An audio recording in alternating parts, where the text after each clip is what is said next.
What is up guys, Blue Spooky here. Just wanted to let you guys know this is the end of the week compilation. So this is a compilation video of all the previous stories I've read so far this week. If you missed any of those stories, or if you like longer videos for you to put on in the background while you're doing something else or trying to fall asleep, this is the video for you. There will only be ads for the first part of the video, and for the latter part there will be no ads at all, so you can watch the stories without interruption. If you guys appreciate these long compilations and the daily videos, please be sure to like, share, comment, and subscribe if you end up enjoying the video. If you have any thoughts about the stories while listening and want to share them as well, please leave those in the comments below, as those are always my favorite comments to read.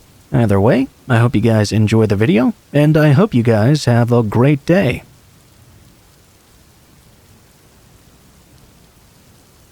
There are times in my life where I've spent a lot of time out in the wilderness by myself. It was something I enjoyed a lot when I was younger, and that I can't really do much anymore now that I'm older. I do miss most of those days now, but there have been a few instances of things that weren't exactly pleasant. Now, I imagine you can think that I've come across my share of scary wild animals or scorpions or things like that. However, that is not what this story is about. This particular time, I was on a very long walk through the mountains. That was my preferred method of adventure. I was trying to see as much as I could of the outdoors while I was still able to. Because of that, I would very rarely ever go to the same place twice. This time was my first time ever going through the Appalachian Mountains.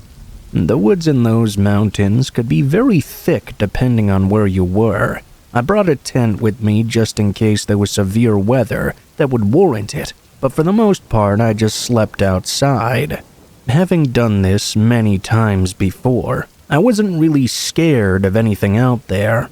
I'd had some wild encounters with dangerous animals in the past too, but I'd never been injured. I showed the animals respect by keeping out of their way, and they also kept out of mine. There had never really been any problems. I hunted and fished for most of my food, so I didn't have food on me to attract animals to me. I didn't worry about things like bears. There were supposedly a lot of those in the Appalachian Mountains, but during this trip and all subsequent ones, I never came across one. I was heading south toward a specific area where I would rejoin civilization. It was pretty slow going, though. I stayed away from the actual hiking trails to keep away from people, too. One of the primary goals of these trips of mine was to try and keep away from people as much as possible and feel at one with nature. When you spend so much time out in the woods, you begin to get habituated to the normal sounds out there. Once you do, you become very aware of anything that sounds like it's out of the ordinary. It was about a week and a half after I'd wandered off into the mountains. I began to get a little bit nervous.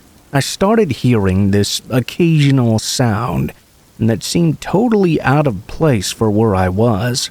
There were occasional things like the snapping of twigs that I hadn't been hearing before, but there was also the absence of noises at times as well. For example, the birds would just go silent, or the insects would stop chirping. I went to sleep one night and was woken by something in the middle of the night. I didn't really know what it was. Normally, the noises of the forest didn't wake me up at all. I went back to sleep eventually. However, I was woken up by something a couple more times that night. I tried to figure out what it was, but I couldn't. Eventually, I fell asleep for the final time and didn't wake up until the morning. The following day was pretty similar to that one, actually. There was just something that seemed a little off and was bothering me throughout the entire day. I couldn't quite put my finger on it though, and it was really starting to bug me. I hated the idea of my little trip getting ruined, especially because whatever was happening was probably just in my head. I woke up the following morning after that, after having another night with multiple interruptions. There was just this constant notion of something off that was really bugging me. That night seemed like there would be a little rain, so I put up my tent for the night. It did end up raining a little bit, but not that much. The following morning, I felt pretty stiff, so I stayed laying down for a little longer than I normally would. When I finally climbed out of my tent, though, I noticed something that scared the hell out of me. There was a really old doll swinging by its neck from a noose on one of the trees right outside my tent. It was set up in a spot that I would be sure to see it the moment I stepped outside. And the thing is, it had not been there the night before. For the first time since everything began feeling off, I actually began to feel scared. I suspected that the reason I had been feeling this way was because I was getting the feeling I was being watched. Of course, now that feeling had been amplified. Someone had to have been watching me in order to set that up, and their message was pretty clear. I wasn't really sure what I could do about it, though. I had a general map of the area, and I decided to detour toward a road. It would take me a while to get there, but I figured that was the safest thing to do. Somebody was obviously hostile and did not want me in this area. It took me a full day to make it to the road, and the whole time I kept feeling that someone was watching me. I didn't even feel comfortable when I did make it back to the road. I don't know if I kept going the way I had been going, if I would have come across something I wasn't supposed to see, but for some reason, someone really didn't want me to go into that area, and I got their message loud and clear.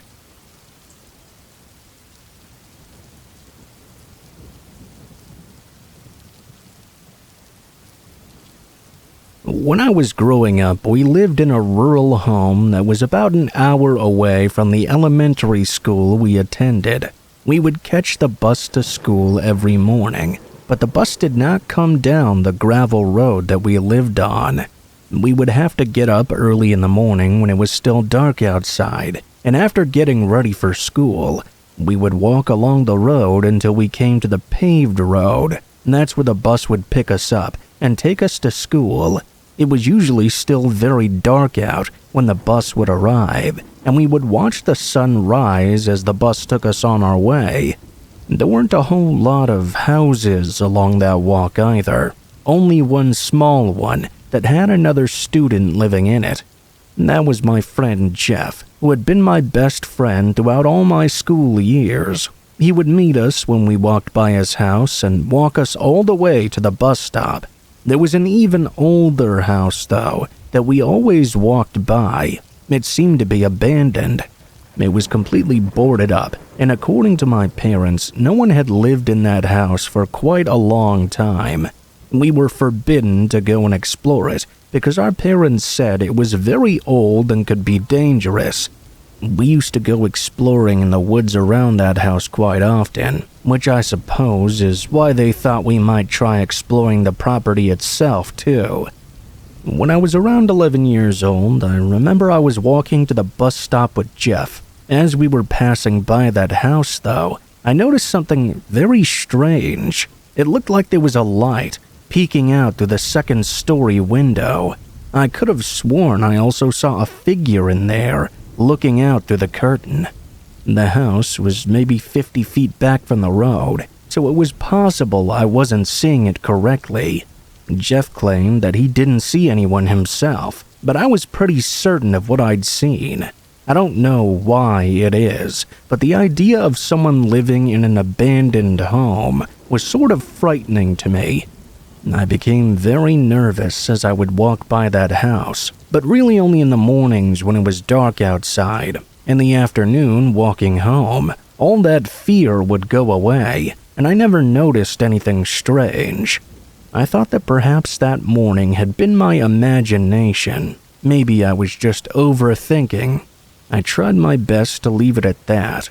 That was until one day when Jeff's cousin was riding the bus home with us and got off at our stop. He was going to be staying the weekend over at Jeff's house. Well, Jeff had told his cousin, who I can't really recall the name of, that I had thought there was someone inside, so his cousin thought we should check it out. If any of us were scared to do this, and I know I definitely was, no one said anything about it. The yard was very unkempt, and the driveway was there but had been overgrown quite a bit. The three of us walked right up into the house. We stopped not far from the entrance. It had 3 steps leading up to a very old porch. My eyes kept snapping up at the window, trying to see if I could find the figure I had seen, but I didn't see anyone there. Jeff and his cousin dared me to go up on the porch and knock on the door. There was nothing I wanted to do less, but I couldn't wuss out in front of these guys. I decided to just do it and get it over with. I took my time walking up, but I knew I shouldn't take too long. Finally, I knocked on the door. I heard a noise that startled me, and I ran back to my friends who were laughing at me. Jeff's cousin had thrown a rock at the house to scare me, and that was the noise I had heard. When all 3 of us looked back at the house, though, for one moment, I caught someone looking out the front window at us. We all only saw them for a moment before they quickly darted away out of sight.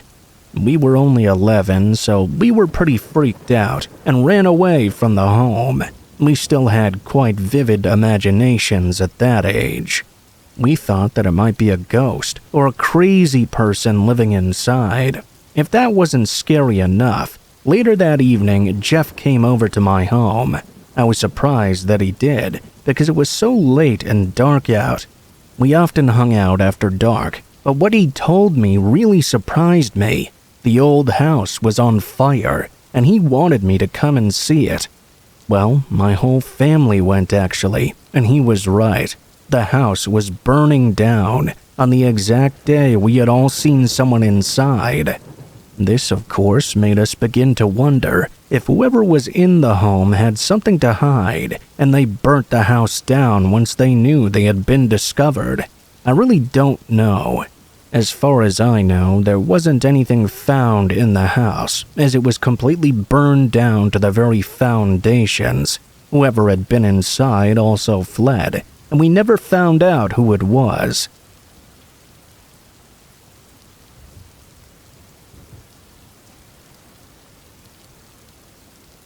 When I first began driving, I was actually about 19 years old.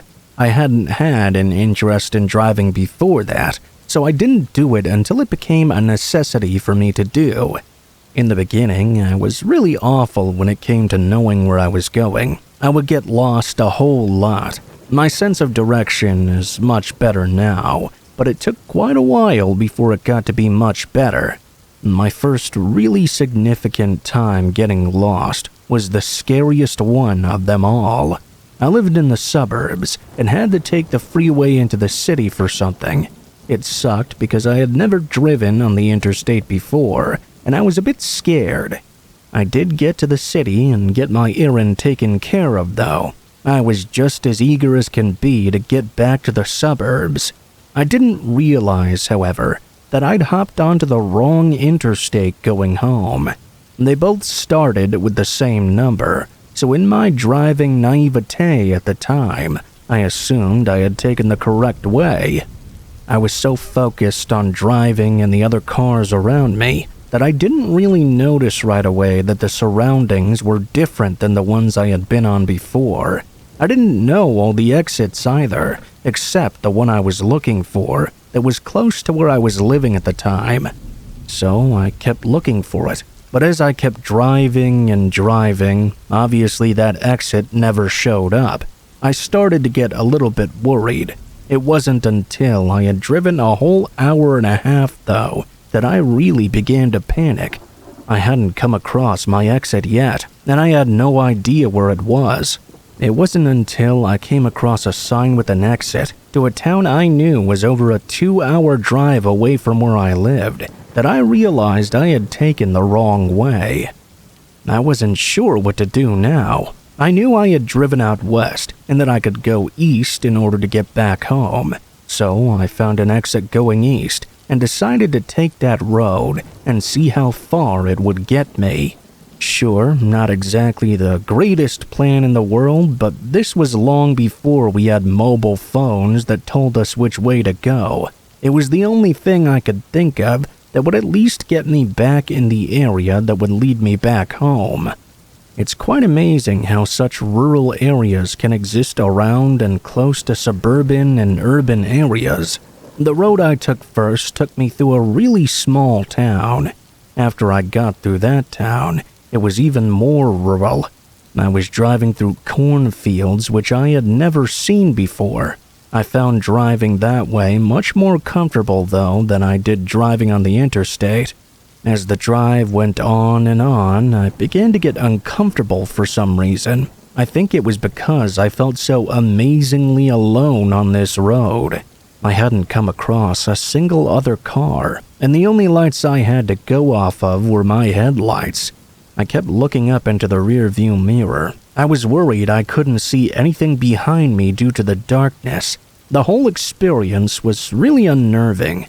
As I was driving, I noticed something a bit ahead of me. There was something sticking out of one of the cornfields.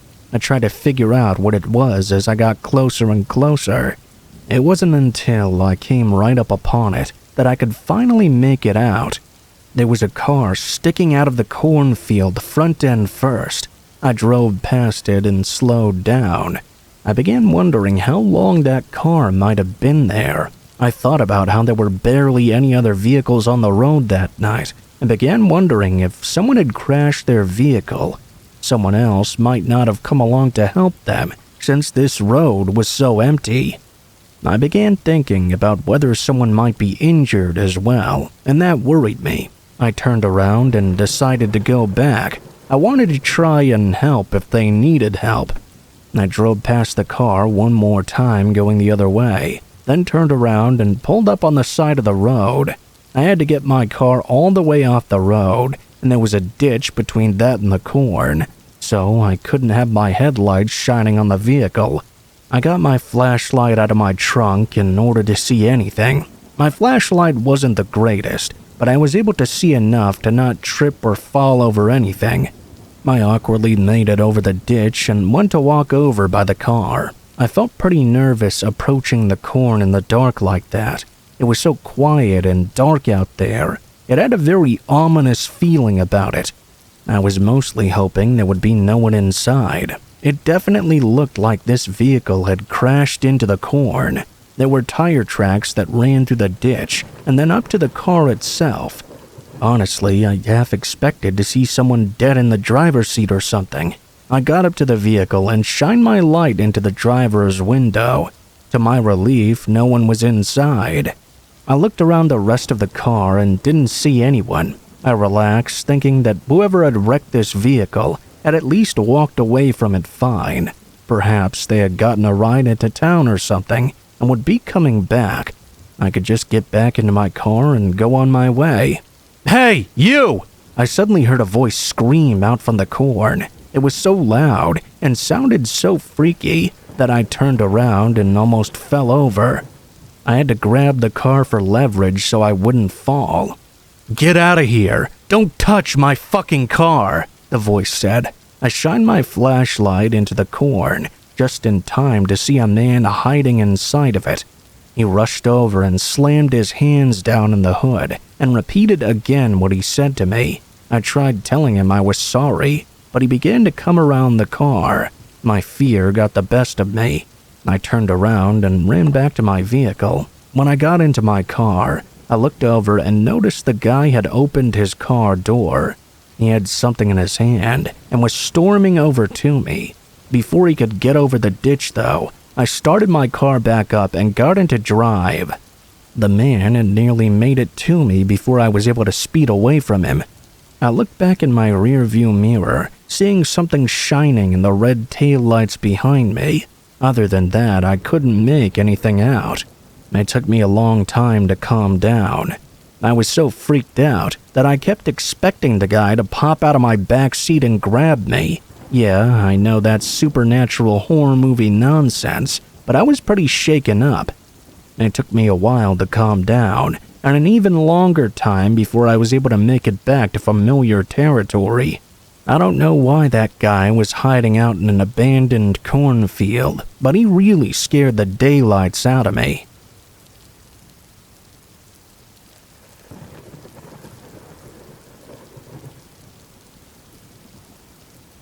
This is my scariest experience of being back home by myself. It happened back when I was 12 years old, and it was a long time ago now.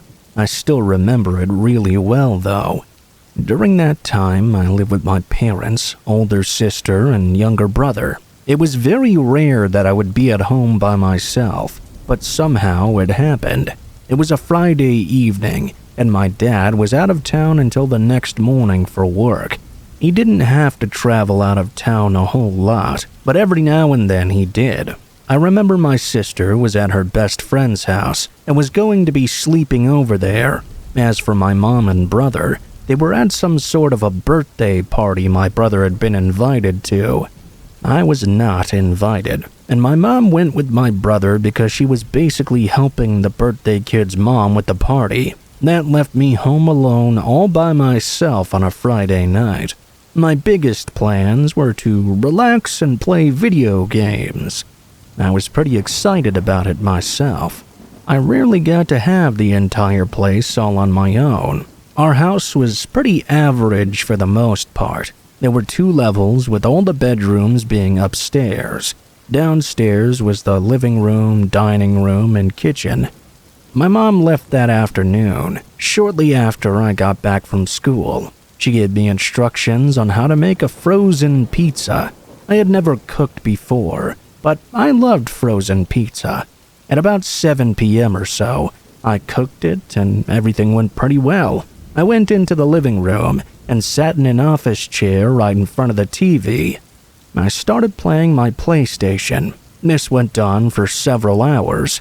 At about 9 o'clock at night, though, I suddenly heard the sound of somebody stepping onto the front step where our door was.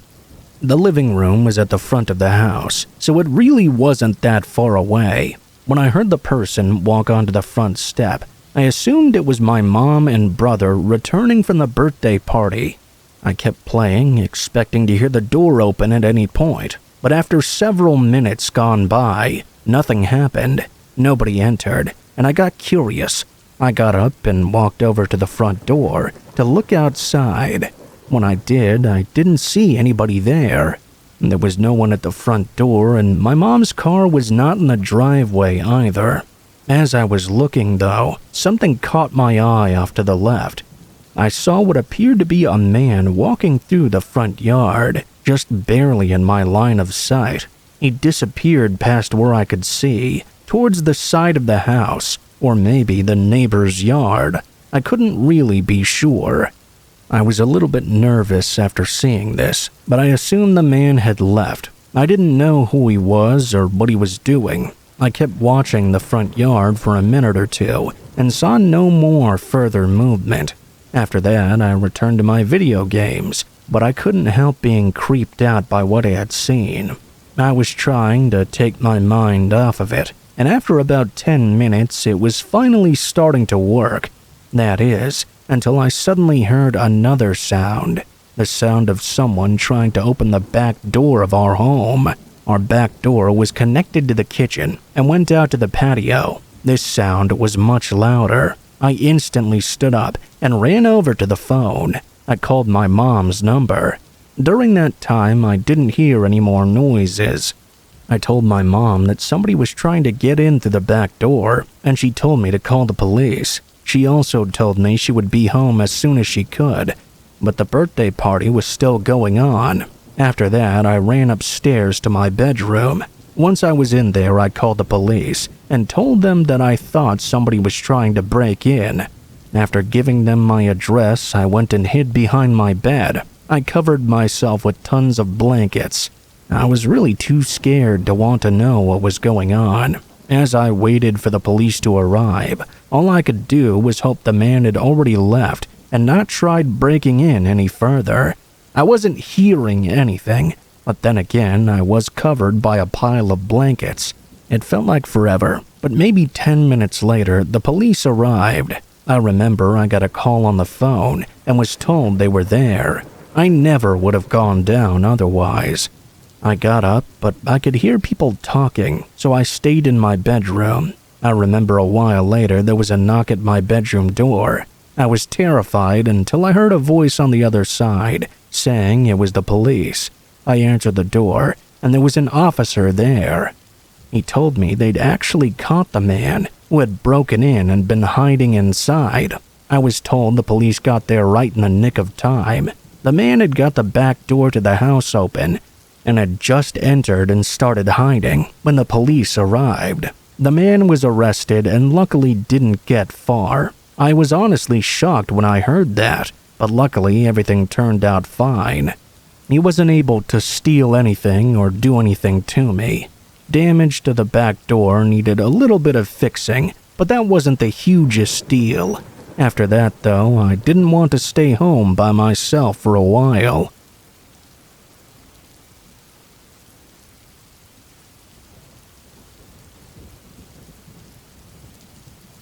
A couple years back, my wife and I threw a Halloween party for our kids and a few of their friends. The deal was we'd entertain the kids until around 8 o'clock that evening. Then they'd head off to their respective houses to finish their nights off with Halloween sleepovers. In turn, that allowed my wife and I to throw a grown-up Halloween party. It had been both of our favorite holidays growing up. And since we'd promised to spend the holidays with my wife's side of the family, we threw the All Hallows Eve bash to spend some time with mine. It was definitely a family affair, just not quite wholesome enough to warrant having the kids in the house. Anyway, the party was fantastic. Everyone was having a great time, and my parents had agreed to spend the night in our spare rooms so they wouldn't have to worry about driving or getting a cab home. That meant my father and I ended up huddled up around the fire pit. It was around 1 in the morning. I was finishing off any beer we could find while making each other laugh and telling each other stories. At some point, I asked my dad if he knew any spooky campfire stories. I wasn't seriously asking him. It was more that I'd asked him half-jokingly because it was technically still Halloween night. As it turned out, he did have one to tell me. A creepy story he'd kept secret from me for almost 35 years. You see, my dad grew up in a small town in Ohio. He eventually moved back to Cincinnati, where he met my mom and had us kids. For college, my dad went to UC Irvine, which is out of California, about 30 miles south of LA. He said that he did love it out there, but he knew he wanted to come home at some point.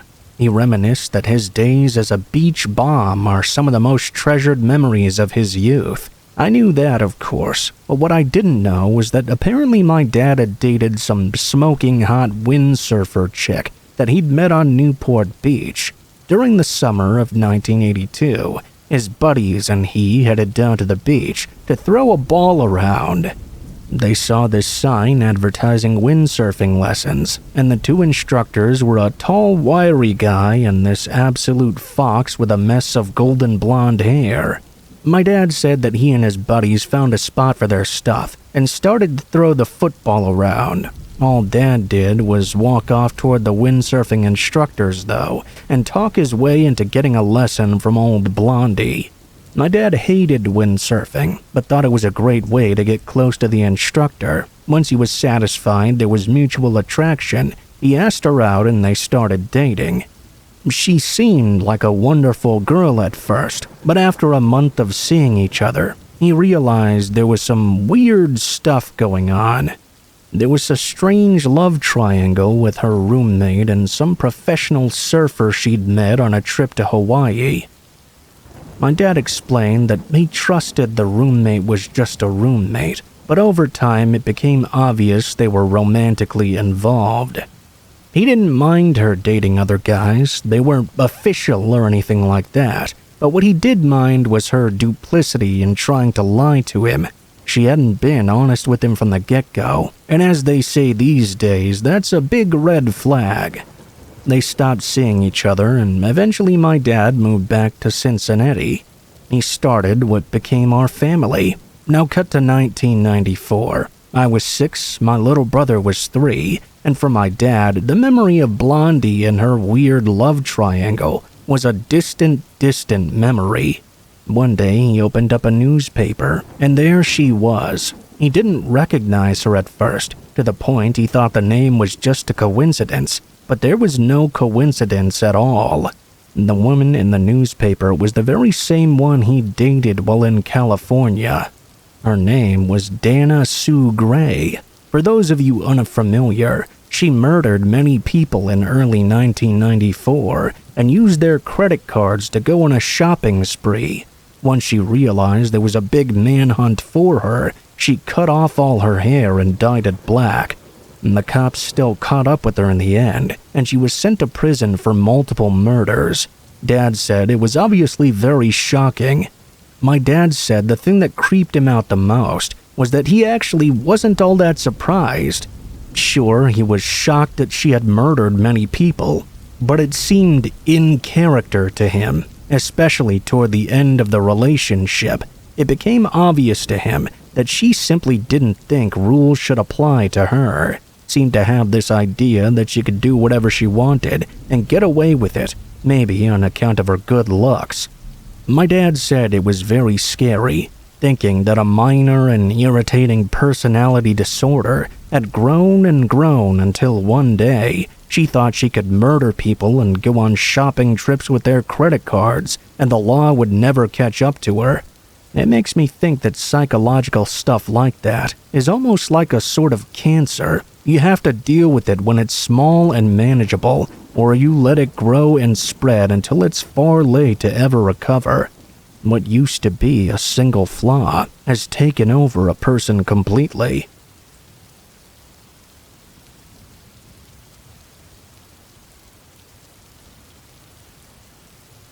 So full disclosure, this story is true, but you're probably not going to believe a word of it.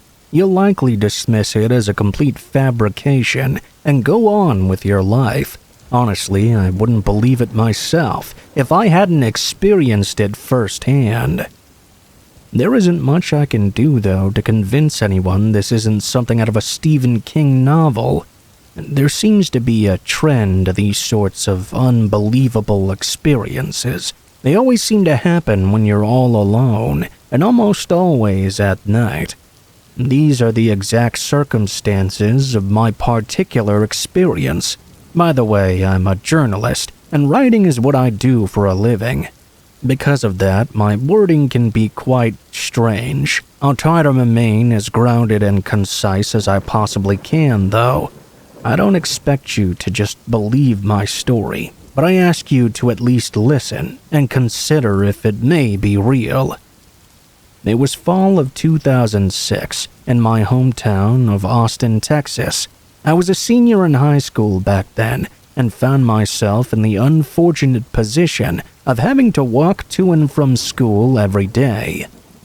The transmission on my Chevy Malibu went bad, and I was saving up to buy a new car before I started college, which was roughly a year away or so.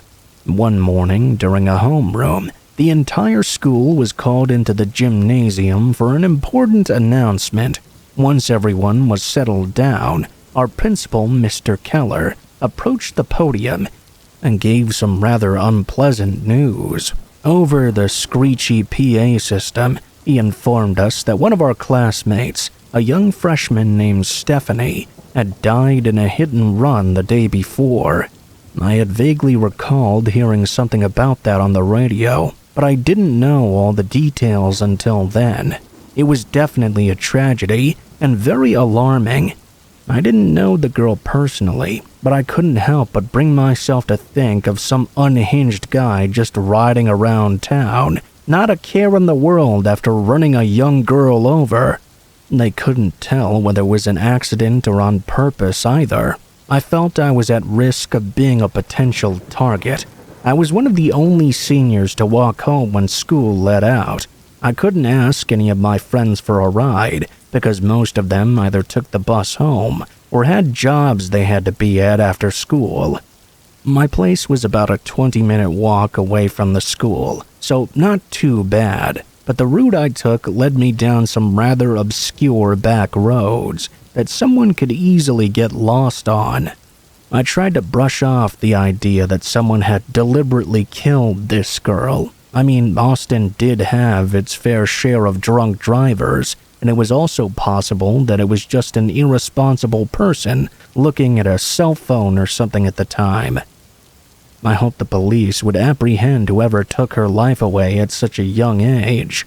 1 week later, the school held a memorial for Stephanie, and the police continued their investigation. The community had pretty much moved on, though.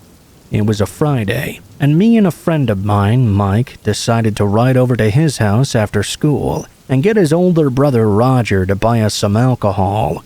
We all sat on the back porch and shot the shit for a while. We played some darts, and before I knew it, it was already midnight. I had some work-related stuff to do the next day, and didn't really want to crash at Mike's place. It would be more convenient for me to go home. Mike was passed out on the back porch, and I told his brother that my dad was coming to pick me up. That was a lie, of course. I didn't want to inconvenience Roger by asking him to give me a ride home, and to be honest, I don't think he was in any condition to drive anywhere either. I had been drinking myself, but I wasn't dead drunk or anything. My house was only a 15-minute walk away from Mike's place, so I drew a mustache on Mike's face with a black marker and said my goodbyes to Roger. I set off on foot and eventually got to a dark, narrow back street that connected my neighborhood to Mike's. This stretch of road went on for about a half mile, but once you got to the end, my house was just around the corner. This road was completely dark at night. There were some dimly lit old-fashioned lamp posts that lined the sidewalk, but most of them didn't even work, and the ones that did provided very little light at all. This was a road I usually didn't take on my walks home from school, and rarely ever walked the streets of Austin in the dead of night. Under the circumstances, I was feeling a bit on edge. I got about halfway down the road when one of the light posts went out. Great, I muttered to myself, as a sense of unease began to grow. I stood still to allow my eyes to adjust for a moment. It must have been a new moon out that night, because I don't recall there being very much moonlight in the sky. After I eventually continued to make my way down the dark road, the tree formation to my right opened up, and I could see some floodlights in the far distance. That did brighten up things to see where I was going. After another minute or two, though, I heard something that made my blood literally turn to ice. It was the sound of a car's engine roaring to life, followed by a loud rattling noise.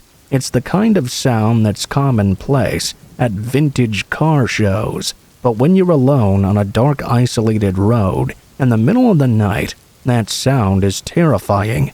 I remembered what happened to Stephanie just a week prior and began to scan my surroundings, looking for whatever was producing this noise. I didn't even consider that I may have been overreacting. There were no headlights in sight, though, and the sound was coming from somewhere very close by. That meant that whoever had started up the car was on the same road that I was on, with their lights off for whatever reason. I reached a section of the road where the distant floodlights were blocked out by a large wall that led to the entrance of my neighborhood. The road also curved, which meant there was nothing but an empty black void ahead of me. As I approached, I was reasonably sure that that's where the rattling noise of that car was coming from. I dreaded the idea of having to walk towards this noise to get back to my home. I decided my best option was to wait and see what would happen. The rational part of my mind was trying to convince me this was just some random driver out for the night, or a prank of some kind, but the danger I felt in front of me said otherwise. I slowly walked over to the opposite side of the road, toward the lamp post. As soon as I got to the other side, the engine suddenly stopped. As I stared into the darkness, my heart began to beat faster. and I could sense some serious shit was about to go down. Suddenly, a pair of bright headlights came on, and this mysterious car shot out of the darkness and came driving right for me.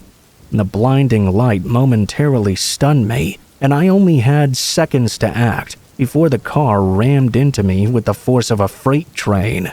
I managed to get myself to leap back toward the open road, with the car missing me by mere inches. I collapsed onto the concrete as the sound of tires screeching rang out. I stood up and turned around to see if the car was going to attempt to finish the job. When I got to my feet, though, I saw that nothing was there. It was an empty street. Nothing at all. There was no way a car that had just missed me by mere inches could have vanished into thin air without so much as a fading headlight in the distance. In the moments that followed, I wasn't quite sure what to do with myself. After the panic and shock subsided, I decided the best course of action was to haul ass back to my home. I went through all of the possibilities. Perhaps I'd had more to drink than I thought and was almost hit by a passing car, but that doesn't really hold up. I've been completely shit-faced before, and I was well below my limit that night. The car's engine revving in the dark was also enough to chase away any buzz I was feeling in the moment. I just remember those headlights rushing toward me and seeing my life flash before my eyes right before jumping out of the way. This thing sounded like someone put a lot of work into the engine to make it sound like a real monster. I only saw a quick glimpse of what was behind the headlights, and I'm certain it was one of those classic muscle cars, maybe an old Camaro or something. I'm not quite sure, as I'm not really a super huge car person. What really baffles me, though, is that they seem to somehow disappear as I jumped out of their way. I hit the ground, heard the tires screeching, and then after I got up to see what happened, I couldn't find anyone at all. I kept what happened to myself. What was I going to tell everyone, that I'd almost been killed by a ghost car? To this day, I'm still not sure what to make of this. I sometimes entertain the possibility that it was some kind of freakish nightmare. But I know that's not true. It's worth noting that the local police never found the car that hit Stephanie either, and her death remains unsolved.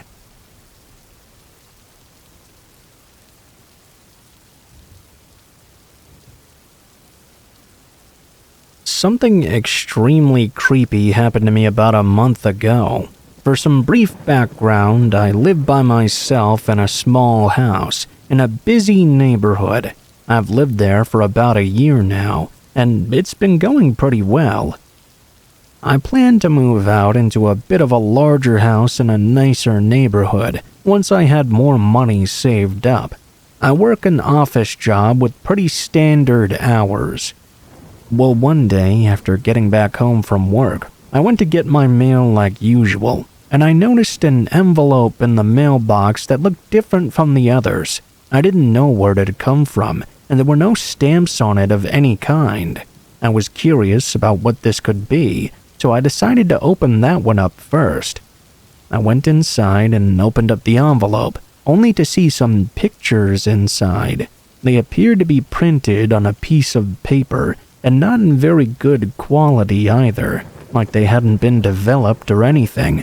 There were 5 different photos, and they were all of me.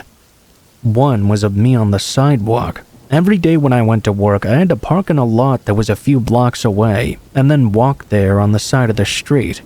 The city was usually pretty busy, so I hadn't noticed anyone paying any particular attention to me or anything. The other photos were all of me as well. Some were of me in the lot getting out of my car. The last one was me in my car at a stoplight. I was really creeped out by all of this, obviously. There was no words or writing or anything, just these photos of me. I didn't know what to make of it. Was somebody stalking me? The pictures were taken from a decent way away, and they appeared to be zoomed in quite a bit. I had no idea as to where they could have been taken from, or why this person was taking photos of me. I went to the police station that very same night. I told them the whole story, that I'd gotten these pictures in an envelope in the mail with no explanation. I talked with the police for a while, but at the end of the day, there wasn't a whole lot that could be done here. It wasn't like the person had threatened me or anything. There was no law against taking pictures in public. They told me to keep them posted, though, and try to see if I noticed anything else out of place. Over the next few days at work, I actually looked all around. Whenever I got out of my car, when I walked to and from the office, it could have been anyone, though. There were so many buildings in the area, and so many possible hiding places. The only good news was that over the next few days, I didn't receive any more pictures. That changed about a week after the first batch, though. I got another envelope in my mailbox. This time, there were 5 more pictures, all of me once more. This time, though, they were all various shots of me getting out of my car when I got home from work, or going about my home. I was terrified. This person knew where I lived. I looked around outside, but didn't notice anyone on my street. It could get pretty busy in my neighborhood sometimes, so it would be easy to not be as noticeable. After that happened, I told the police again, but there still wasn't much they could do. After that happened, I didn't receive another envelope, which really surprised me. It's been about a month and everything's been fine. I don't know if I will get any more, or if this person has stopped doing all of this.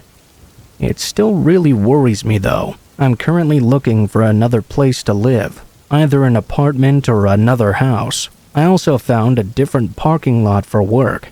I'm not sure if that had any impact on the person not taking pictures of me or what. I still wonder who they are and what they want from me.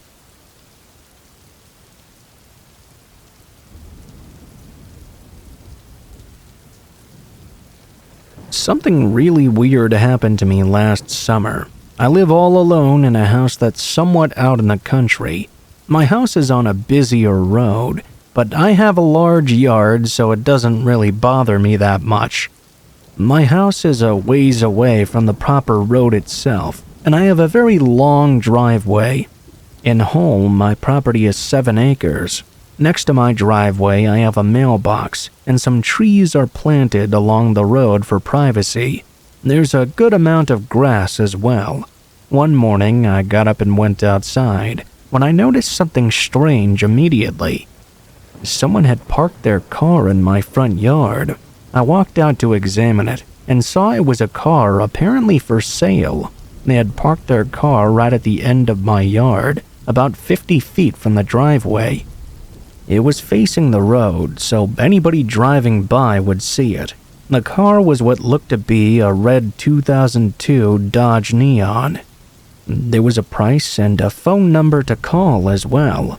Apparently, somebody thought it was okay to just randomly park their car in my yard and try to sell it. This rubbed me the wrong way. I took out my phone and dialed the number on the sign. A man picked up, and I asked if he was the one selling that Neon. He said that he was, and I told him he'd parked it in my front yard. Then I told him I didn't want him parking there. I asked him to move it somewhere else on the road. The man claimed that his friend had said he knew me, and that I'd said it was perfectly alright. When I asked him the friend's name, he said John Newman. Well, I didn't know anybody named John Newman. I figured this guy was just making this up on the spot. I told him to just move the car as soon as possible. He said he would, and then hung up on me. I didn't know who this guy was or why he decided to park his car on my place in particular, but for the rest of the day he did not come by or move it at all. I even checked outside before I went to bed that night. Still had not moved a single inch. I guessed I would simply call him the next day and ask him once more. Well, the next morning, I got up and went outside. It was around 7 a.m., and I noticed the car was gone. I guessed he'd moved it sometime in the middle of the night. That was kinda weird, but I was happy it was off my property at least. I then noticed something else. My mailbox was broken. The guy must have run it over or something. It was completely split in half and lying on the ground. I guessed he probably did it out of spite. I called him again, and when he answered, I told him he'd run over my mailbox. Of course he denied it, and I chewed him out a bit. I told him he'd better come back and fix it, or else buy me a new one. Either that or I was going to call the police. He didn't say anything, just hung up on me. After that, I thought about what I should do. I ended up just deciding to get a new mailbox myself. In my mind, it wasn't worth calling the cops over this. I was really mad, but at least he'd moved his car from my property. I figured that would be that, but it wasn't. That same night, I was at home by myself in the kitchen. It was around 9 or 10 p.m. when I heard a noise coming from out front. I went over to look. Even though I live off a busier street, it's usually quiet at this time of night, and I seldom hear things on my property anyway. I went to the front window and took a look, and saw a guy poking around near my car in the driveway. I went to the front door and opened it. I had a feeling this was the same guy, returning to do who knows what. When I opened up the door, I called out to the man, asking him what he was doing. He was wearing dark clothing, with the hood covering most of his face. He turned to me and faced me for a moment. He didn't say anything though. He just started walking in my direction. I didn't know what the man was capable of, so I closed my door and locked it. He walked all the way up and tried tugging it open. Then I watched him run off into the night. He went all the way down my driveway and seemingly back out to the street. I watched out the window for a while, but I didn't see him again. I went outside and checked around to be sure, but I still didn't see him. He'd left for good. After that night, nothing more suspicious happened, at least not so far. I'm not really sure what this guy's whole deal was, or why he'd chosen my property for all this in particular, but I'm glad it seems to be over now.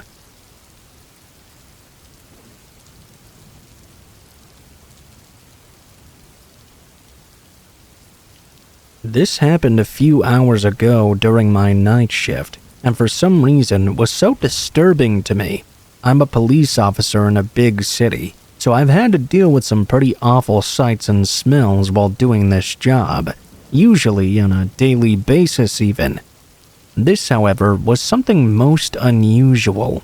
There's a large homeless population in this city, with mental health and substance abuse being common issues amongst this population. It isn't uncommon to see a homeless person suffering from mental illness and acting very strangely at night. If they aren't hurting themselves or anyone else, that's fine with me. It was around 11 p.m. I'd stopped at a red light on a very quiet and dark street. I was the only car on the road. I looked over to my right, just observing the street, when I saw a skinny man in ragged clothing on the sidewalk. Their feet was planted on the ground, belly arched up to the sky, and their hands on the ground over their head. I thought to myself, that's quite strange. While holding this position, the person snapped their head toward me, then looked back toward the sky.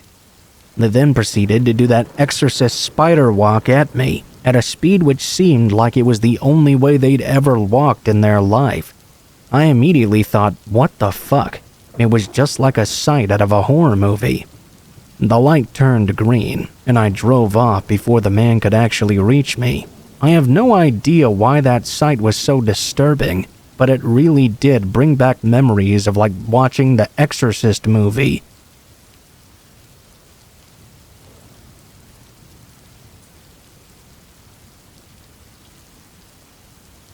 This takes place in 1985, when I was 18 years old. My family, my parents, myself, and my 16-year-old sister Amani lived in a quiet neighborhood in Calgary. Everything in my eyes was perfect. Everything that is, except our neighbor David. I loathed David.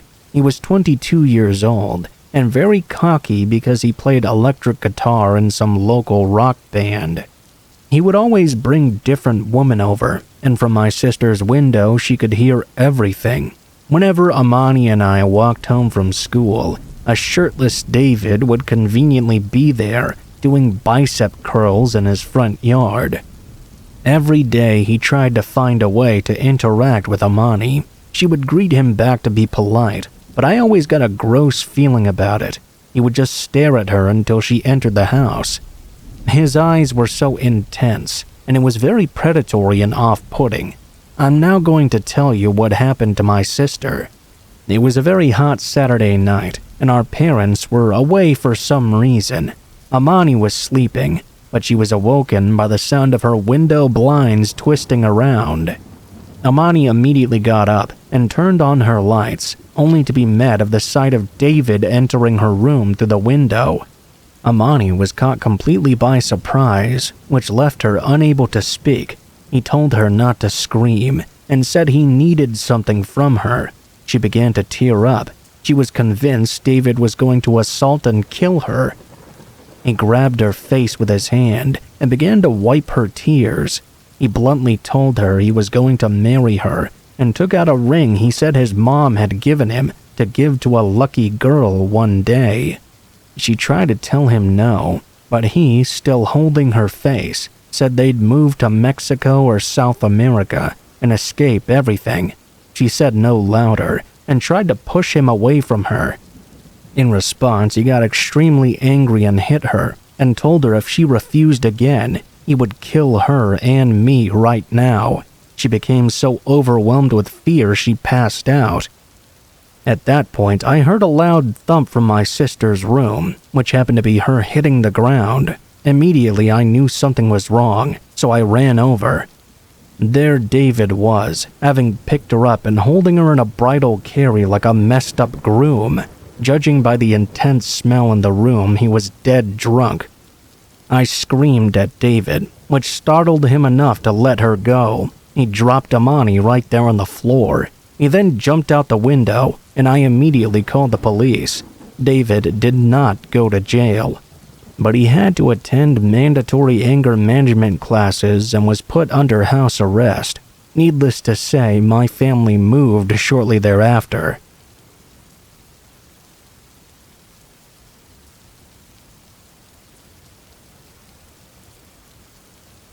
This day, around 6 years ago, I had a scary road rage incident on my way back home. Back then, I worked 50 miles away from the town we lived in. My wife and I were in the process of saving money for our first house. We'd been living in a cheap 2-bedroom apartment with our young son Jacob. There weren't any good jobs in the town we lived in, so I was forced to look pretty far away for a good job.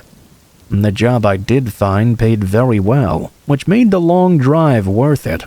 We only had one car, so my wife Connie would be stuck at home without transportation. Normally, this wouldn't be much of a problem. Most of her time was taking care of Jacob and doing stuff around the apartment. However, around lunchtime one morning, I got a very concerned call from her. Our son Jacob had been fussy most of the night. He was at that age, so neither of us had thought much about it at first, but as the morning passed, he'd acquired a nasty fever and was clearly in misery. Connie had called the doctor, and they were able to fit us in later that afternoon. That was when she called me and asked me to come home.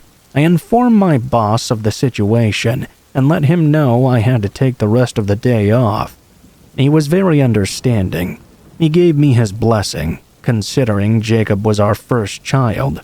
I lacked the experience and was probably a bit more nervous than I should have been. It was just a simple cold, it turned out, but you can never be too sure. These things can be much worse than you look. As you can imagine, I was pretty distracted on the drive back. Every 15 minutes, I'd call home to check in on Jacob's condition and make sure that Connie was doing okay as well.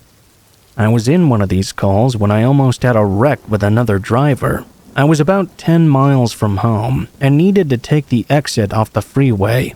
Like I said, I was distracted and didn't check my mirrors as well as I should have.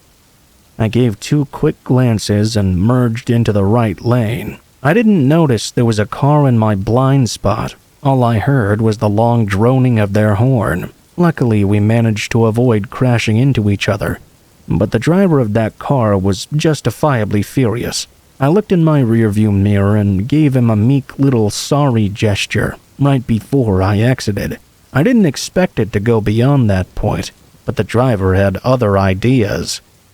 I'd gone about a half-mile down the access road when I noticed he was still following behind me. I could see him gritting his teeth and shaking his arms out the window. When he realized I'd seen him, he started yelling and becoming even more animated. Of course, I couldn't actually hear what he was saying, but he was obviously very livid. Things started to get serious when he began tailgating me and honking his horn. Every time I'd speed up to get away, he'd do the same. I was terrified he'd slam right into me if I slowed down even a little bit. Remember, the entire time this was going on, my wife was on the phone with me. She could hear him honking his horn and asked what the heck was happening. I tried to avoid worrying her, but when the crazy man pulled up alongside me on the wrong side of the road, I began to panic and told her to call the police. In spite of her repeated questioning, I eventually got her to agree and hang up on me. Now that I wasn't on the phone, I could fully pay attention to the road. I had no idea what this guy hoped to achieve if he got ahead of me or in front of me, but I knew it couldn't be good. Traffic around us seemed to be keeping their distance, except for one semi carrying gasoline. I don't think he had a clue as to what was happening. His large presence afforded me enough time to make a turn to my house without the man smashing into me. I thought I'd managed to shake him, but he caught up at the next intersection. Now I was just a few blocks from home. All I could think of was that I hoped the cops were there waiting for us. In retrospect, I shouldn't have led him to where I lived, but I was so panicking in the moment that home was the only place that seemed safe. When I made the turn onto the road outside the complex, my heart sunk. During daylight hours, the gates of the apartment were left open. He could easily follow me inside. My only hope was I could make it inside before he caught me. Like a gift from God, I noticed 2 police cars parked right next to the manager's office. I raced into the complex and pulled up between those cars. I watched as the crazed driver raced in behind me, then stopped for a moment before slamming reverse back out the open gate and speeding away in reverse. I fought back a great rush of tears. Laugh all you want, but my relief was immeasurable. Once I was able to compose myself, I talked to the officers and gave them the plate number of the car. I'm not sure if the cops ever actually contacted the man, but I hope that he was at least dissuaded from doing something like that again. Despite everything that just happened, Connie and I brought Jacob to the doctor for his appointment, and he was better within just a few days. For the next few weeks, I made sure to come and go at different times, just in case that nut was waiting for me. It ended up being all for nothing, but in our modern day, there's people out there willing to kill you over the smallest errors. Play it safe and keep your eyes and mind on the road.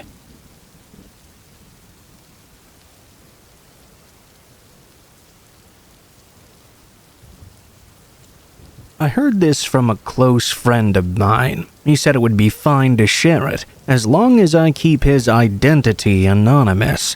By the way, he's an avid hiker and loves the outdoor life. We often go mountain climbing and camping together, so I'll switch to the first person and tell you about his experience as if it were my own. I had wanted to climb a very snowy mountain in my region for quite a while, so I rounded up some friends of mine, and we made a party of 5 or so. We researched the climb extensively and figured it would take us about 3 days and 2 nights to get to the summit and back down. The first day of the climb was very difficult. The temperature was below freezing, and the terrain was very rocky.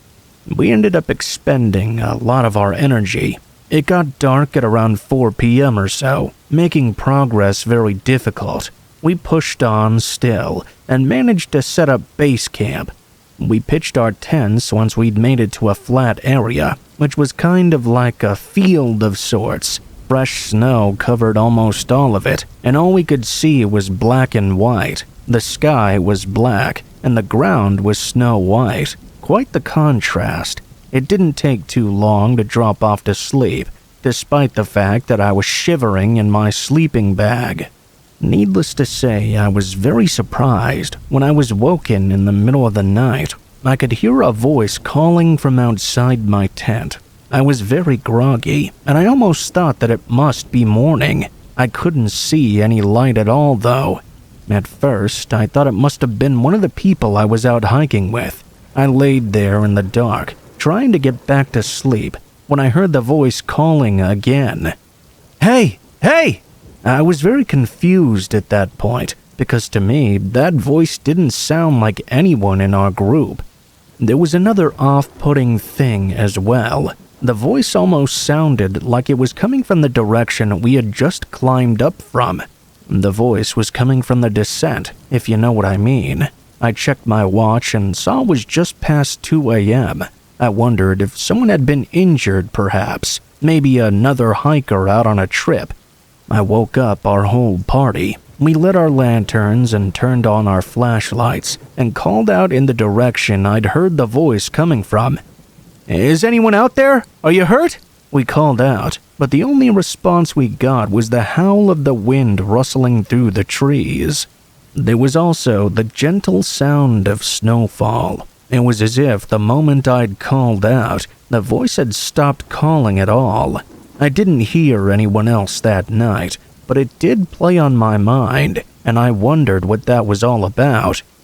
I slept very lightly from then on. There was an ever-tightening knot of concern growing in my stomach. It was quite weird, and I was worried someone might be in trouble, but we had to move on regardless. I guess that I must have been hearing things, probably. After all, you can hear all sorts of strange things out in the wild. Could really have been anything. At least, that's what I thought in the moment. I tried to convince myself of that. However, deep down, I knew it was way too much of a human-like noise for me to mistake it as an animal. The following day, we continued our climb and covered a lot of ground. We crossed several peaks and pitched our tents again when the sun began to descend. We were in prime position to aim for the summit the next morning. I got ready for sleep. I was hoping to catch a couple extra hours that I'd missed out on the night before.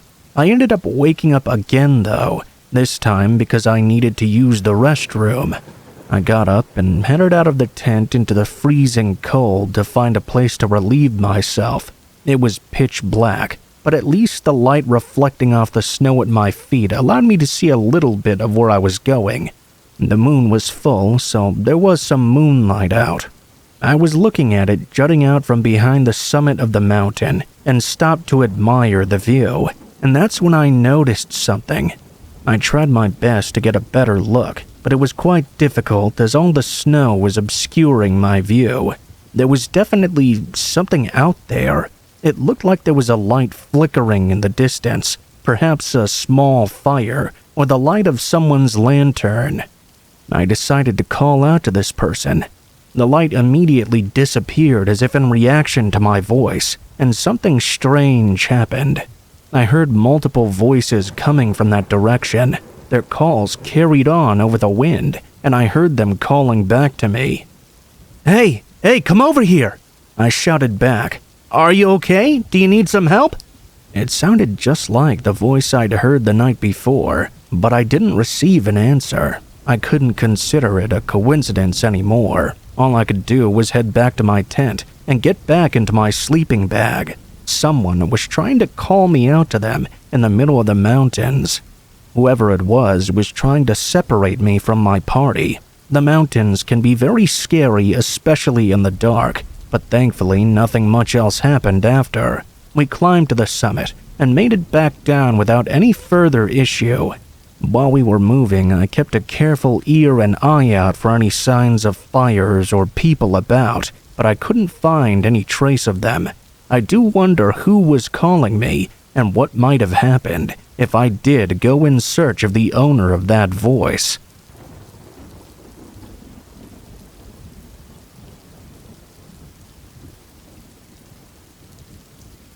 Last year, I was trying to sell my 2007 Mercury Mariner. It was in pretty good shape, but had a lot of miles and was kind of old. Overall, it ran very good though, and is a good car. I decided to list it on Craigslist because I've had experience with cars on there before. When I had used Craigslist in the past, it had always gone pretty well. So I took several pictures of the vehicle and listed it. The next day, I didn't get any interest at all, but on the second day after that, I did get a response to the ad. A text message came from a man saying that his name was Al and he wanted to buy that car. He seemed pretty confident about it right away. I was asking a pretty reasonable price after all. I gave him my address to come and look at it. Now, I lived in an apartment building, so I didn't really think it was that big a deal to give the address. There were several buildings in the complex, and my car was already parked out in the lot. The guy would have no way of knowing which apartment was mine. I asked Al when he would be free, and he said he could come by the next day after work at 9 o'clock. I said okay and cleaned out the car a bit. I got ready to sell it. The following night, I left my apartment building and went to my car in the parking lot. Al showed up shortly after and parked nearby. He got out and I met him right next to my marina. Al was a big guy, had lots of tattoos, probably 250 pounds and 6 feet tall or so. After the meeting, I showed him the car and he looked around at it. After several minutes, he asked to take it out for a test drive. I went with him.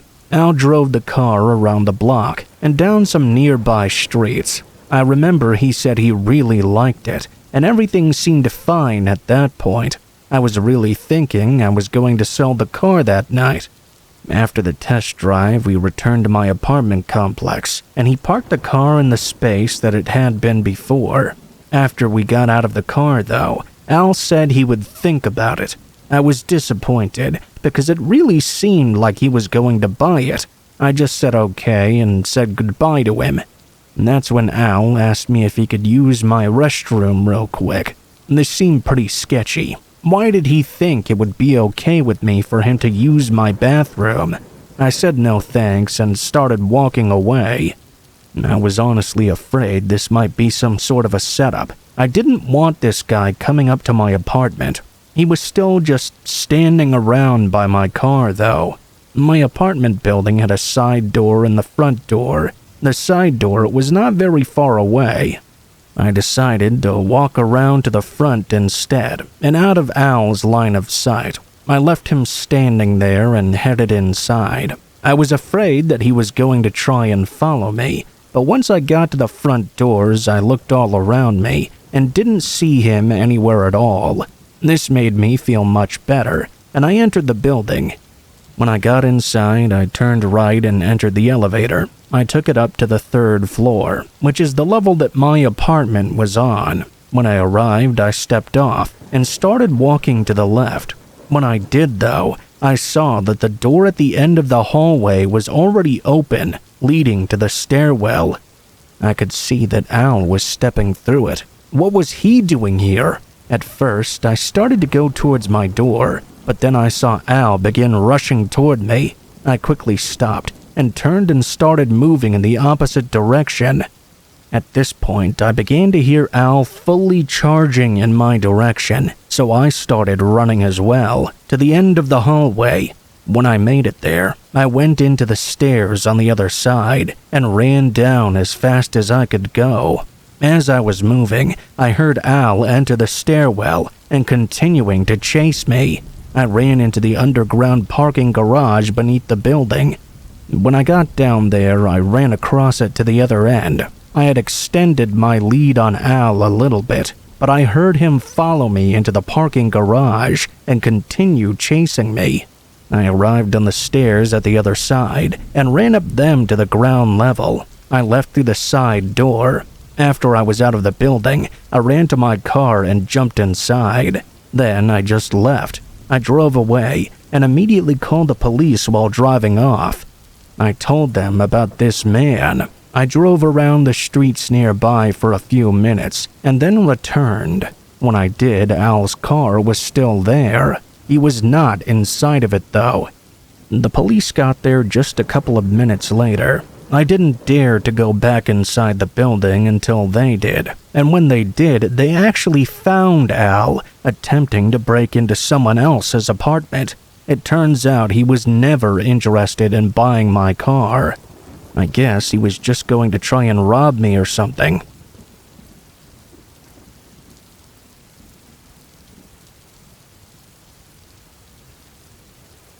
I used to live with my dad in Georgia, in a somewhat isolated area. For reference, I'm a woman, and I was 13 at the time this happened. My dad owned 5 acres of land, and a bunch of our relatives lived on the same property. There was a long driveway that branched off into separate mud and gravel driveways. Normally, during the weeknights, I would finish my homework and then decide if I wanted to listen to my stereo or watch some paranormal shows. On the night in question, I would say it was around 9 p.m. or so. I was getting settled down for the night when suddenly, out of nowhere, there came a tap upon my bedroom window. My bedroom was on the 2nd floor, and there were no trees anywhere nearby for someone to climb up. Needless to say, that really startled me. Most of my family were away at the time, so right away I was really freaked out. There was a large TV stand in front of the window, which was obscuring my view. I went downstairs and searched through the kitchen and the living room to see if I could find anyone outside.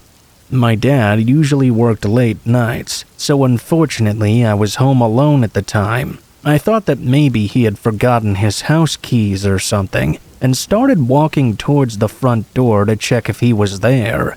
I couldn't see his car in the driveway. He usually parked by the front door window, so I didn't think it could be him.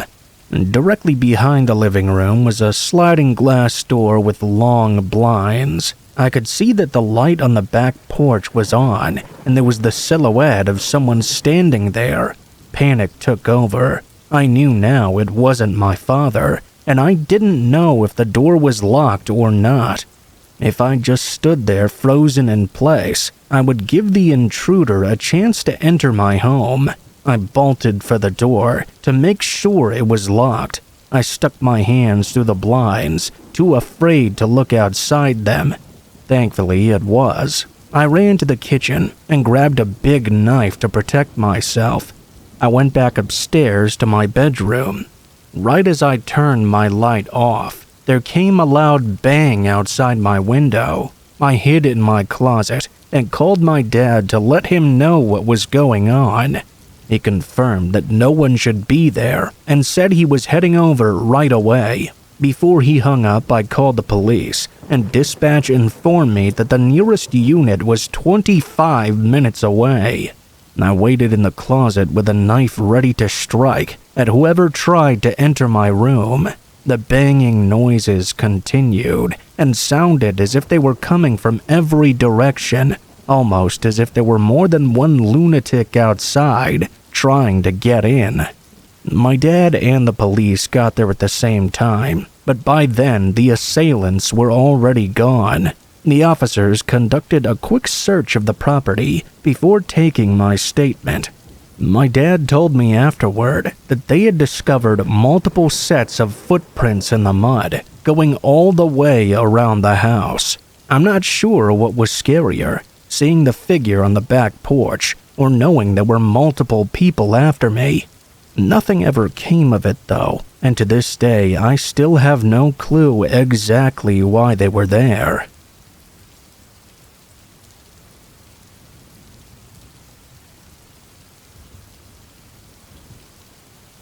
This happened over a year ago. I remember I had just left my family home before lunchtime to head off to my part-time job. I always walked to work back then. I was saving up for a car at the time. The walk wasn't exactly a long one either. It was pretty dull though.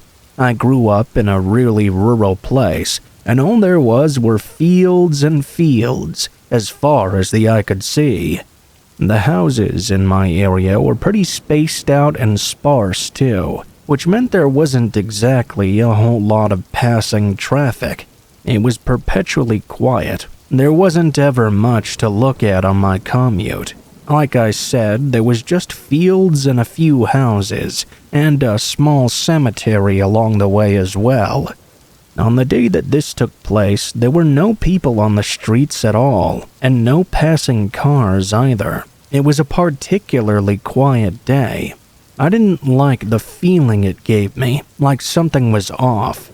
It was like my head was constantly clouding over. I think I was a little bit overtired because of the shift I'd had the night before. It had been pretty late and hard as far as part-time work goes. There I was, lazily marching my way to work, not thinking about anything in particular, when I suddenly sensed the presence of someone behind me. I felt as if someone was directly there. I didn't know when this person had begun to follow me, because I hadn't been paying much attention. I'll have to explain a little about my commute at this stage for the next part of my experience to make any sense. The road that I walked along to work was a big straight line. The straight line ran through the middle of all these open fields I spoke about. Most importantly of all, my journey along that straight line began the very moment I set foot outside my front door. There were no houses or buildings or winding roads or hidden lanes and alleys for someone to emerge from and start following me without me likely noticing. What I mean to say is pretty much everything around was visible. If there were someone in the field a mile away, I would have still seen them coming from pretty much any direction. So how this person managed to sneak up on me without me realizing was something highly unusual to me. While I continued walking, I wondered just how long this person had been following me for. I thought about it a bit more, and I began to realize that the person who was behind me was closing the gap between us. Whoever this was speeding up. I hadn't had a chance to look behind me, but I knew from the sound of these footsteps that this must be a man of some sort. The footsteps were getting faster and faster, and I decided to try and attempt to look over my shoulder and see who I was dealing with. As I looked back behind me, though, I noticed that the footsteps had stopped, and there appeared to be no one there. I remember thinking to myself, "What the hell? That's crazy." I stopped and turned around so I could look back, and the strangest thing happened. I felt as if someone was staring at me, but there appeared to be no one in sight. I knew that someone was looking at me from somewhere. I could sense it. Some innate part of me knew that I wasn't alone. Something was there with me. I just couldn't see where it was. I immediately thought I needed to get out of there right now.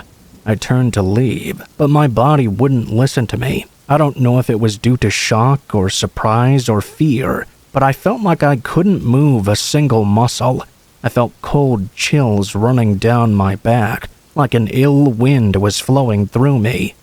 I don't expect anyone to understand what I'm about to say next, but this is the best way I can describe it.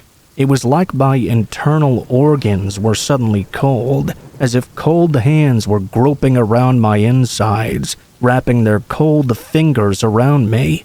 I needed to get out of there fast. Something was seriously wrong here. If I didn't figure out how to do that, then something bad was going to happen to me.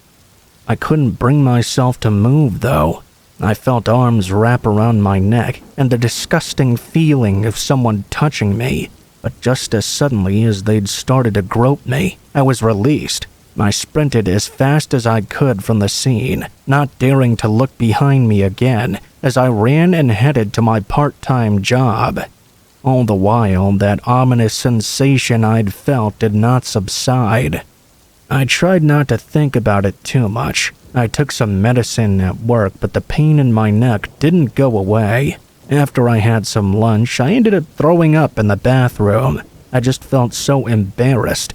I finished work by the evening, and when my day of work was done, I still wasn't feeling any better. I had no appetite, So I went to bed without dinner. I couldn't sleep that night. I was shivering in bed, and my neck still felt terrible. I woke up throughout the night and vomited over and over. I was concerned for a while that I wouldn't be able to recover, but after a week I managed to return somewhat to my usual self. I was pretty naive back then, but from that day on I was very cautious whenever I had to walk that road. I walked along it many times since that day, but I've never encountered such an attack again.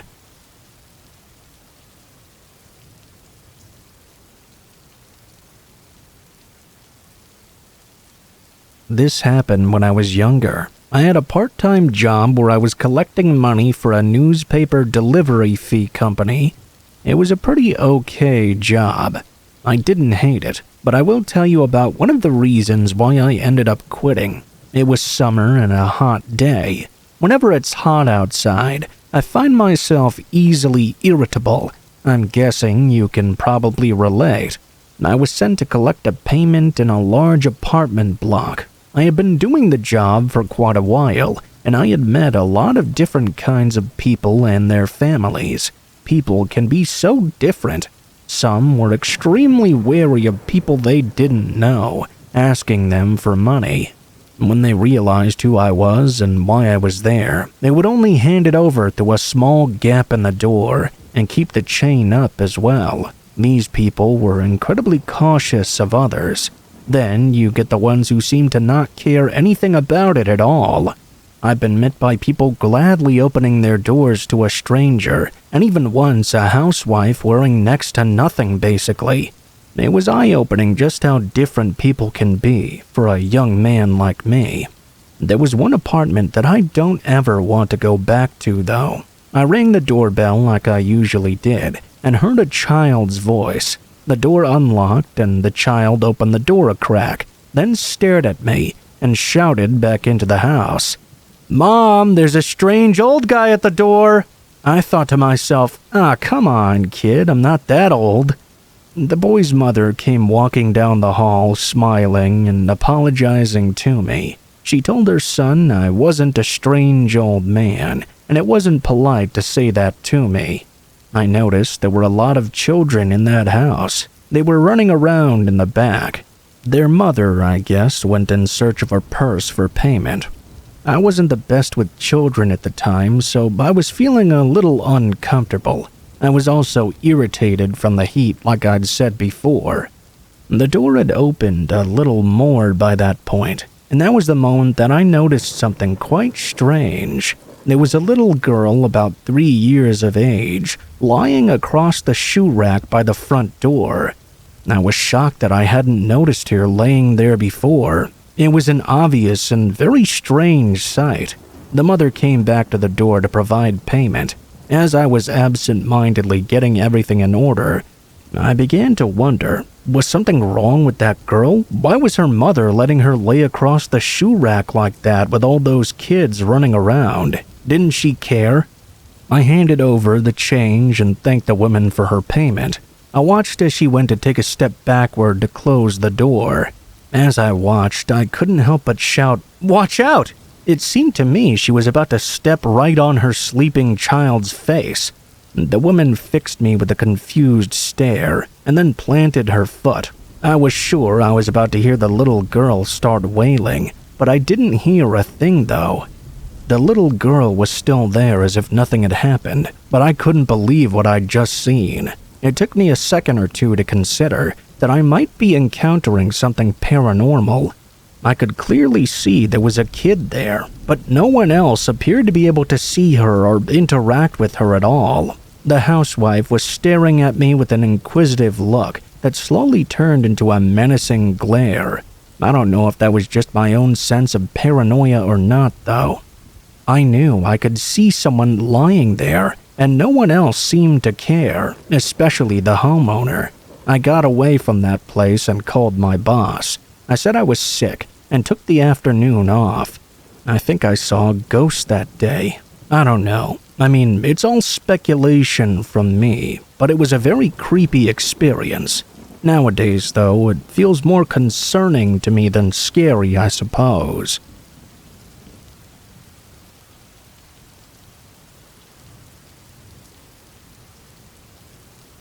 This happened to me when I was going to school in Los Angeles during the spring of 2012. I grew up in Indiana, in a very safe community, so it took me quite a while to adjust to the craziness and crime in the city. I was living in an apartment with 4 other women at my college.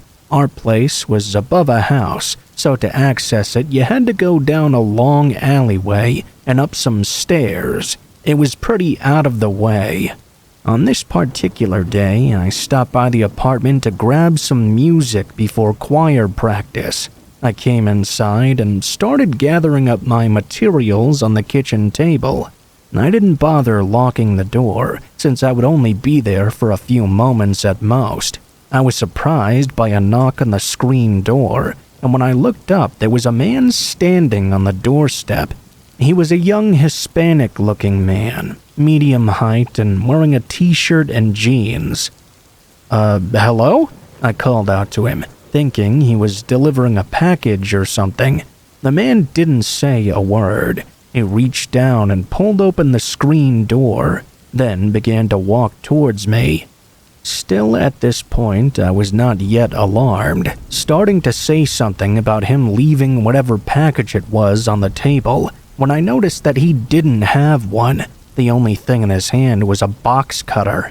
And by the time I realized this, he was already too close for me to escape. He put the blade up against my neck and told me to get up and walk into my roommate's room next to the kitchen. He locked the door and pushed me down onto the bed. My mind was racing, the whole time telling myself that he probably just wanted to rob me and that I would let him take whatever he wanted. As I was sitting on the bed, he started looking around the room. He grabbed some telephone cables next to the bed and began trying to tie my wrists together. It wasn't working too well, but he kept on trying. I eventually snapped out of my trance, though, realizing that this situation would become even more dangerous if he managed to bind me. I screamed and started hitting and pushing him. I made a break for the door after he stumbled backward. He caught me and tried again to tie my hands together, but I was thrashing and screaming. I kept hitting him in his head. After a few moments of this, he decided to bail and ran out of the apartment. I followed him screaming for help. One of my neighbors who lived in the house just below came out within seconds and saw the guy running down the alleyway. He chased him into the street, and we called the cops as well. They came right away. I ended up going down to the station, where I worked with a police sketch artist on a composite that ended up being posted on the television. They caught the guy within the week. The officer that responded to the scene said there was a local gang that apparently required new members to cut off the nipples of women and bring them back as an offering. Ever since this experience, I always tell people to lock their doors, even if they're just stopping by to grab a few things. You're better off safe than sorry.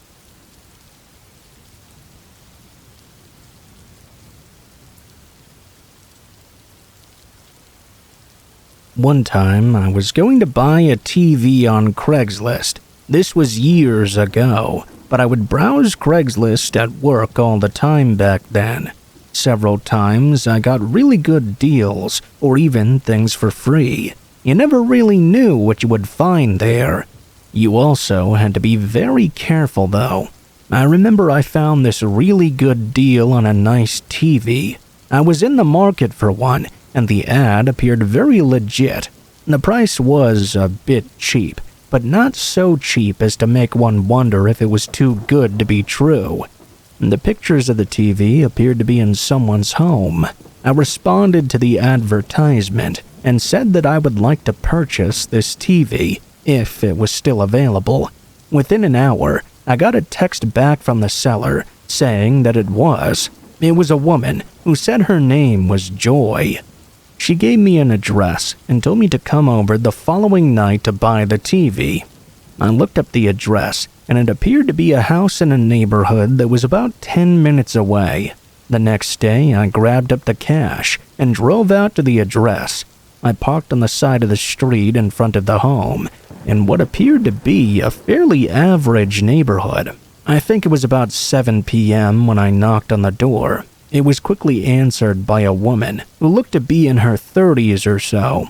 Average height with some notably dark hair. She said hello and invited me inside. I stepped into what looked to be the living room of this home. There were many boxes around and stuff strewn here and there. It looked as if perhaps she was moving. There wasn't really that much furniture either.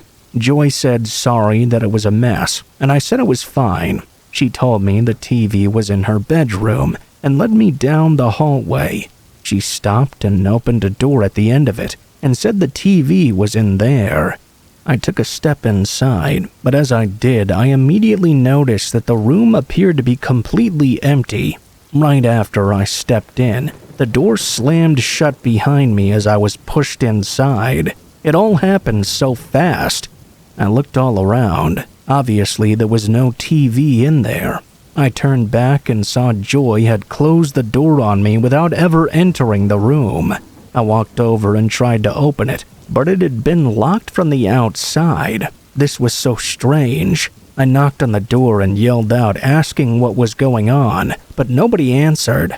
I kept trying the door for a minute or two, and it just wouldn't open. I was yelling for somebody to open the door, but was getting no response. I realized this was not going to work. I looked further around the room. It was a small bedroom that was completely empty. There was literally no furniture at all. I got out my phone and tried to call up one of my friends.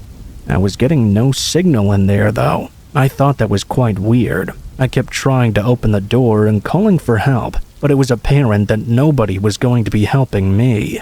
I looked all around the room, wondering what on earth was going on. Several minutes into this, I began to hear noises coming from outside the room. It seemed like they were coming from the living room area. It was Joy, and the sound of a man's voice as well. I couldn't tell what they were saying, but I could hear they were talking to each other. I yelled again, but got no response. After that, I went over to the single window in this room and tried to force it open. For some reason, it wouldn't budge at all. I went back over to the door and started to bang on it as hard as I could. I wanted to break this damn door down. I heard a man's voice yell at me to stop from down the hallway. I didn't know what these people were capable of, so I did stop, but just for a moment. I took out my phone and found my alarms. I turned my volume all the way up and started playing the most annoying alarm noise I could. I then put my phone on the far side of the room. I walked over and hid behind the door on the other side. Within only 30 seconds, I heard somebody walking toward the room. They got right outside the door, and the door then opened. The man walked in and started going towards my phone, making all the noise. I ran out from the corner and hit him in the back of the head. I ran past him, leaving the room. He tried to get up and grab me at the last second, but I just barely slipped by him. I ran out and down the hallway. When I got to the living room, I saw Joy standing there. She kind of tried to stop me, but honestly, it was a very embarrassing effort. I was able to slip around her easily. By now, the man had started to run after me. I threw open the door. As I was doing so, Joy grabbed at my arm. I escaped her grasp and got out. They were both still running after me. I sprinted for my car. Luckily, I still had my keys on me, not the brightest pair. I unlocked my car and got inside and sped away from there. Sadly, as I'd left my phone inside, I couldn't immediately call the police. I stopped at the first gas station I saw and went inside. I asked the employee to call the police. They got to the gas station soon, and after talking, we went back to the house. They recovered my phone on the side of the street about a block up. When they went to the house itself, nobody was there. They found out those people did not actually live in the home, and somebody else had been renting it. I don't know if those two were ever caught. When I looked at Craigslist again, the post was obviously gone. I just know that I'm never using Craigslist again after that.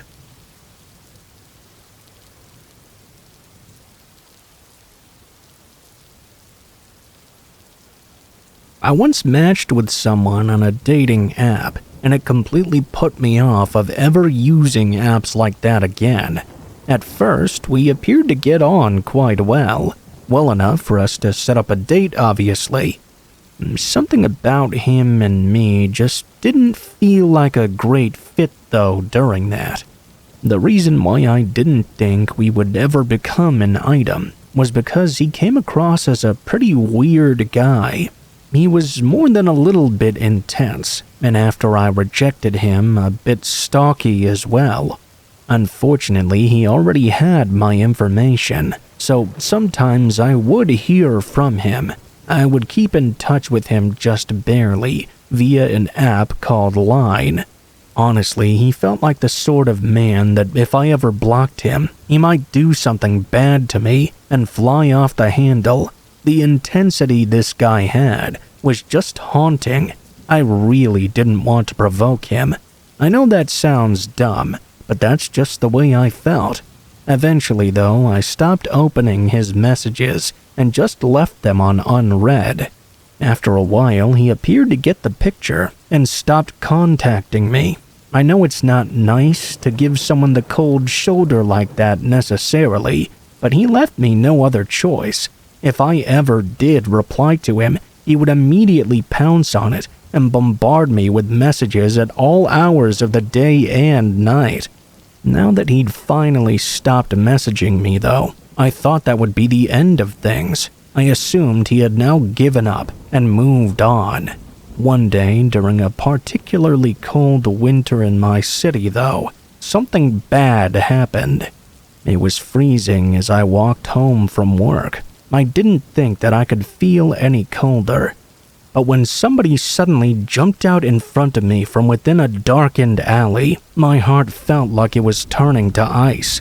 It was him, the guy I'd gone on a date with months ago.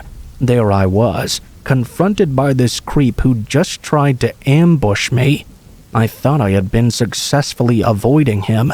Obviously, I was really scared. He stood there blocking my path forward and didn't say anything. He was just glaring at me. I was shocked into a silence. I really didn't know what to say or do. After a couple of awkward seconds, I asked him what he was doing here. He said something like, "What's so bad about two lovers meeting? I mean, it's only natural I come around to see you if I can't reach you by phone, right?" What he said made no sense. It had been a good multiple months since we had spoken, and even longer since we'd had our one and only date. It made no sense at all.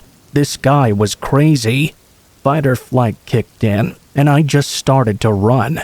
All I wanted to do was get home and somehow forget about this entire encounter with this man. I realized while I was running, though, that if he'd met me on my route home, then he knew where I lived. I realized it would be dumb to go straight home, so I stood there as it snowed down. I was in the archway of some disused building. I was frantically thinking about what to do next as the adrenaline began to subside. The solution was obvious. I needed to go to the police. I ran to my local Koan. Just to inform you, that's a station for police officers built at key areas in the city, such as in front of train stations or very busy shopping districts. The word in our language literally means taking turns to keep watch because it's staffed with officers at all times of the day just in case of an emergency. I had used this one several times and been grateful for their help. After I arrived and made the report to the officers this time, they said they would patrol my area just to be on the safe side. I felt reassured, but not exactly safe. If I'm being completely honest, after that night I turned into a recluse for a while. I developed a fear of leaving the house. 3 months or so went by, and there was no sign of that one-date wonder I'd matched with online. Slowly but surely, I regained some of my confidence. I went outside by myself for the first time in quite a long while. I was relying on the help of my friends and family up until then. I planned on heading to the supermarket. I knew the route, and I was close to the station nearby. I thought it was relatively safe. I got about 20 paces up my street when suddenly I heard a voice call out to me. I was addressed by my full name. It wasn't an oi or a cat call or something like that. Whoever this was knew me. The man shouted at me again. "Hey, Kana, I've been waiting for you." He crossed the road with a light jog and stood a couple of paces behind me. I could see it was the same man. "Hey, you don't need to call the cops on me, right? Don't you think what you did was a little bit mean, sweetheart? I was so scared I couldn't make a sound. I knew I had to get out of here right now. I'm happy I chose the route that I did for my first venture out, as I knew exactly how to get back to that station. I ran there and reported what happened." The man fled, and I have to say that since then my life has been pretty incident-free. I guess the second reporting really scared him off, kind of. That's exactly how it was before, though, so I'm a bit worried I've been led back into a false sense of security. I feel like it might just be the calm before the storm. Once again, winter is rolling around and the nights are getting darker. When the snow begins to fall, I get scared. All those memories of being followed and ambushed by that man return to me again.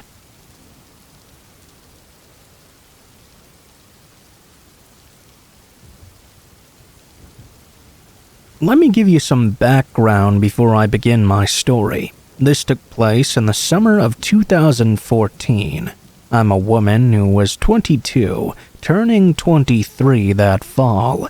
I don't want to share my exact location, so I'll be making some minor changes for privacy reasons. I live in a small college town. I've lived there for my whole life basically, and I've graduated from there as well. There's a lot of history in this little town. Unfortunately, we do have quite a drug problem here. Other than that, though, we don't get a whole lot of crazy around this place. I worked at a gas station that was owned by a family member. My husband and I worked opposite shifts. I was the early bird, so I would work the morning shift. I would get up around 3:30 or 4 o'clock in the morning and open the store by 5. I was never worried about walking out to my car in the dark because I grew up living in the countryside just outside of town. I loved being outside, especially when it was dark. I used to lie down in the grass and look up at the stars. My friends would come over, and they would always play Ghost in the Graveyard at night and do your typical teenager stuff during the dark hours, messing around, having a little fun. We owned about 4 acres of land, and no one ever bothered us, so I was used to being outside when it was pitch black with no fear at all. Now that you've got the background, let's get into the story. This is going to be in 2 separate parts, so bear with me, as both of these incidents occurred close to each other. As I mentioned before, it was summer of 2014. I was getting ready for work like I usually did. When I got into my car and started pulling out of my apartment's driveway, I noticed a man walking down the road, trailing a suitcase behind him. As I got closer, I began to wonder why on earth someone would be wandering down the street pulling a suitcase at 4:40 in the morning. I thought about pulling up next to him and rolling down my window to ask if he needed me to call the police or something, but I was a bit suspicious. Growing up, I'd been told not to pick up or talk to hitchhikers, so there was no way I was going to let a stranger get into my car. I also wanted to be a nice person, though, and was willing to help in any way I could. When I pulled out of the driveway, the man began walking right toward my vehicle. I remember losing my nerve immediately and just taking off down the street. I looked into my rear-view mirror to see him just standing there watching me. I could just tell there was something off about this person. I was thankful I didn't offer to help him. Some of you might think, oh, you're just over-exaggerating. But why would this man start coming right at my vehicle? And what was he doing with this suspicious suitcase in the middle of the street at 4 o'clock in the morning? Once I reached work, I called the police and reported this suspicious activity to them. I told them I was a concerned citizen. I had been living in this neighborhood for 4 years and had never seen that man before. The police told me they would send a car out to patrol the area. Hours went by and I didn't hear anything back from them. I called the non-emergency line to inquire if they'd found anything. They told me there was no trace of the man. I brushed it off and went about my day, not really thinking about it further. I mentioned it to my husband after shift, and he told me it was likely just someone returning home from the airport or something. The nearest airport was about an hour's drive away, though. My husband thought I was just overreacting about the whole thing. A few weeks later, I was talking to one of my customers and brought up this strange incident. It's a small town and everyone talks to everyone around here. As soon as I mentioned the man with the large suitcase, my customer just about looked like he'd crapped his pants in front of me. He started telling me that the police had been discovering bodies and suitcases in our county. All the hairs on the back of my neck stood up straight, and my heart began to pound out of my chest. The customer asked me if I remembered what the man looked like, but I hadn't really got a good look at him. I wasn't 100% sure if the man I'd seen was the mysterious suitcase killer, but I'm glad I hadn't stopped to help him. A couple of months later, I was again getting ready for work. I headed out the back door of my apartment. My husband and I lived at the end of the hallway, so I figured I would just park my car close to the back door. I thought it would be easier than going all the way down the hallway. Plus, a lot of the front parking spots are always taken. When you go out the back door, though, there are these large pine trees lining a cement pathway that guides you to the back parking lot.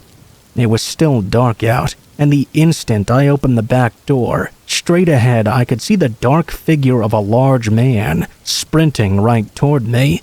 I didn't hesitate. I slammed the door shut and rushed back into my apartment. My heart was pounding violently inside my chest. I was in full-on flight mode. I'd never run so fast in my life. The moment I reached the bedroom, my husband shot straight up and asked me what was wrong. After I explained what was going on, he stood up from the bed and headed to our door to look through the peephole. He saw nothing, so he opened the door a crack and started looking around. There was no one there. I was still shaking, even when my husband walked me out to my car. I'm lucky to have such a great guy for a lover. Later that day, when my husband arrived at the gas station for a shift, he told me from now on to park in the front, where the lights are. The same week, I ended up buying some pepper spray just in case I needed it in the future. It's been about 7 years, and I still haven't used it, thank God. I want to warn all of you, even though you feel like you're safe in your own neighborhood, you still have to take precautions. Make sure you park in well-lit areas if you're going to work very early like me. Always have a can of pepper spray or some sort of protection, and you need to be aware of your surroundings because you never know if there's someone hiding in the shadows waiting for you to let your guard down. There are a lot of freaks roaming the streets, and you have to be careful out there. If something doesn't feel right, always trust your own gut.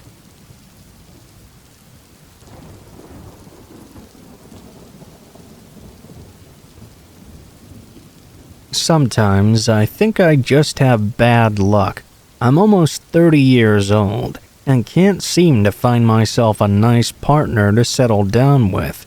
I've gone on a million dates, I've tried the whole Tinder thing, I even had friends set me up on blind dates. I just can't seem to find that connection, no matter how hard I try. The story I'm about to tell you happened to me a few years ago, and I don't know if it was just desperation or plain old bad luck. It still haunts me to this day. It started on a beautiful summer day. I happened to be off from work on a Saturday, which basically never happened. I decided to try and make the most of it. I had recently moved to a new neighborhood a few months prior to the events of this story.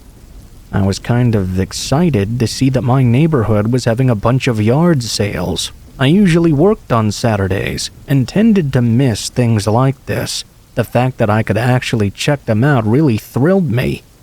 I visited a few houses on my street. They weren't really selling anything that interested me though. As I continued to make my way through the neighborhood, I stopped at a house that was selling a bunch of guitars and drum sets. Since I played guitar myself, I was interested right away. I grabbed this lime green acoustic one the guy was selling. While I was inspecting the instrument, I heard a voice call out from behind me. "Hey, sweet guitar, you play?" I turned around and said yes at the same time. What I wasn't expecting to see was a cute woman smiling at me. She absolutely was my type, dressed in a punk rock style covered in tattoos, and most notably had some really cool green hair. I'm not one to engage with people so easily, but she had a certain charm about her that sucked me right in. We ended up making small talk for nearly half an hour, right in this poor guy's yard sale. Finally, the guy just said I had to either buy the guitar or leave, since I'd been holding it the entire time. I told the girl it was nice meeting her, and then went and paid the guy. I remember walking home with the guitar in hand, kind of beating myself up that I didn't even ask for her contact information. I didn't even get her name. I remember feeling a rush of joy. From several feet behind me, I heard her voice. She called out to me to stop, and when I did, she ran over and grabbed my hand. "I know this sounds crazy, but I really like talking to you, and we had a connection, you know? I think it'd be crazy if we both ignored it. Would you want to hang out sometime?" I was so excited. I was trying to play it cool. I remember laughing and telling her my name, to which she replied hers. She said her name was Moon. Yes, Moon. We joked and continued our small talk for another few minutes. I eventually worked up the courage to ask her out for a drink, and I guess I shouldn't have been surprised when she said yes. We went to a local bar, had a few drinks, one thing led to another, and I asked her to come back to my place.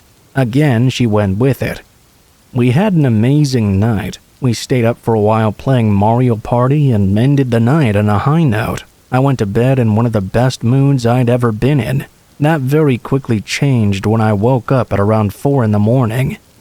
I noticed that she wasn't lying next to me anymore. I sat up in bed and noticed my bedroom door was shut as well, which I never did. I snuck over to the door and slowly opened it. I thought I could hear the sound of breaking glass coming from downstairs. I was still groggy from waking up, so I wasn't moving fast yet. I was going down the stairs shouting Moon's name. Before I went all the way down, I heard her yell something, and then heard the back door slam. I finally started to move, and that's when I noticed I was too late. My kitchen had been completely destroyed. There was glass everywhere. Anger turned to sadness. This woman had not only trashed my kitchen, but also robbed me blind. My records were gone, my guitars were. I had a china cabinet that had a bunch of family relics in it, and all of that had been destroyed. She had taken everything I had of real value and ran out the back door. My logic was telling me there was no way she could have carried all that stuff out by herself, but when I got outside, she was nowhere to be found. Reality started to set in. I realized just how hard I had been played. This woman had a plan all along, and she had to have had someone else with her, because she never would have been able to get away so fast on her own. I obviously reported this to the police, but nothing ever came of it. I could describe her appearance quite well, but nobody matching her description was ever caught. Moon must have been a fake name, because nobody in the area knew about her when I asked. When I reflect on this now years later, I notice some red flags, like where did she come from that day? I never bothered to ask, but she hadn't driven a car. I had assumed she lived in the neighborhood. She was dependent on me the entire evening, and instead of looking at this as some type of issue, I was more into the idea she needed me. I never did get my stuff back, and now I'm more careful and selective with who I bring to my home. Be careful, because sometimes the people you think you can trust turn out to be the monsters right under your nose the entire time.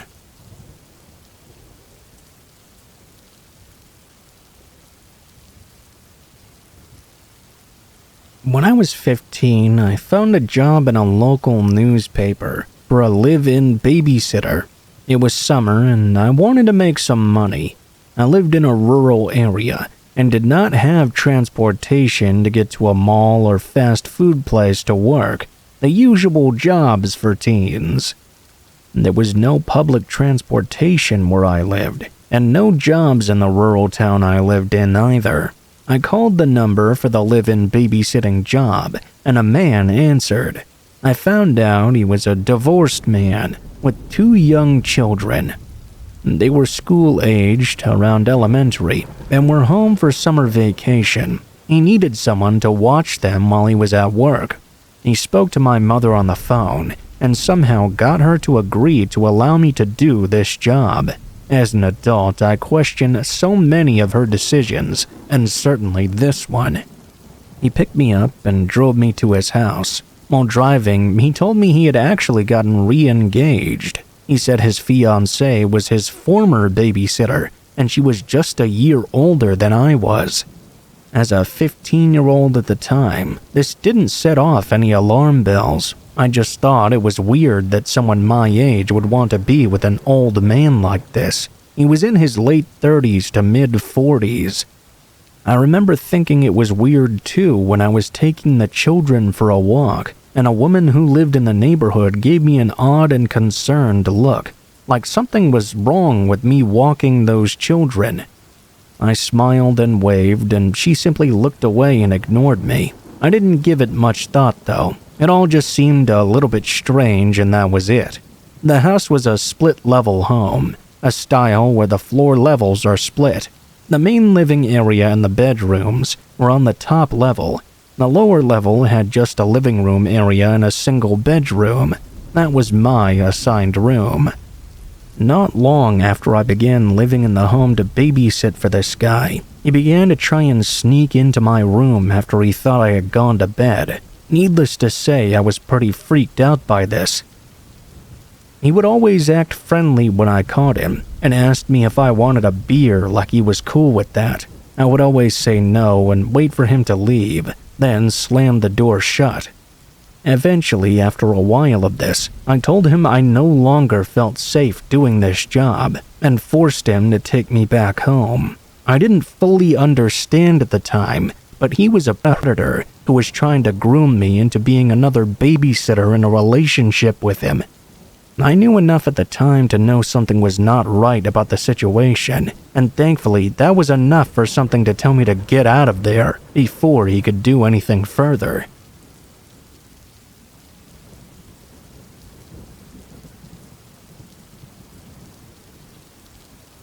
I went through a very rough breakup with my boyfriend of around 18 months in 2012.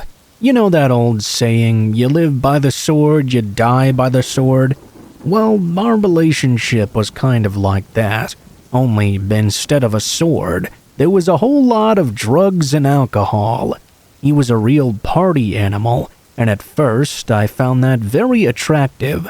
After 2 years of fighting and struggling for money while nursing many hangovers, though, I realized that I wanted to mellow out while he didn't want anything of the sort. I didn't want to be that lame, controlling girlfriend. I wanted him to live the kind of life that felt right, and I just wasn't going to let us slowly drift apart when we'd be much happier pursuing relationship goals with alternative partners. That's the way I saw things anyway. He obviously disagreed. Like I said, the breakup itself was very rough. There was yelling, there was tears. In the end, he seemed to accept my decision and agreed that we'd be happier seeing other people. I also explained that I wanted to end things on a high note and that I didn't want my final memories of him to be tarnished by anything negative.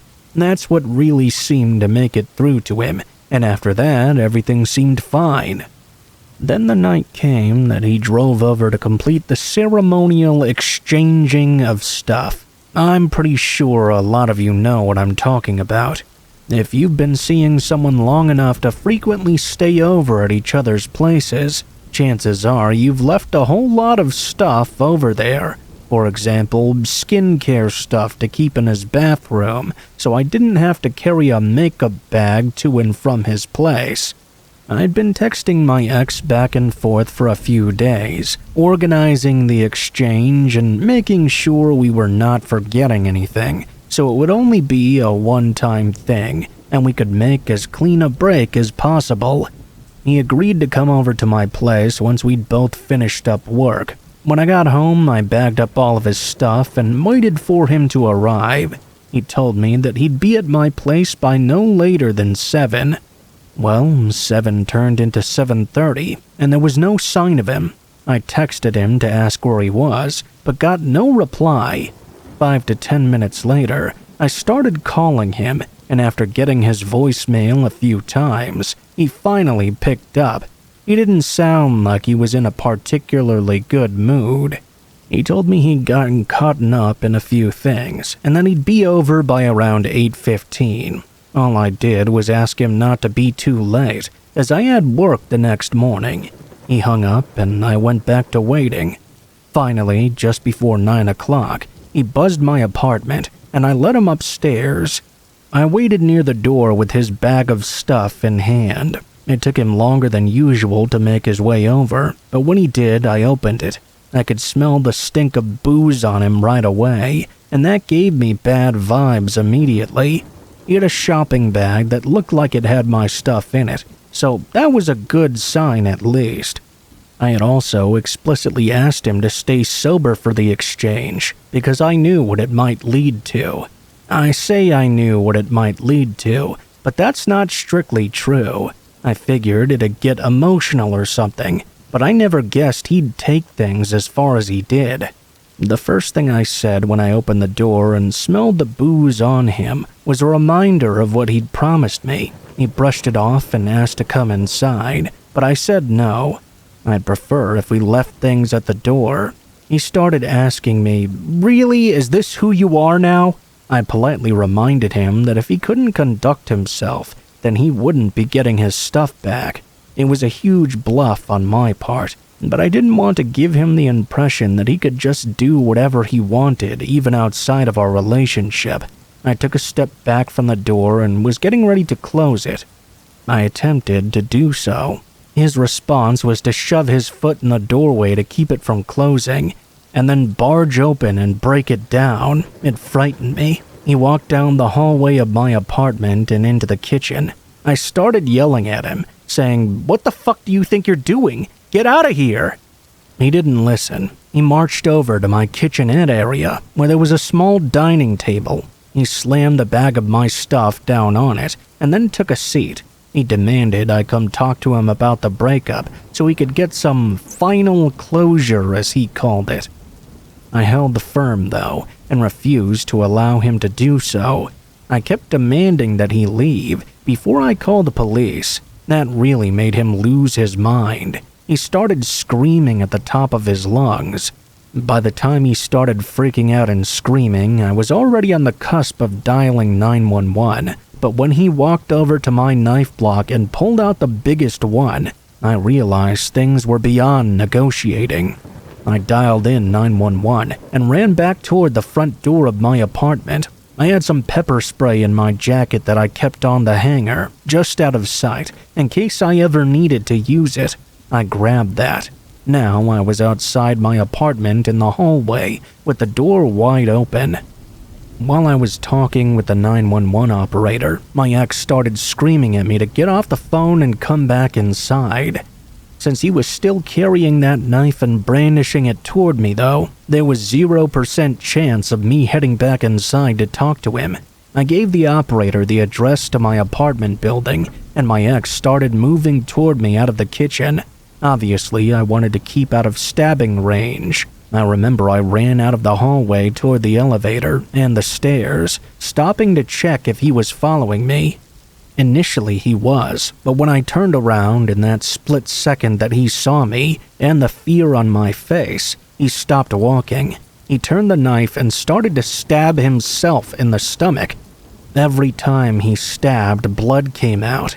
It looked like lots of quick, shallow stabs. but from the horrible sound it was making, I could tell he was really hurting himself. I turned around and ran screaming down the stairwell. He didn't shout anything after me, or if he did, I didn't hear it at all. All I could hear was grunts of pain as he continued to stab himself again and again.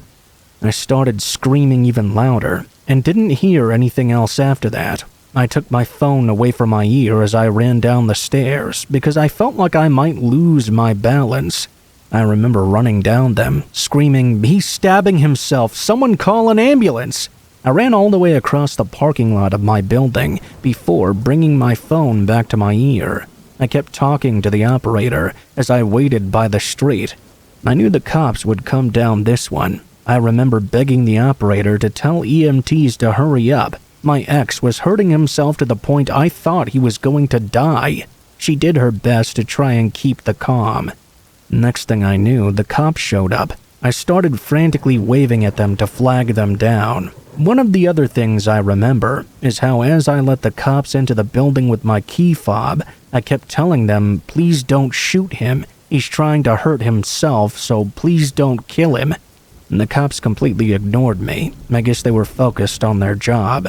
In the moment, their silence had me in even more of a panic. I thought my ex-boyfriend was going to die right there in the hallway outside my apartment no matter what, either by himself or by the police. The EMTs arrived and carried him to the ambulance, which was at least an hour after everything started. I was convinced he was going to die.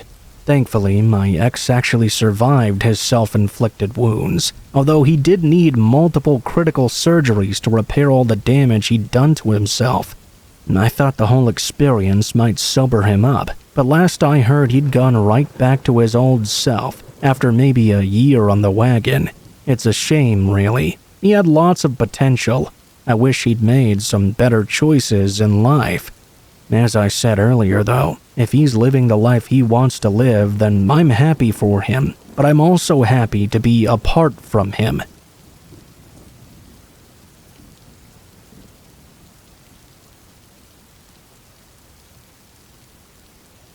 One time, I got back from work a little bit later at night.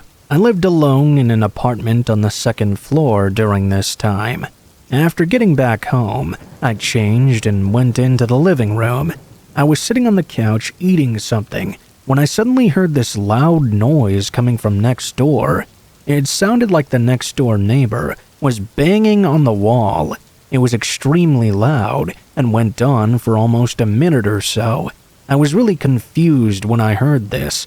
I wasn't making any loud noises or anything. The TV was on, but the volume was really not high at all. The neighbor was pounding on the wall as if I was being super noisy though, and he wanted me to be quiet. I didn't really know why else he would be banging on the wall otherwise. Even if he was bothered by the TV, I didn't even think it was loud enough for my neighbor to be able to hear it. I wasn't hearing any other loud noises from anywhere else. Just to be sure though, I muted the television for a short time. Everything was quiet, but then the loud banging on the wall started again. I really had no idea why my neighbor would be doing this now. I wasn't aware of making them angry or anything, and to be honest, I didn't even know who was my next door neighbor on that side. I never really saw them, and I'd been living at that place for about 6 months now. I had never met or seen hardly any of my neighbors. The banging stopped after a short time. I didn't really know what to make of this. For the next couple of minutes, everything returned to normal. It was so quiet that I just kind of moved on from that. 5 minutes later, there was suddenly an extremely loud pounding coming from my front door. It sounded as though whoever had been banging on my wall had now moved on to my front door. It continued for about 30 straight seconds. I decided to get up and walked over to the door. When I approached, the banging stopped. I looked out my peephole to the other side, but nobody was there. Whoever had been knocking had already left. I had no idea what was going on now. I was just assuming it was my next door neighbor, but I didn't even know what they looked like if it was to confirm.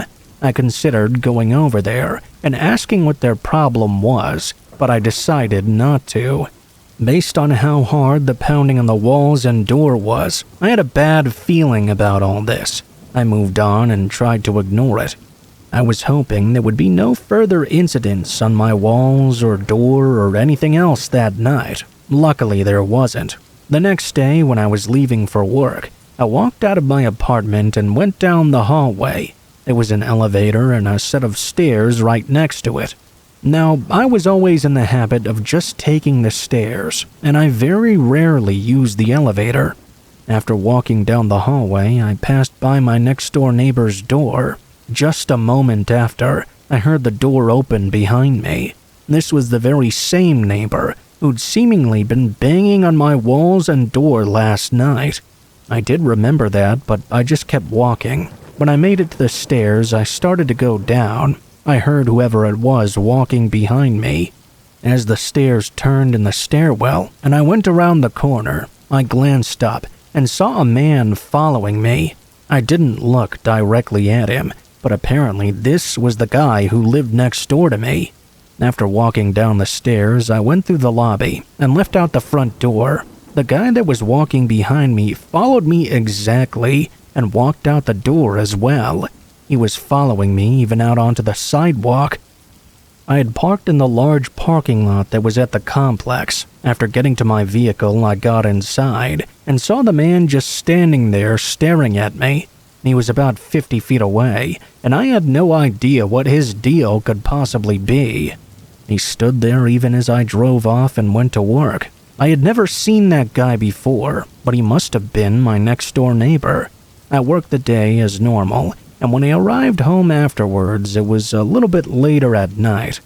By the time I arrived back, I think it was about 10 o'clock or so. I went inside my apartment building and started to walk up the stairs. When I made it to the top, I moved down the hallway toward my door. Right as I passed by my next-door neighbor's door, though, I heard it fling open again. I had a bad feeling now. I walked faster to get to my door, but I could hear his footsteps enter the hallway and follow behind me. When I arrived at my front door, I unlocked it and opened it up. As I was closing the door, I heard the footsteps rushing toward me. I slammed and locked it, and 5 seconds later, my neighbor actually tried opening it. There was once again more loud banging coming from the other side. I really couldn't believe this guy. I looked out the peephole and saw him relentlessly attacking my front door. I moved away from it and was about to call the police. As I went and grabbed my phone, he stopped abruptly. At that point, I put my phone down. I didn't want to get in trouble with my next-door neighbor. Clearly, he had some problems with me, and he even tried entering my apartment. I didn't know, though, if maybe it was a misunderstanding or something. I decided that if anything further happened, I was going to go over and give him a piece of my mind. Hopefully, he wouldn't be too dangerous. After that, nothing else happened, though. I would say about a week later, I saw another neighbor in the hallway. I went over and introduced myself to her. I had seen her a couple of times before and knew she lived here for a while. I told her about what happened and asked her if she knew the guy who lived next to me. She told me that nobody lived there in that apartment, and it had been vacant for quite a while. It was crazy to hear. I went to the offices of the apartment complex and asked one of the agents. They confirmed that the unit next to mine was vacant and had been for several weeks. My mind was blown after hearing that. I never did see that guy again or hear anything else about him. I don't live there anymore, but I still get the creeps thinking back to those days.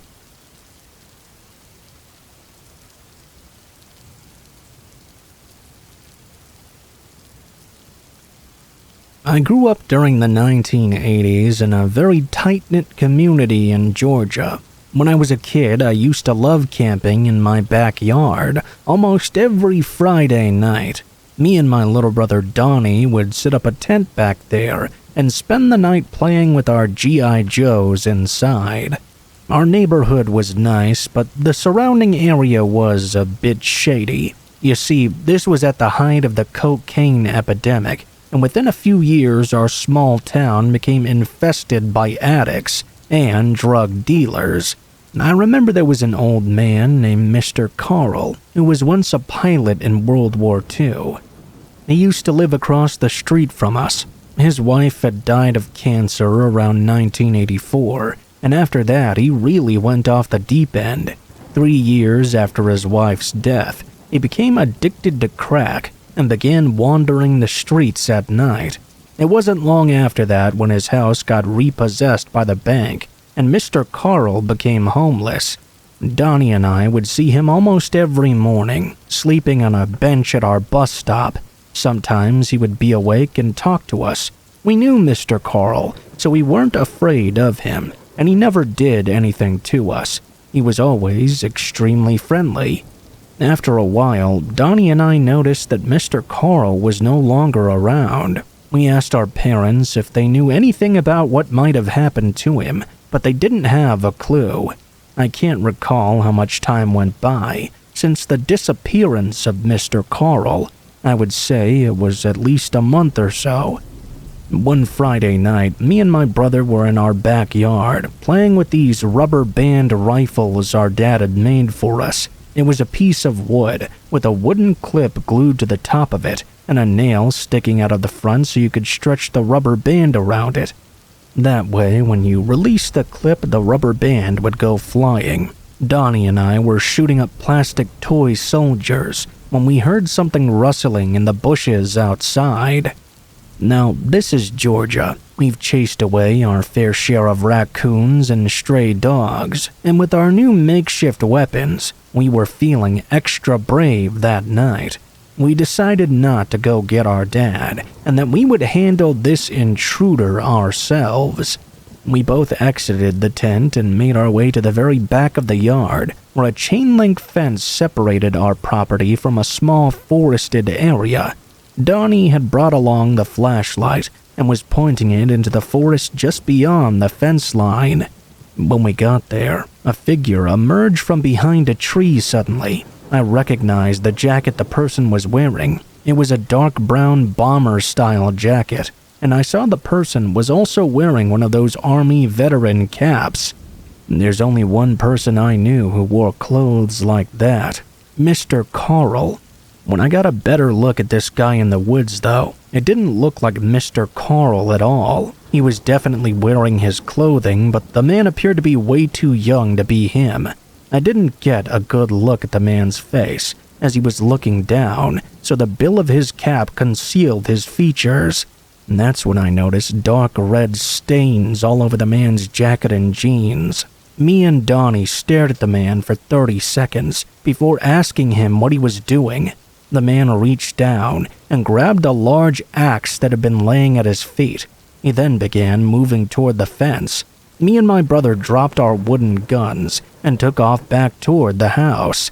As soon as I turned around, I felt something fly past my head. I looked over to see the axe flipping through the air. It crashed into the tent, causing it to collapse. The rest of that night is a blur to me. According to our dad, when me and Donnie burst into the house, we were absolutely hysterical. It took an hour to get the full story out of us, and by that time, the mysterious man in Mr. Carl's jacket was already gone.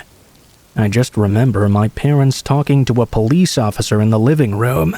As far as I'm aware, there was never any follow-up, and I don't know if the guy was ever caught or retrieved the axe he threw at me.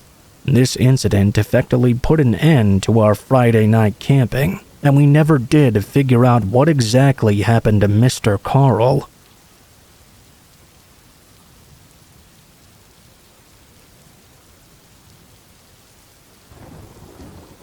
When I was 16, my family went on a vacation to Cancun with a big chunk of our extended family. It was an all-inclusive package, so we never left that hotel. Our days consisted of eating, sleeping, and going to the beach right by the property. My family didn't even want to spend a single penny more to, explore the beautiful city. You must know that sleeping after a day at the beach or a pool, it's a little bit harder. You're in bed and you feel like you're still in the water, but you're more tired than ever, so you sleep like the dead. Some days, I didn't even notice how tired I was until I woke up the next morning. My parents would wake me so we didn't miss the hotel breakfast, which closed at 9 a.m. One night was very strange, though. We stayed up much later than usual, and I was nodding off. I had stayed with my aunt and some of my cousins, talking about the stars and the darkening beach and how pretty everything was. I asked my aunt if we could try to take a bus and see more of the city. Cancun is a touristy place, so it really wouldn't be that dangerous. My aunt and her husband were wishy-washy, though. Honestly, years later, I get it. Going on a vacation with your whole family is really expensive, so an all-inclusive is the best way to do it. If we went out, we would undoubtedly want to spend money or eat somewhere, and that just wasn't in the budget. They told me they might want to go somewhere, though, on the last day. I honestly don't remember much of the rest of the night. I was really sleepy. I went with them back to our rooms. My aunt and her family had been given rooms on the floor right below us. I don't know what exactly happened, but the next thing I knew, I was waking up, thinking that I was in my aunt's room. I got up from bed and went out, took the elevator and knocked on our room door. I was calling out to them, yelling my sister's name and banging on the door. It was around 4 a.m. or so. The door swung open and I stumbled slightly inside. 2 big hands grabbed me, and I thought it was my dad. I told them I'd slept in my aunt's room and that I was sorry I hadn't returned, but as I began to wake up and get more focused, an instant chill ran through me. Instead of my dad, it was a fully naked man with the hairiest chest I had ever seen. I'm focusing on the hair right now because I don't really want to talk about everything else. It was the first time I'd ever seen all of that. The man was angry and looked like he had just woken up.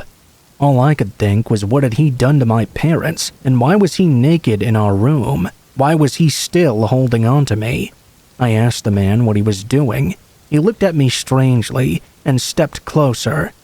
I struggled and squirmed. I managed to get out of his grip and ran to the lobby. There wasn't anyone around to help me. I thought about yelling for someone, anyone, but I was extremely confused.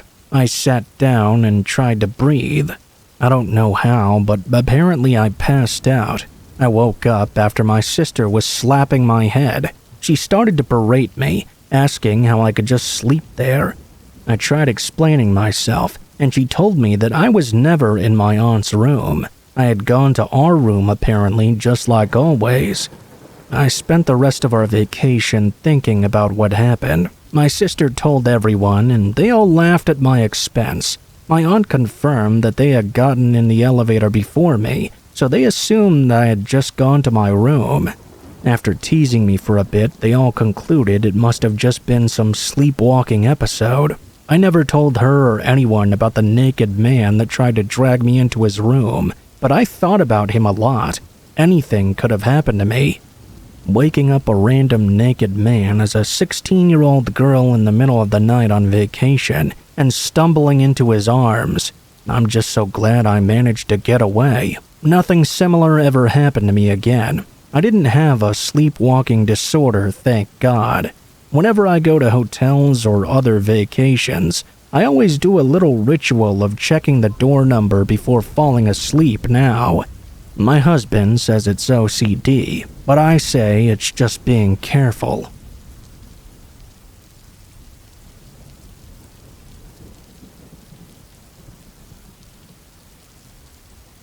One bizarre thing that happened when I was a kid was a sleepover experience I had. It was back when I was around 8 or 9 years old. I remember that I lived with my parents and older brother in the suburbs. A new family moved into the house across the street and one over to the right. They had a kid who was my age, and I remember meeting him when they first arrived. His name was Jake. There were a few kids in the neighborhood I would hang out with here and there. Over the first week or two that Jake lived there, I sort of hung out with him as well, maybe 2 or 3 times or so. My impression of him was that he was kind of weird. He was also really rude and didn't seem to like the same things the other neighborhood kids and I did. There were a few games we would always play, and I remembered that when we invited him, he would always say they were dumb and mock us. I don't really remember much else. I just know I didn't have the best impression of him. One day, my mom suddenly told me that Jake was going to have a sleepover with me. I remember being really confused, thinking, when did I agree to that? I told my mom I thought he was kind of weird, but she said he was probably just shy and insecure about moving to a new town. Apparently, Jake's mom had asked mine if he could stay over because she wanted him to make some new friends. I'm not sure if he had a hard time making friends or what, but I reluctantly agreed. Jake walked over with his mom, and our moms talked for a little while. Jake's mom seemed pretty nice, but Jake really wasn't. We went upstairs to my bedroom, and I figured we could just play video games or something for a while. Jake talked to me, and I don't really remember much of the conversation. We started gaming, and I was feeling a little bit better about him. He was decent at whatever games we played. We didn't really have to talk much either. We could just go from one game to the next, and it's always nice to have somebody to game with. This was before online gaming was super popular, so multiplayer often meant actually having to have another person there in the room with you. At whatever time I usually went to bed, we stopped gaming. Jake had a sleeping bag he had brought with him. I climbed into my bed and the lights went out. The next thing I remember was waking up when it was still pitch black out. I was half awake and didn't know what was going on. After opening my eyes, I noticed Jake standing in my bedroom. He was holding one of those little Nerf footballs I had. He then walked over to my bedroom window and opened it up. I was just laying there squinting my eyes from having just woken up. I didn't say anything or even move. After opening my bedroom window, Jake tossed the ball out of it. He then walked over and grabbed another ball and tossed that out the window as well. I really didn't know why he was doing this. I watched him. I was so confused. Jake walked over and picked up my PlayStation, unhooking the controllers and other wires. I realized he was probably going to toss that out the window as well. As he was walking over, I finally spoke up. I asked him what on earth he was doing. He looked over at me surprised, as if he hadn't expected me to be awake. He dropped my PlayStation on the ground right there and ran out of my bedroom. I was shocked. I got up and walked out of the room and heard the front door of our house opening. He had left the house entirely. I walked down and left the house to see where Jake had gone. When I got to the front yard, I saw Jake sprinting into his own and entering his house. I was really weirded out by all this. I went and grabbed everything he had thrown out the window, then went back inside. I went back to bed. The next morning, I told my parents about it, who seemed to be just as confused as I was.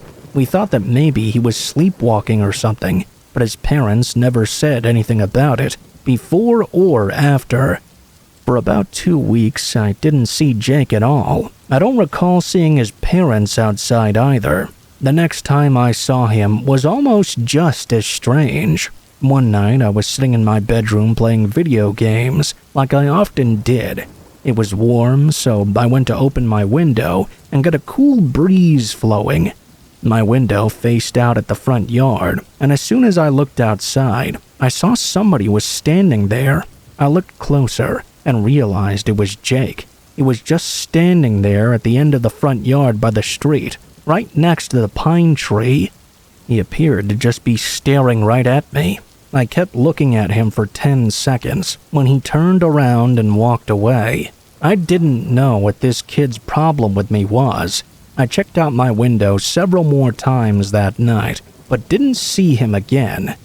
These events all took place during the summertime. I was expecting that once the school year came around, I would be seeing him in my class, but his family ended up moving toward the end of summer. I never did see him again after that. I still wonder why he acted that way. and did those strange things as well.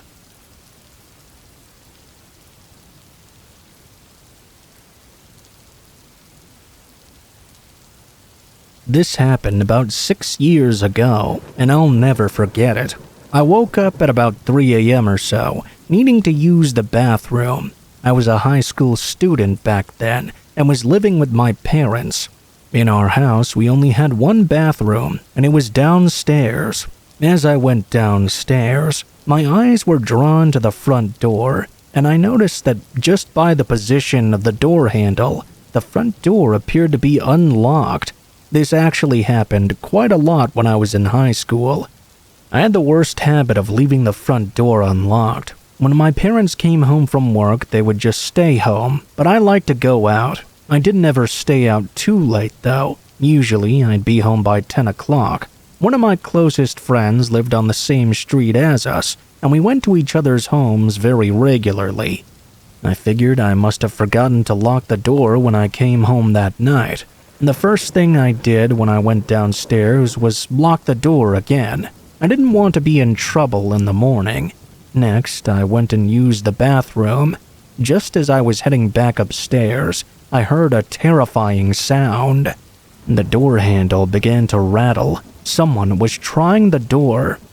In a house in absolute silence, the sound of someone violently trying the door handle was very jarring. It jumped me out of my skin. Not really knowing what to do, I turned to face it. I guess I wondered at the time if there was someone from my family behind that door.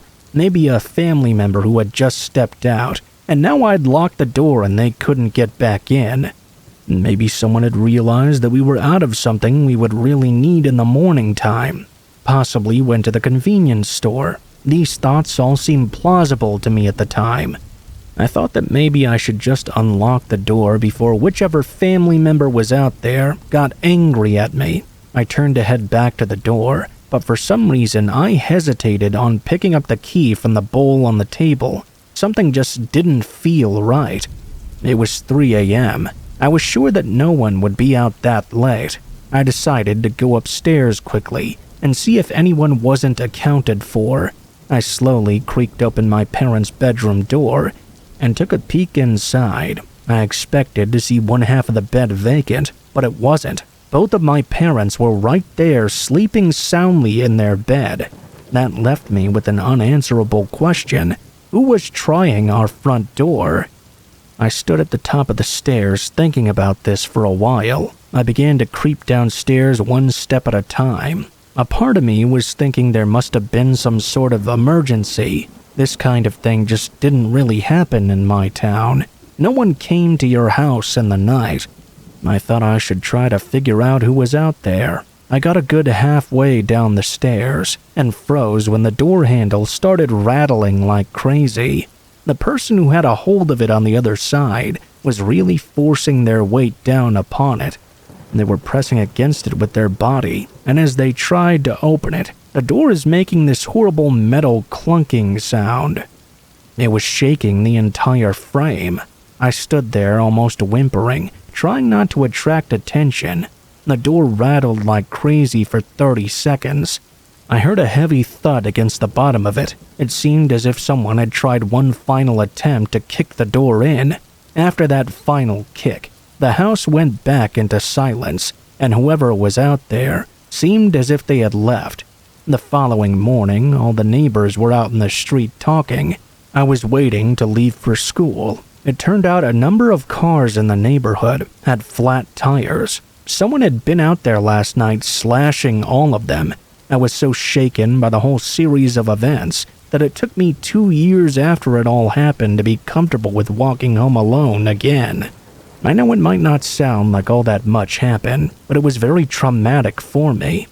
Even now, I torture myself trying to figure out why that person came to our house that night and what might have happened if I didn't need to use the bathroom at 3 a.m. If I'd stayed asleep for a few minutes longer, then whoever was trying the door would have easily gotten in. If they were slashing everyone's tires, that means they'd come with a weapon. I often wonder about what the purpose of their visit might have been. Why did they pick our house that night? Not knowing is almost as scary as that night itself was. I remember my parents saying the police never made an arrest. It scares me to know that whoever did all this is still out there.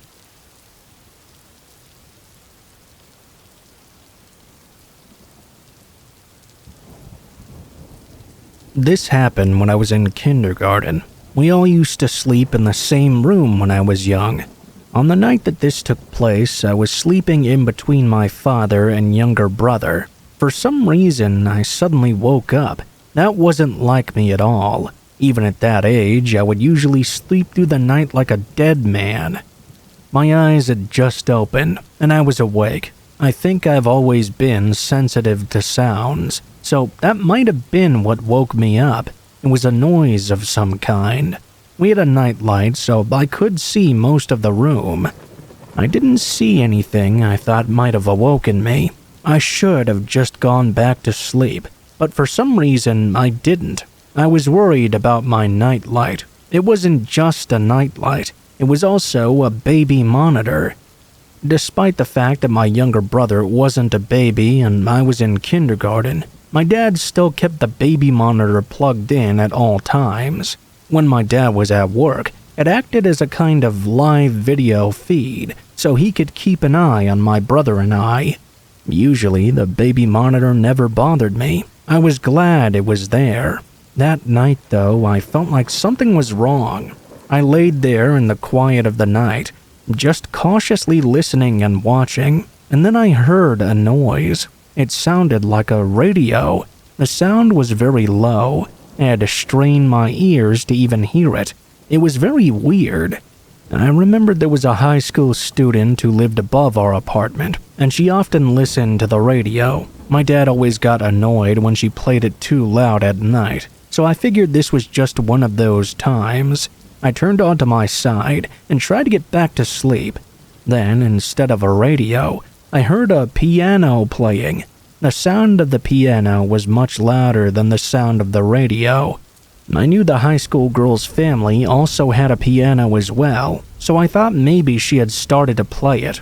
Weird, why would she play it in the middle of the night while also listening to the radio?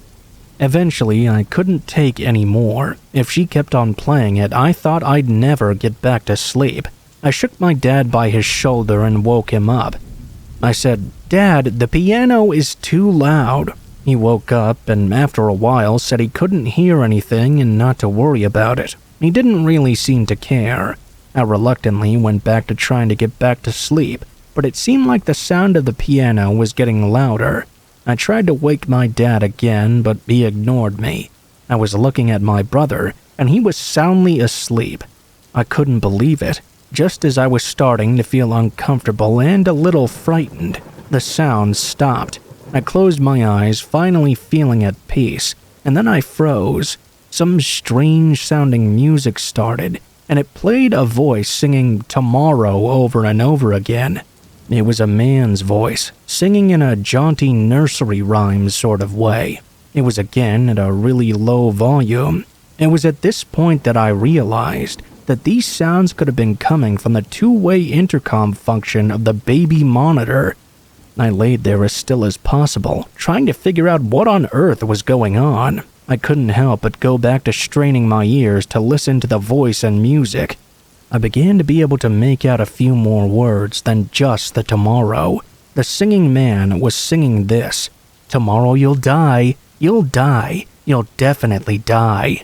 When I understood the words this strange voice was singing, I instantly covered my ears. My body began to shake. It was so scary. I didn't know who this person was, or why they were saying I was going to die tomorrow. If that sounds like my reaction was a little much, please remember that I was only in kindergarten when this happened. Before I knew what to do next, I found myself crying. I think at that point my father noticed or woke up. I had worked myself up so much that my father was certain I was having a fever dream. That made me panic even more, because I was thinking about that song I'd just heard from the baby monitor. I remember being so worked up that I couldn't even understand what my dad was saying. I could only think about how hot I was getting and what was going to happen in the morning. The start of potentially my last day on Earth with my family and my friends. That's about as much as I can remember. I know I couldn't sleep until the morning light rose behind the curtains. As you might have figured out by now, I did not die the next morning, nor the next day. Years and years have passed since I heard that creepy voice singing through the baby monitor. I was fine. My fever went away. I'm fairly certain it was a reaction to the panic and stress I was under at the time. Apparently, I told my dad about the song I'd heard, and he said I was so worked up I was repeatedly telling him I was going to die. He was obviously scared as well, because little kids of that age don't usually just say things like that. I don't really have an explanation for what happened. I know there are stories out there of people's baby monitors being tapped into by strangers, speaking to children through the device. It kinda makes me sick that there was an individual out there that wanted to terrify me that much for their own sick entertainment. I pleaded with my dad to get rid of the baby monitor, but he didn't want to. I mean, I do get it. It's a nice way for him to keep an eye on us. But on the other hand, I knew that someone else had their eyes on us too. I got in a lot of trouble for unplugging that baby monitor when he had expressly told me not to do it. It was on several occasions. Nothing like that singing voice ever happened again, thankfully. But that was pretty much the scariest thing that ever happened to me as a child. I spent the entire following day worried about if I would even live on to see another. That's something I wouldn't wish on anyone. I guess the only real takeaway from my situation is to ask parents to believe their kids, because sometimes what they think is just a bad dream or overactive imagination is actually something much more disturbing.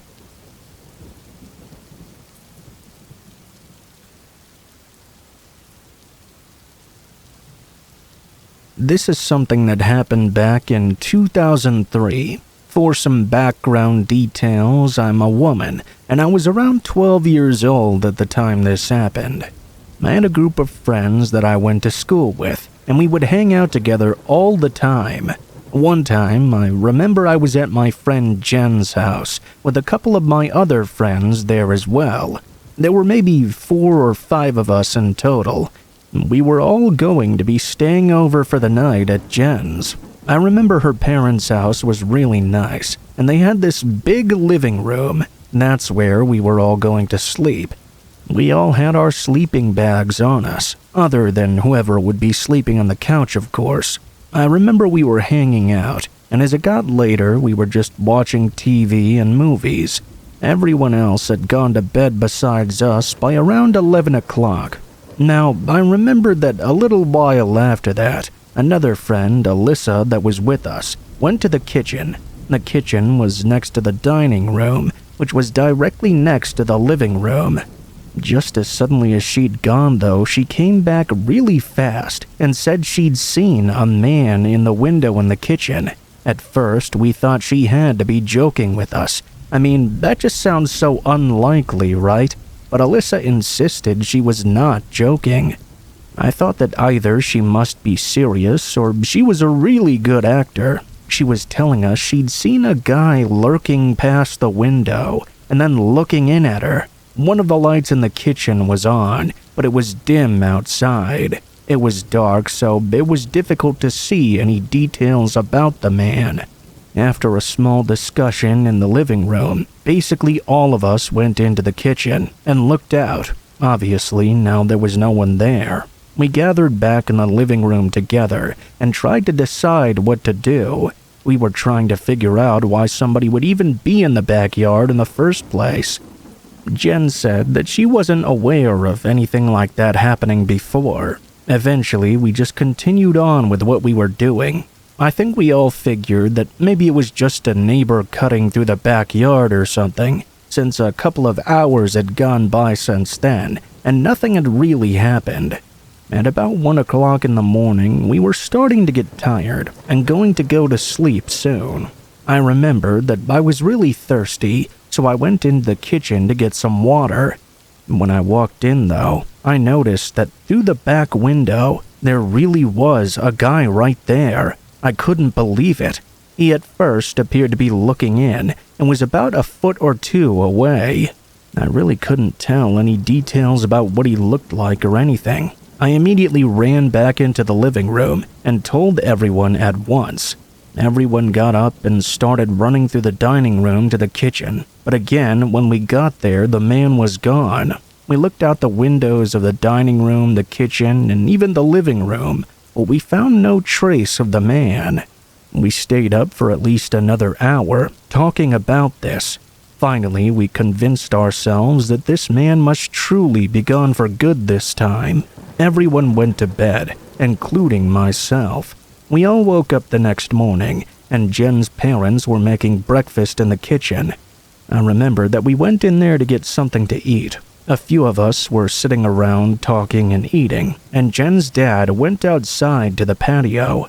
I'm not sure where he was going, but when he came back inside, he said that he'd found a bunch of marks at the back door, as if somebody had been trying to get inside.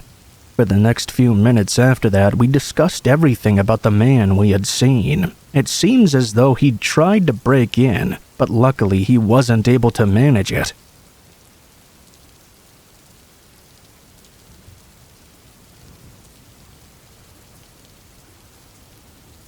I went to a summer camp where everyone slept in these huge tents.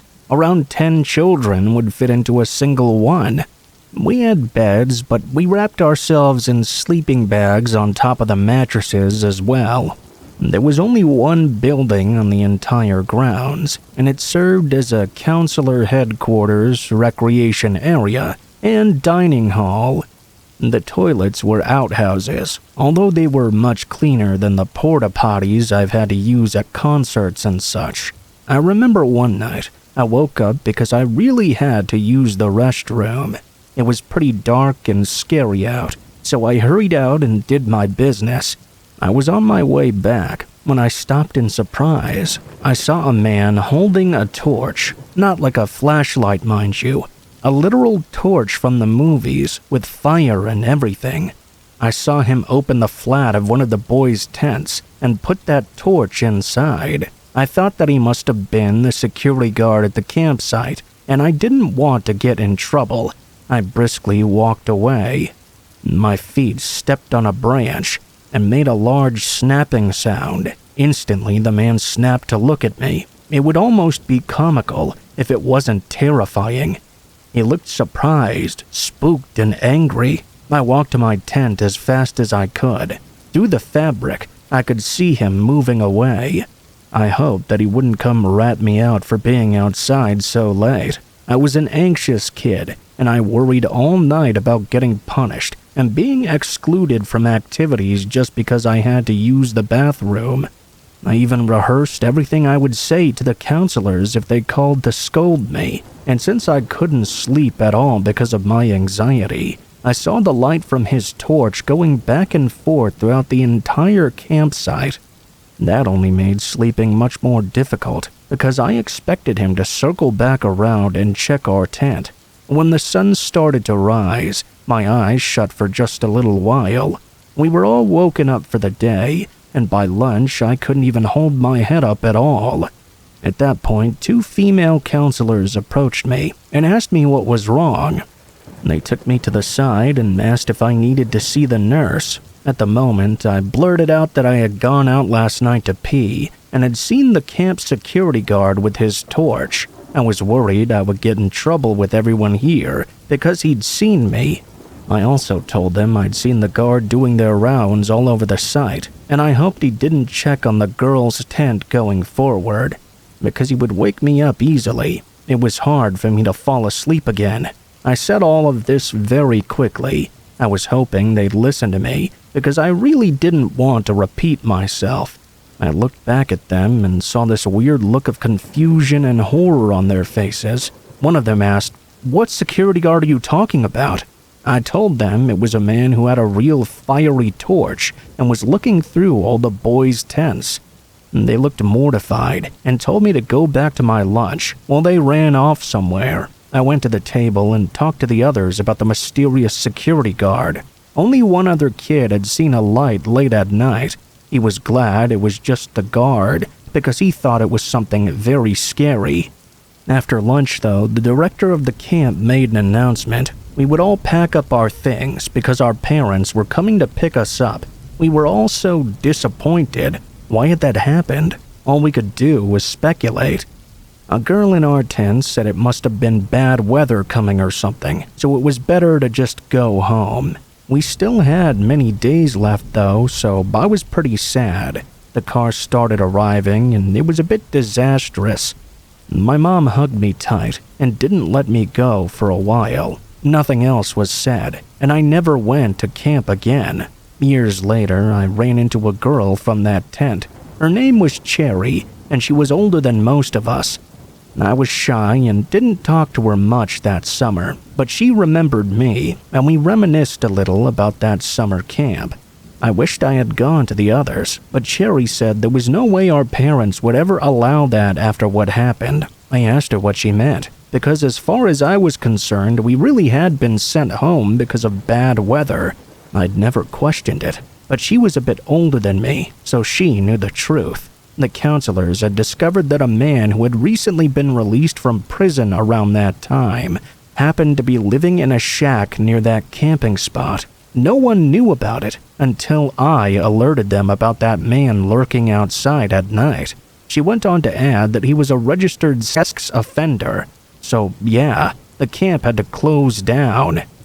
She told me she had begged her parents to go to another camp for years, but they wouldn't allow it. When prodded, they finally came out to her with the truth. And that truth shut her up pretty quick. Shut me up quick, too.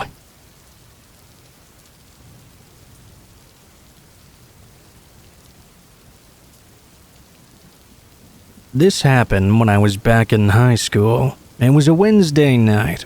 Usually on Wednesdays, I would have a youth group at my church, and my mom would have date night with her own mom, where they'd go play cards, watch TV together, etc. This would mean we'd both be gone until 9 or 9:30 every Wednesday night. For whatever reason, both of us decided to stay home on this night though. I was downstairs in my mom's room in the basement, watching TV with her. We also had a roommate at this time, and his dog was named Cinnamon. The roommate was out, as he was a bit of a night owl. While he was gone, his dog would always sleep with us. I slept on a fully sized futon frame at this time, so even though it was a tight fit for myself and the big old pit bull, I always took the opportunity to have her sleep with me. She was, and still is, a great dog. It was around 8 or 8:30 or so. Keep in mind, we wouldn't usually be home at this time, and I decided to head to bed. The way our house was set up was that you'd go up a set of stairs, hit a landing, then go up another set of stairs, and you'd be looking through the kitchen and living room. You could see the front door from there.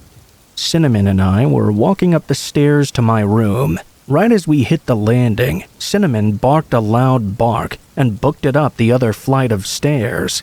I looked up to see her running through the kitchen, and as I did, the front door suddenly burst wide open. It smacked against the wall, and I saw a man dressed in all black, with black gloves on, running out the door frame.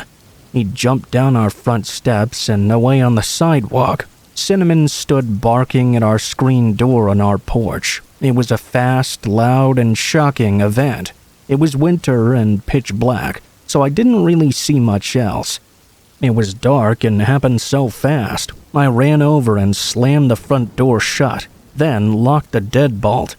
I took Cinnamon and went to my room and locked my bedroom door. I called my mom and told her what happened from upstairs. She told me to lock the door and stay in my room.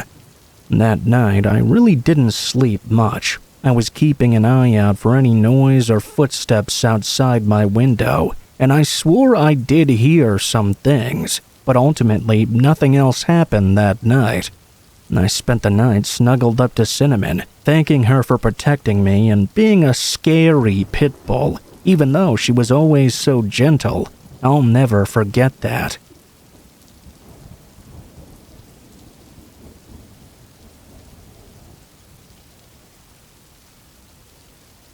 I'm 21 years old. This happened to me shortly after I turned 18 and graduated high school. My family moved to a new house in Texas. My mother claimed that it was so we could get a fresh start, but I knew the truth. She was ashamed of all the trouble my sister Jocelyn had gotten into in our hometown. Weeks later, we settled into the new house, and Jocelyn disappeared. My mother received a phone call from my sister's parole officer. Apparently, they found her in Atlanta, and to make a long story short, she wasn't thrilled about the move, so she ran away to a friend's house. Unfortunately, I could not fly back to Georgia with my mother, and so I had no choice but to stay in Texas by myself. The next morning, after my mom left, I went for a jog around the new neighborhood to try and familiarize myself with it.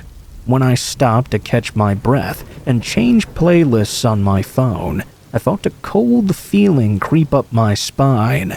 It was the unmistakable sensation that you get when you're being watched. I looked around, but there seemed to be nothing out of the ordinary.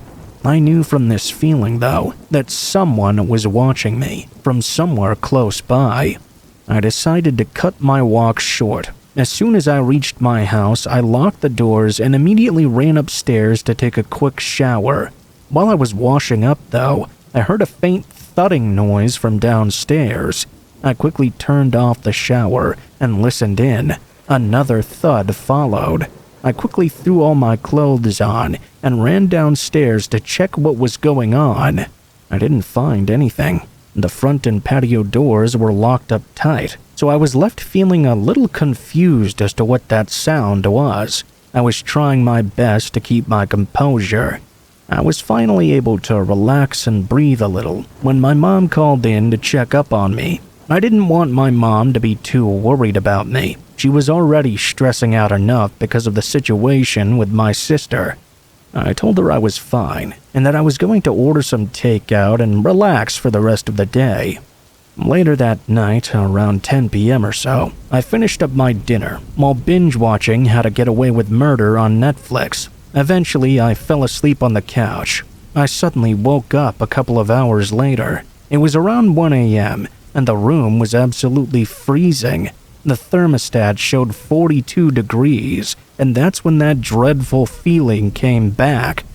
I felt like what I imagine a deer being eyeballed by an apex predator felt like. Danger was close by. My stomach was in knots. Something was out of place. That's when I realized my phone was missing. After a brief search of the area around me, I couldn't find it. Annoyed, I decided to use a website called Text Now on my laptop. It's a free service online that you can use to track your misplaced phone. I typed in my number, and almost immediately the ringtone stopped. I heard a heavy breathing coming from the other end. I barely had enough time to respond when I heard a knocking on the glass of the patio doors. I grabbed an unscrewed bedpost from the closet before checking things out. When I looked out through the doors, my heart basically stopped. Holding my phone was a dark figure in a goat mask. Before I could make out any other details, the masked man easily slid my patio door open. At just about the speed of light, I burst through the front doors and headed for my neighbor's house across the street. I banged and banged on the door until an older woman came to greet me. She called the police after I explained everything to her. The cops arrived 10 minutes later, but after a thorough search of my house, they found no trace of the intruder. After that ordeal, there was no way I was staying in that house alone. I asked the officers if I could accompany them to the station, to which they kindly obliged. While I was at the station, one of the officers informed me they had located my phone somewhere outside the home. There were no fingerprints on it, though. Added to that, the fact that I couldn't give a detailed description of the assailant. It was a dead end. There was at least one unpleasant surprise, though. I unlocked my phone to call my mom, but upon seeing what was in my photo gallery, my blood ran cold. The officer saw I was getting uneasy and asked me what was wrong. I handed him my phone, and in my gallery, there were 15 videos of me sleeping on the couch, all nearly 3 minutes long. The masked man I saw had been inside my house and was watching me the entire time I was sleeping. I felt so violated that I became nauseous. I called my mom and told her everything.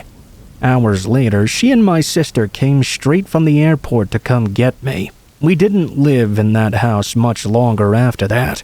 For the longest time, I couldn't stop thinking about what could have happened if I had woken up with that man standing over me.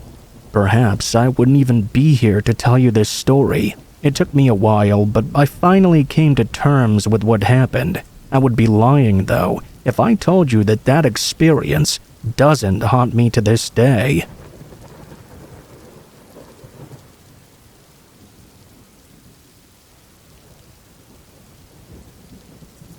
This happened a few years ago, and it's taken me a while to feel like talking about it. This might be a slightly longer than usual story, but here I go. About 4 or 5 years ago, my friend and I, who were college students at the time, decided to go to an all-girl college. There was a festival, and we wanted to meet some women in our area, so it seemed like a good idea at the time. We thought it would be a nice place to meet some women our age, but somehow we seemed to neglect the fact that we weren't all that interesting or handsome, or even that approachable, really. It didn't exactly go to plan. Not all hope was lost, though. I knew that in some of the classrooms at this university, there would be students selling snacks and drinks. That's how they made money for the festival, you see. I thought that I could maybe get some one-on-one time with whoever was selling that stuff. My friend and I walked the halls of their college. We were waving at ladies, and some of them smiled my way. I even exchanged a number with one. It took some convincing, but she did give up her digits in the end. It was a pretty productive day in my mind.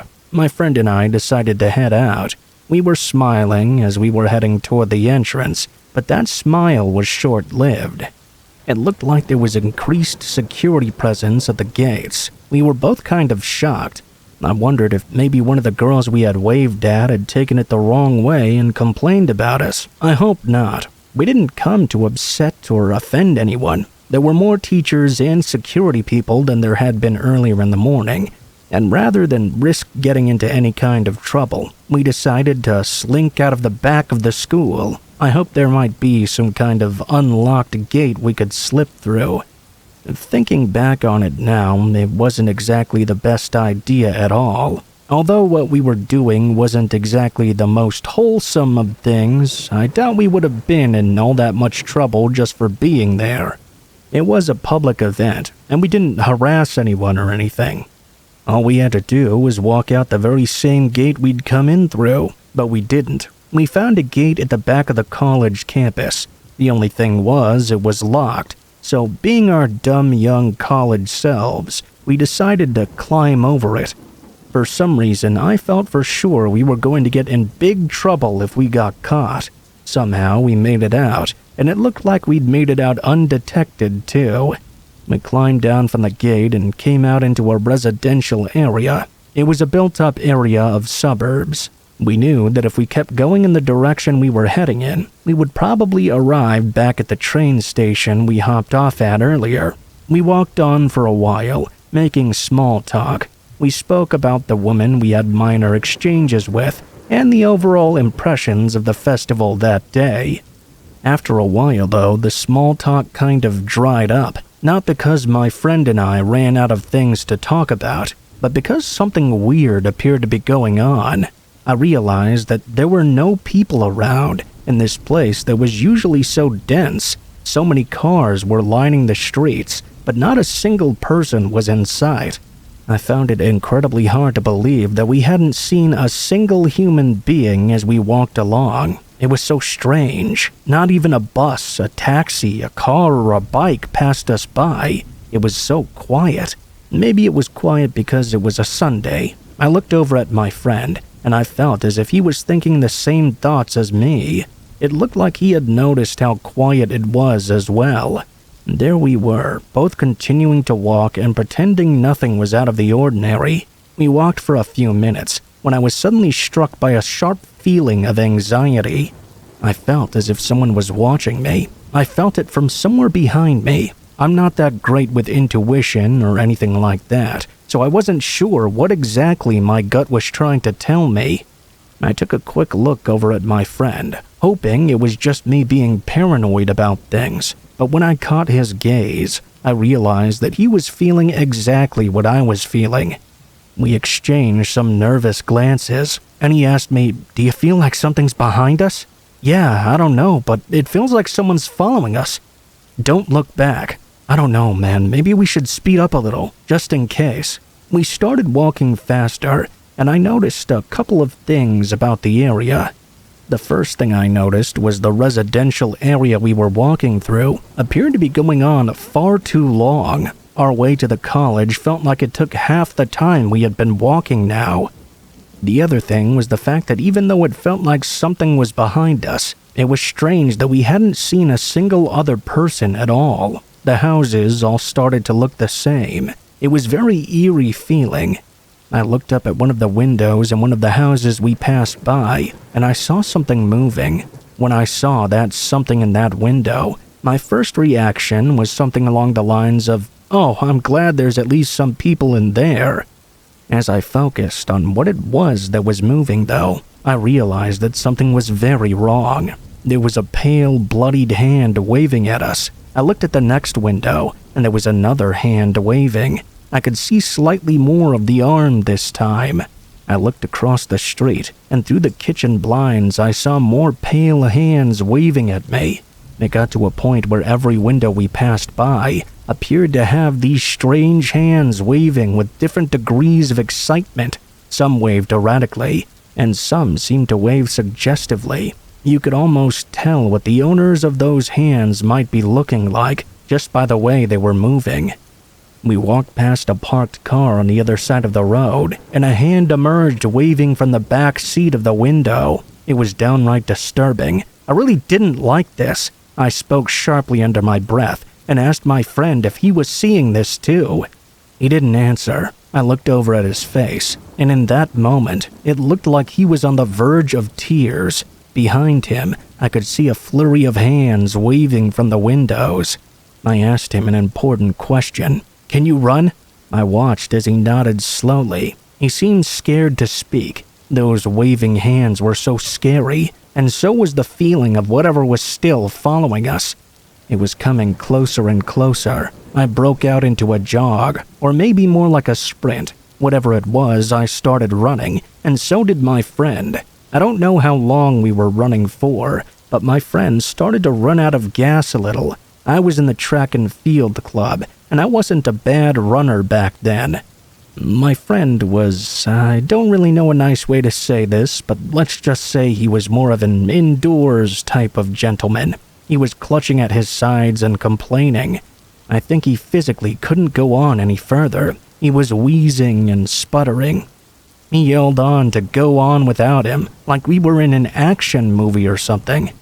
I don't know why, but I started running. Normally, I wouldn't allow myself to leave anyone behind, especially under such strange circumstances, but I ran. I regretted that choice. Maybe I should have at least attempted to carry him or something, although I'm not sure how far the both of us would have gotten. I ran, and gradually realized that the more I ran, the less I felt like something was pursuing me. It felt like the presence behind me had disappeared. It was as if I had broken back into the real world. There was nothing behind me.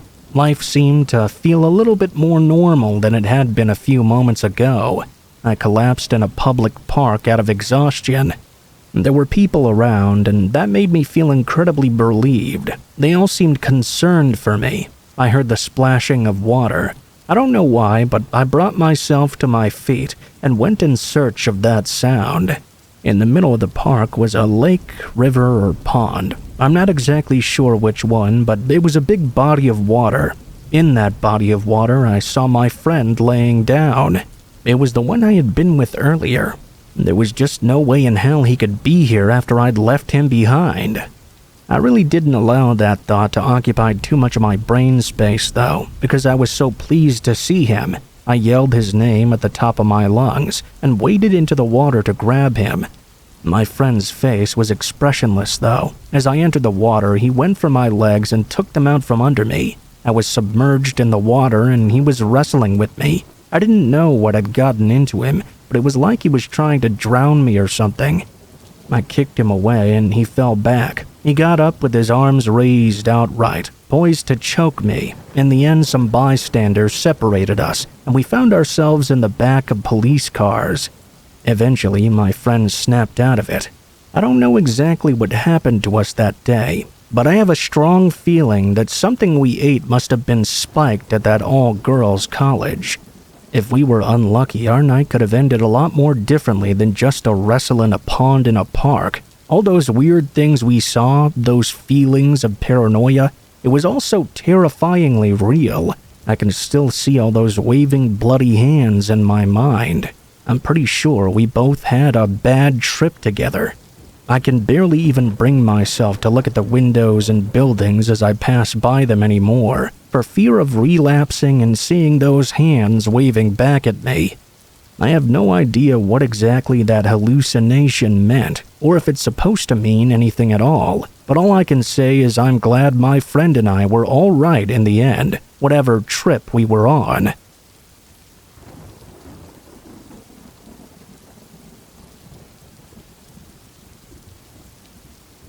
This happened just last year. I live alone in a house with 2 floors and 3 bedrooms total. One of the bedrooms I use as a guest room, and the other as my home office. One night, I got home from work at around 7 p.m. or so. After arriving back, I went inside and started to cook some food in the kitchen. The kitchen was at the back center of my house. I listened to the radio as I was cooking, and it took me maybe 30 minutes to finish making my meal. When I was done, I decided to go upstairs and change, then go back down to eat. I walked upstairs and was going to my bedroom when I noticed that the door to my guest bedroom was closed. I always left those doors open, and I didn't recall closing it that day. It was really strange to me. I went over, opened up the door, and took a step inside. The lights were off, but before I could reach for the light switch, I saw something. There was a woman standing at the backside of the room looking at me. It was really dark in there, so I didn't get a good look at her at all. After about a second, though, she started to suddenly charge at me. I stepped back and slammed the door closed, then ran back down the hallway. When I made it to the stairs, I heard the woman throw open the bedroom door. I didn't have any time to think and guess why there was a random woman in my home, and why she was now chasing after me. After fleeing down the stairs, I wasn't really thinking at all. I don't know why, but I ran to the door next to the stairs, which led to the basement. I went in there and closed the door behind me. I was standing at the top of the stairs. It was completely dark down there. I guess I thought it would be a good hiding place. I heard the woman go down the stairs, but then she seemed to go and head in another direction instead of coming toward the basement area. I started to feel ever so slightly better. I took out my phone to call the police, and when I did, I lit up the surrounding area of where I was. I was standing at the top of the stairs still, and I saw that there appeared to be a man standing in the basement at the bottom of the stairs with me. He was moving toward me. When I saw this, I opened the door back up and fled from the basement. I just ran for the front door. I didn't know where the woman was now, but thankfully I did not see her. I left the house and ran for my car. Once I got inside, I called the police. Then I drove away from my home. I didn't come back until the cops got there. When the police got there, they went inside and were able to locate both the woman and the man. The crime couple was arrested. I'm not sure how they managed to get inside of my house, as there was no signs of a break-in. I never found out where they entered from. Maybe I'd left a door unlocked or something, but I really don't know. Apparently, they both entered together, though. and for some reason, the woman hid upstairs and the man hid downstairs. I'm not sure if I just surprised them by getting home, or what. I think they were planning on robbing me, but that was by far the scariest moment of my life.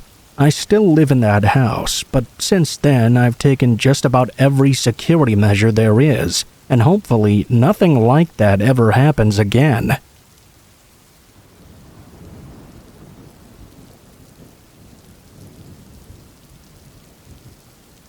Back in September of 2016, I was living just off St. Martin's Lane in London. One Sunday, me and a mate of mine met up at our local pub to watch the football game. We were going to share a few pints together.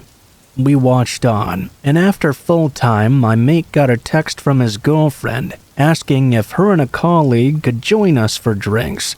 About a half an hour later, she turned up with her colleague in tow.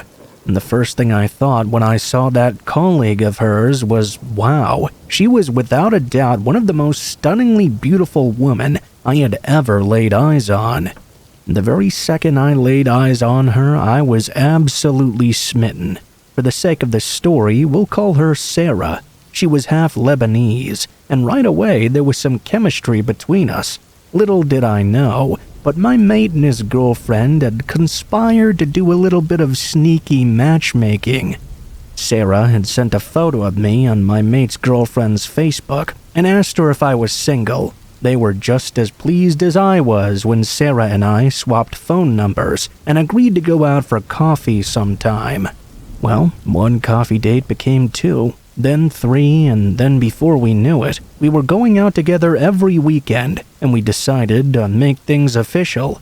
Things went great at first. Sarah was a very passionate young woman, and I really liked that about her. After a while, though, so much passion started to show its negative sides.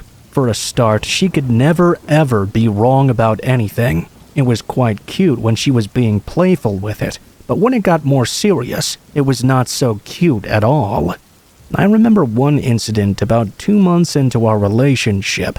There's this TV game show in the UK called The Chase, and it became kind of a tradition to watch and play along together.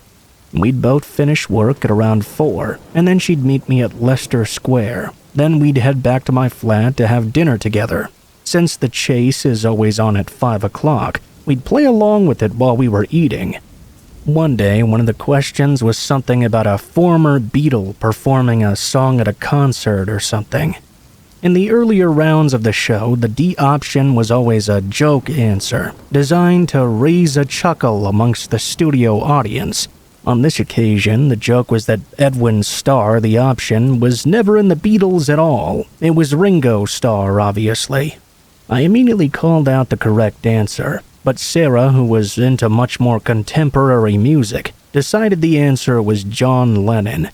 I told her she was confusing it with something else. She insisted and started to get mad. When I was proven right, I didn't rub it in her face or anything. I just told her that that was the correct answer, in the most non-confrontational way possible. We carried on eating and playing along with the chase, or at least I thought we carried along playing, because by the end of the round, Sarah's silence told me that she didn't fancy playing around anymore. I asked her if everything was all right, and instead of returning even a sarcastic reply, she completely ignored me. I asked if she was taking the piss, and again she just blanked me. I told her if she was going to act like a child, she was free to leave at any time. She grabbed her purse and coat and slammed the door to my flat on the way out. A few hours later, and several ignored phone calls and texts later, she replied to my text telling me how horrible and arrogant I'd been, and how small and stupid I made her feel. I had no intention whatsoever of making her feel that way, and when I told her as much, she broke down in tears and started sobbing and apologizing over and over.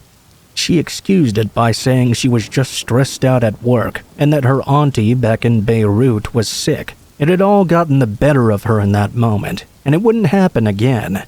I forgave her, we kissed and made up, and that was that.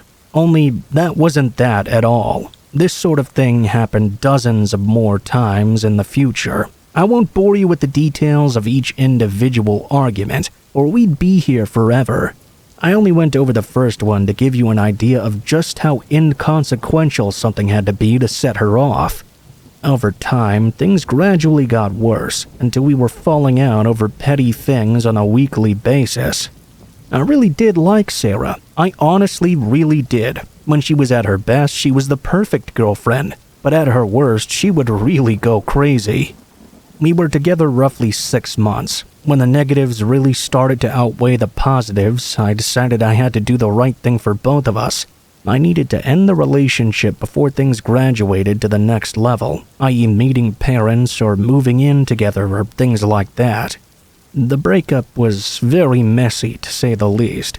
My mate's girlfriend, by that point, had apologized profusely for even introducing me to her in the first place, as Sarah was constantly belittling me and insulting me by now. I chose to break up in a public place, but unfortunately that didn't really help the situation. Sarah caused a massive scene and wouldn't talk to me afterwards, and it took a week before she agreed to exchange all the stuff we'd left in each other's flats. When we made the exchange, she didn't make a scene, but she stayed frosty with me. That would be the understatement of the century, actually. She acted like she despised me. I was worried that she might actually hurt me. Thankfully, she was mature enough not to do so in the moment. I was thoroughly relieved that I could finally close what had been a rather grim chapter of my life. Fast forward to July of 2017. Sarah and I hadn't spoken in quite a long time. I deleted her number and we weren't connected on any kind of social media anymore. It was a complete breakup, no contact at all. I'd started seeing someone new.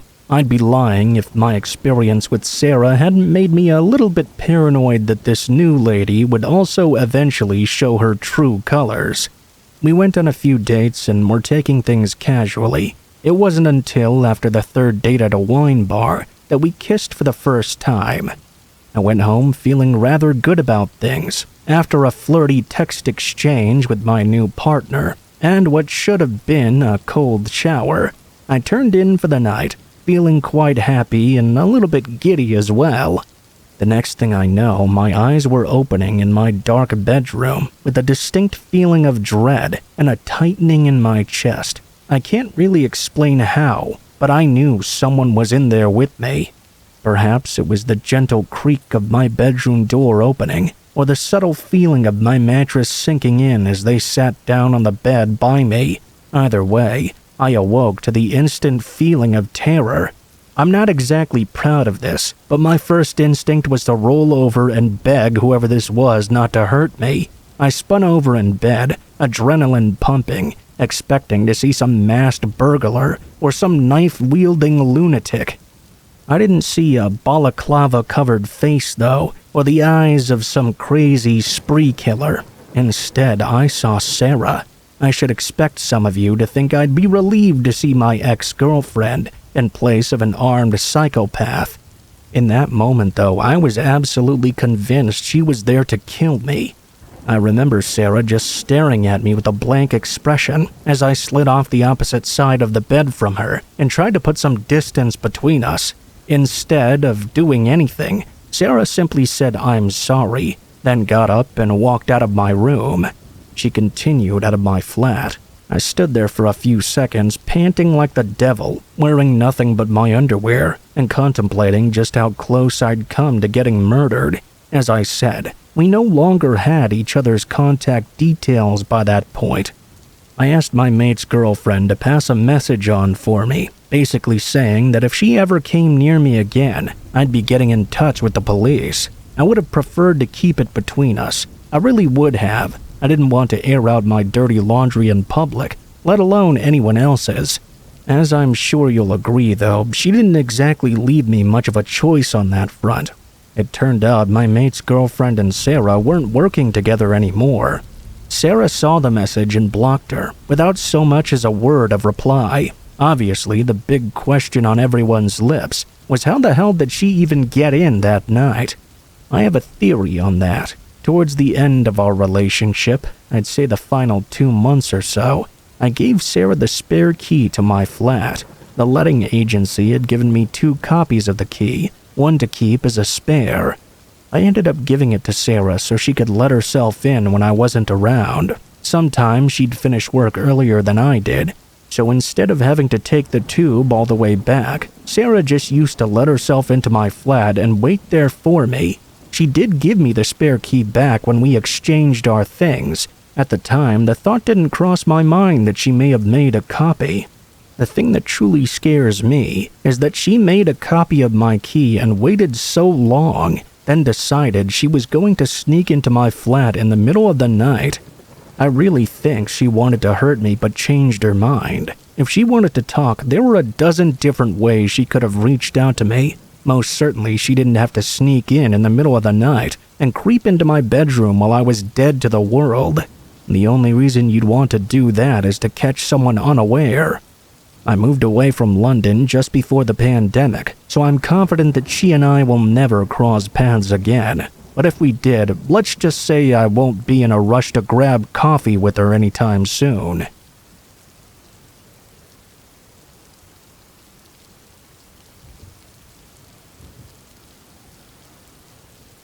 When I was 21, I lived with my ex-boyfriend in Southern California.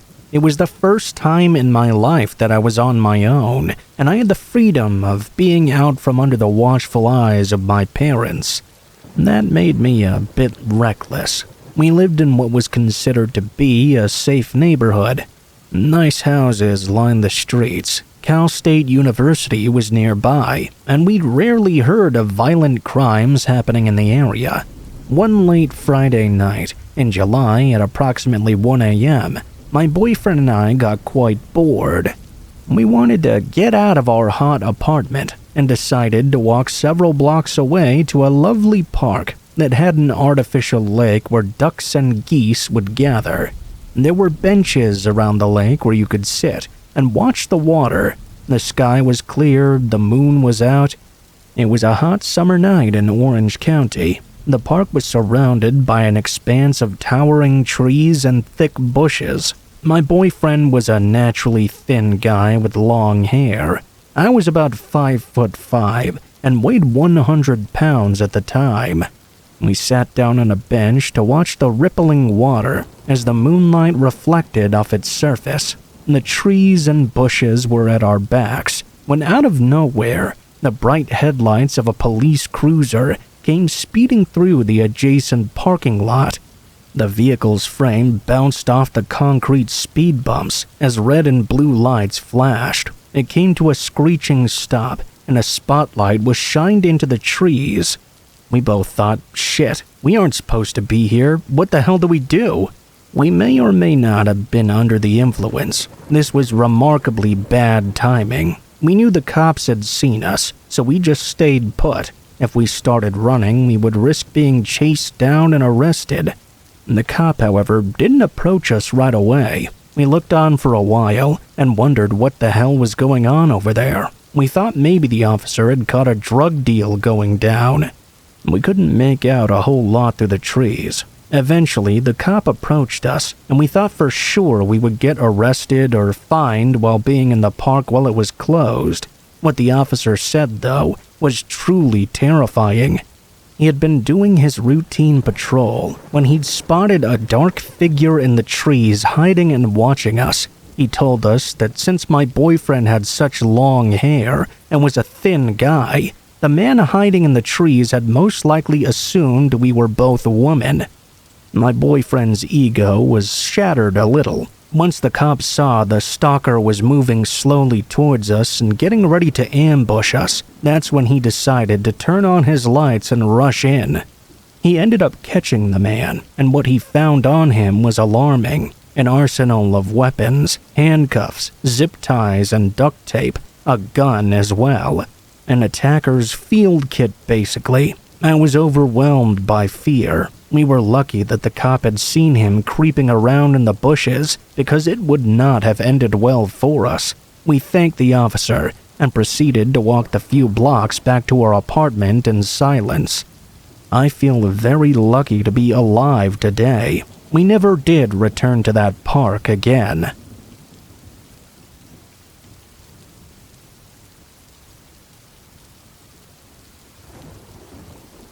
When our second child, my son, was 4 years old, we decided to move from Yokohama to my husband's hometown in Hoku. I searched online for ages, trying to find a nice place to live. I managed to find somewhere good, so I asked my sister-in-law to view the property on our behalf. It seemed perfect. It was a rental, but essentially a pretty big house. It had hardwood floors, and it was on a quiet little street. The rent was quite cheap, too, compared to our previous area. There were mountains just behind the house, as well as a scenic stream, so I decided that it would be the perfect environment to raise our children. I imagined them growing a rich interest in nature.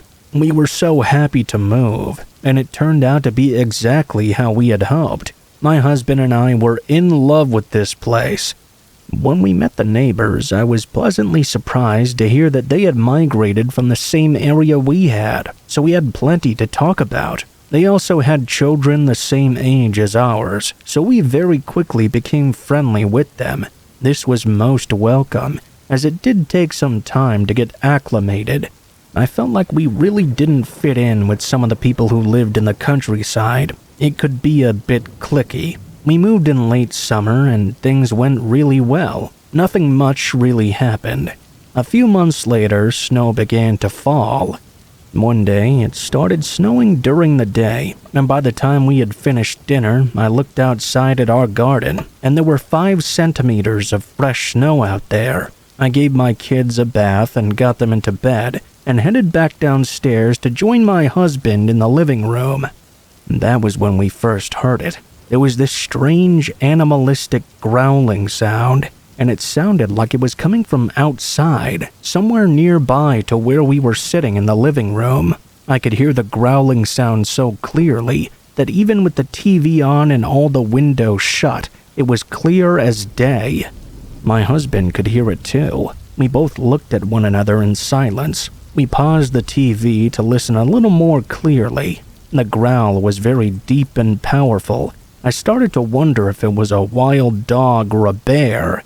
Those thoughts frightened me. If there was some big animal out there, it could easily try and smash its way into our home if it smelled something it wanted. I went into protection mode and readied myself. I grabbed my phone just in case and held it tightly. We sat there listening to that low growling. It changed as if it started to attack something, and we heard a really loud, high-pitched scream. My husband jumped up to his feet and left the room. He returned with a flashlight in hand, and he said that we should look out from the window upstairs. We crept into my oldest son's bedroom to look out of his window as it faced the direction we heard the growls and screams coming from. My husband shined his flashlight outside. It was as if the growls and screams were in unison, as if one person or creature was making these varied sounds. It was very unnerving. We squinted and looked everywhere, but we couldn't see anything out in the darkness. My eldest son was awake now. He must have heard those bestial sounds and woken up. He was pulling the covers up to just beneath his eyes. He looked scared. We could hear the screams and growls outside rising in volume, so we tried to see if we could find anything out there. Once again, we couldn't see a thing. My husband said he was going out to check it out. I desperately tried to stop him. We ended up having a heated argument. While we were arguing, all those strange and frightening noises coming from outside suddenly stopped altogether. The following morning when I woke up, I went to look out there to see if there were any signs of what had occurred. I don't know what exactly I was expecting to find, maybe some footprints or something, but there wasn't any signs of anyone having been out there, just pure white snow. I spent most of the day thinking about that night. I ended up being so curious about it that I went to ask my neighbors if they had seen or heard anything. They had been living there for 2 years more than we had. I figured that if this had happened before, they might be able to tell me a little more about whatever it was. They said that they had heard the same noises that we had. The first time they did, they thought it might have been a bear, so they called the police. This was at about 11 p.m. roughly, around the same time we'd heard it last night. Police officers came out with some rangers. They came out and searched the area, but didn't find anything. They made a report, but nothing much happened beyond that. They also said that they thought it was very strange that they couldn't find any traces of anyone after all that noise they'd heard. Really played on their minds, just like it played on mine. They said that back then it had been snowing that day too.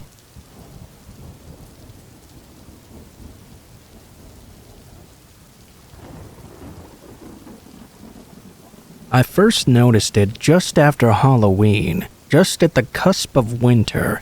This was last year, of course, and it was the strangest thing. It really creeped me out. At around 2:30 in the morning, I heard someone trying to open the door. It was coming from our front door, and it was not gentle at all. It was jarring enough to wake me and my partner up. It was quite scary to hear a noise like that in the middle of the night, but we both tried to be calm and rational. I remember sitting up in bed in the dark and asking my partner if it was the wind or something. It was quite weird, as the noise went away immediately as we got up. We kind of stopped caring about it. We thought it must have been a drunk neighbor trying the wrong house or something. A couple of weeks went by, and we were about midway through November now. I began to hear someone trying to open the door again, only this time I was already awake. I was watching something on my phone in the bathroom. I pressed pause and took out my headphones. I checked the time and saw it was around 2:30 a.m., just like last time. I went straight to the door, and I got this really weird feeling as I approached it. I planned on throwing the door open and giving whoever was behind it a piece of my mind, but something inside me screamed that was a bad idea. Don't do that. I did, however, summon the courage to look out through the peephole. I expected to see some pranking kid or something, or the drunk neighbor like mentioned before, but no one was out there. There was no one at all, just the snow falling. The wind was blowing through the gaps in my door, making that noise you can always hear when it's cold and windy out, almost like an ominous moaning sound. I really didn't like it. I'd never liked that sound, really. I backed away from the door. Enough was enough. At that point, I spoke about it with my husband, and we made a plan to stay up late to see if we could catch whoever was messing with us. We wanted to catch them in the act, as they always seemed to flee as soon as we noticed them. This was happening way too frequently to be some kind of coincidence or mistake either. He really didn't want to do it, to be honest, as he had to work early in the morning, but this was quite important to me. We sat on the stairs glaring at the front door from about 2:20 onwards. About 10 minutes later, the inevitable happened. Someone began trying to open our door again. My husband raced to the door and put his eye to the peephole. He turned back my way, though, and whispered that he didn't see anyone out there. My husband did say he could feel a presence, though, similar to the feelings I had felt when I went to the door. Only he phrased it a little differently. He just said he felt a bad feeling, as if something was trying to enter the home. That really stayed with me, I guess because of the way he phrased it. He then said that if we heard the noise again, that it might be best to just try and ignore it. We both decided to leave things alone. I mean, each time we tried to check, there appeared to be no one there, so we thought there wasn't much to worry about. Weeks went by and the doorknob continued to rattle, but my husband and I didn't care about it that much. We had bigger things to worry about. I started to feel bad towards the end of November. I started to feel really unwell and continued to feel that way when the new year rolled around, right up until early February. I went to the doctor for an examination, and during the pelvic exam, they conducted some tests and found out I had cancer. 2 days after the appointment, I was transferred to the hospital in the city. Tests and surgery came next, and thankfully they were very successful. I was in the hospital for about a month, maybe a month and a half. After that, I was able to go home. I'd been so preoccupied and frankly scared when I was in the hospital that I forgot all about that rattling door stuff going on at home. When I got home, I asked my husband if he had heard anything while I was in the hospital. He was honest and said he had completely forgotten about that stuff too. He was in the hospital most nights and days with me. I don't know why I thought he would have an update for me on the door stuff. He did say that he was up most nights after leaving me in the ward, as he found it quite hard to sleep. On average, he was up until 3 a.m., and during that time, no one tried the door. At least that was good. One quiet evening, while we were clearing our plates after dinner, he said something that will always stay with me. You know, this sounds silly, but I think whoever was trying to open the door might have been the Grim Reaper or something. This was very jarring, because my husband wasn't the type to get scared easily or even be superstitious. Naturally, his comment took me aback. I don't want you to open the door if we ever hear anything like that again. That thought has never left me. I also consider myself incredibly lucky to be here. I mean, ghost stories and home intruder stories are really scary, but what I experienced was a level higher than that. What might have happened if I had decided to open that door? Would I still be here? I get the sense that things may have played out differently. My husband believes that it was a sign of warning of my cancer, and that if we hadn't opened the door and let whatever was outside in, I may have never made it out of the hospital.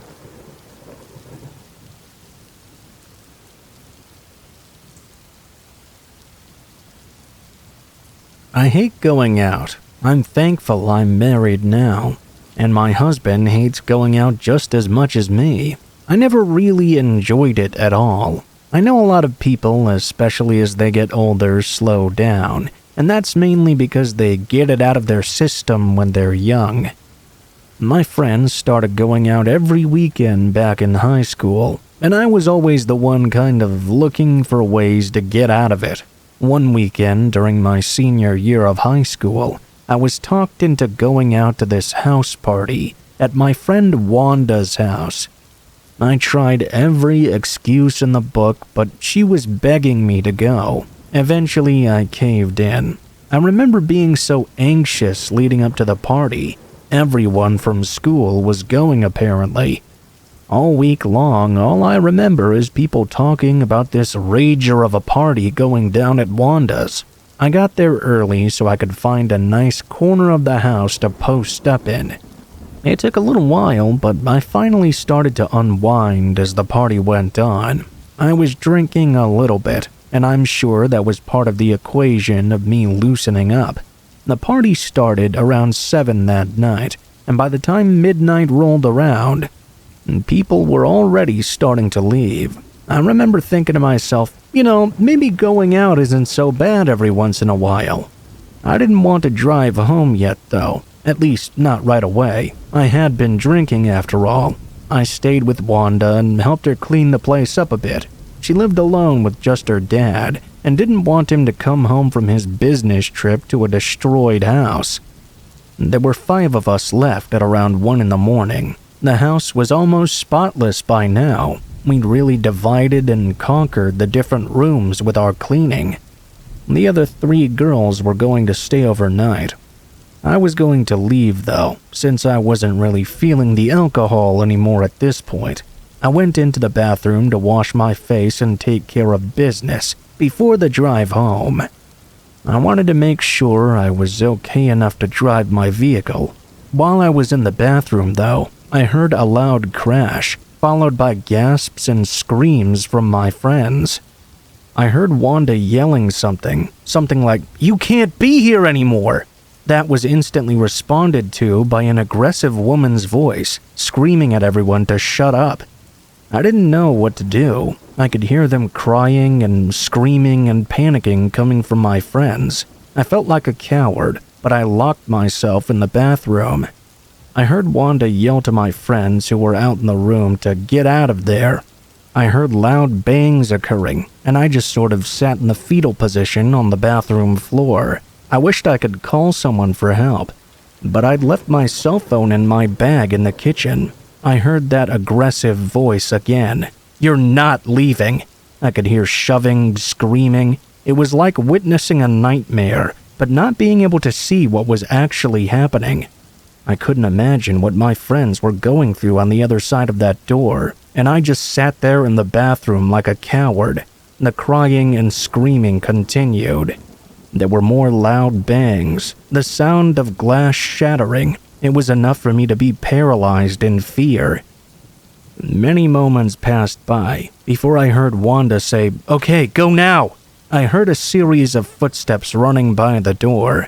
I was too scared to act, though. I could hear the aggressive woman running by after, assumedly chasing my friends. She screamed at them to get back there. She began to do this unsettling, psychotic howling. It was the worst thing I'd ever heard in my entire life. I had no idea what was going on, and no way to get any information. Just when I thought the nightmare couldn't get any worse, the woman approached the bathroom door. She tried opening it, but realized someone was inside. She began pounding on the door, screaming and asking who was in the bathroom. I started crying and remained on the bathroom floor. The woman was relentlessly attacking the door. I was convinced it was going to break open at any second.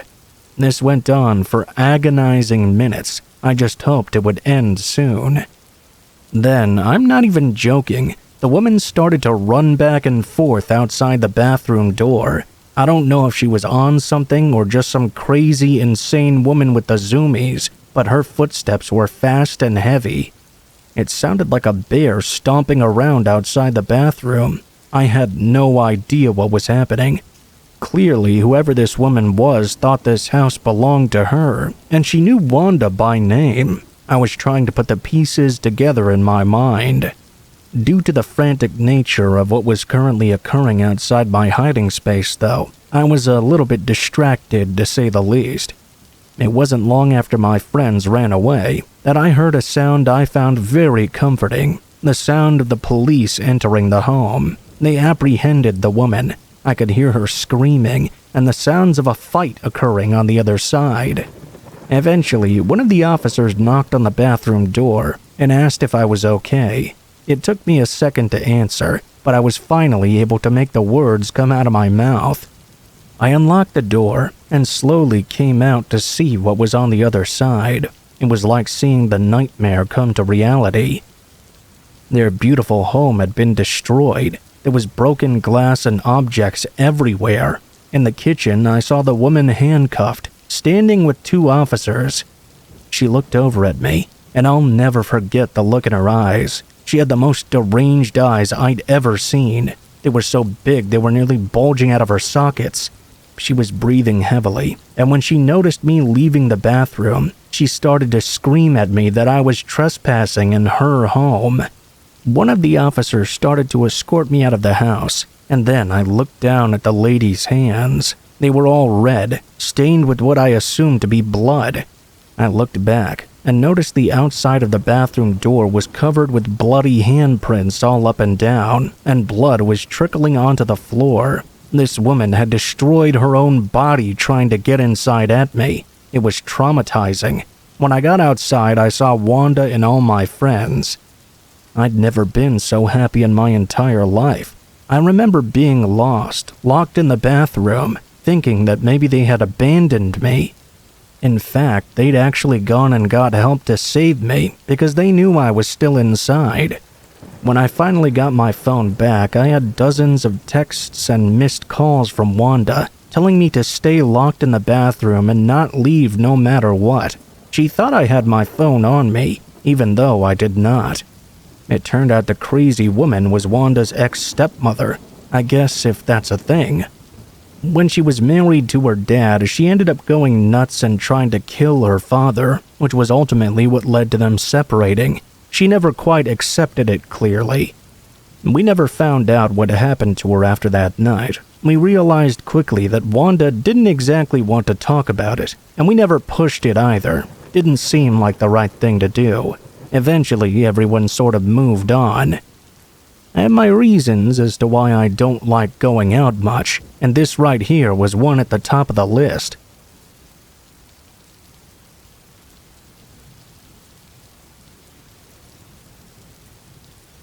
A few years ago, my girlfriend and I decided to drive across country. Not for any special reason, really. More for the thrill of the adventure.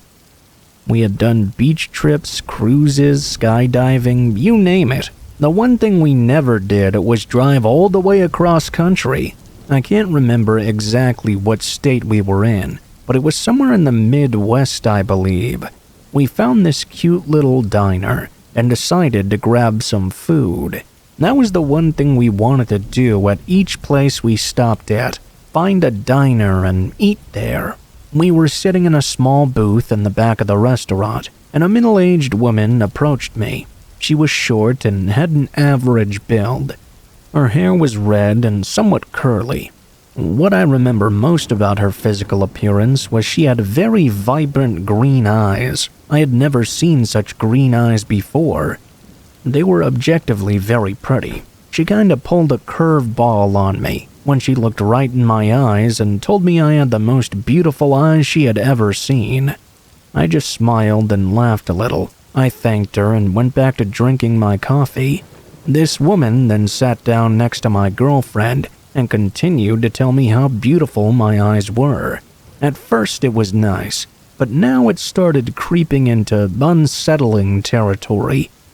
I could tell my girlfriend was not having any of this at all. She went into a full 10-minute rant, raving about how beautiful my eyes were and how she wished she could have them, before she finally got up and went back to her table where she had been sitting alone.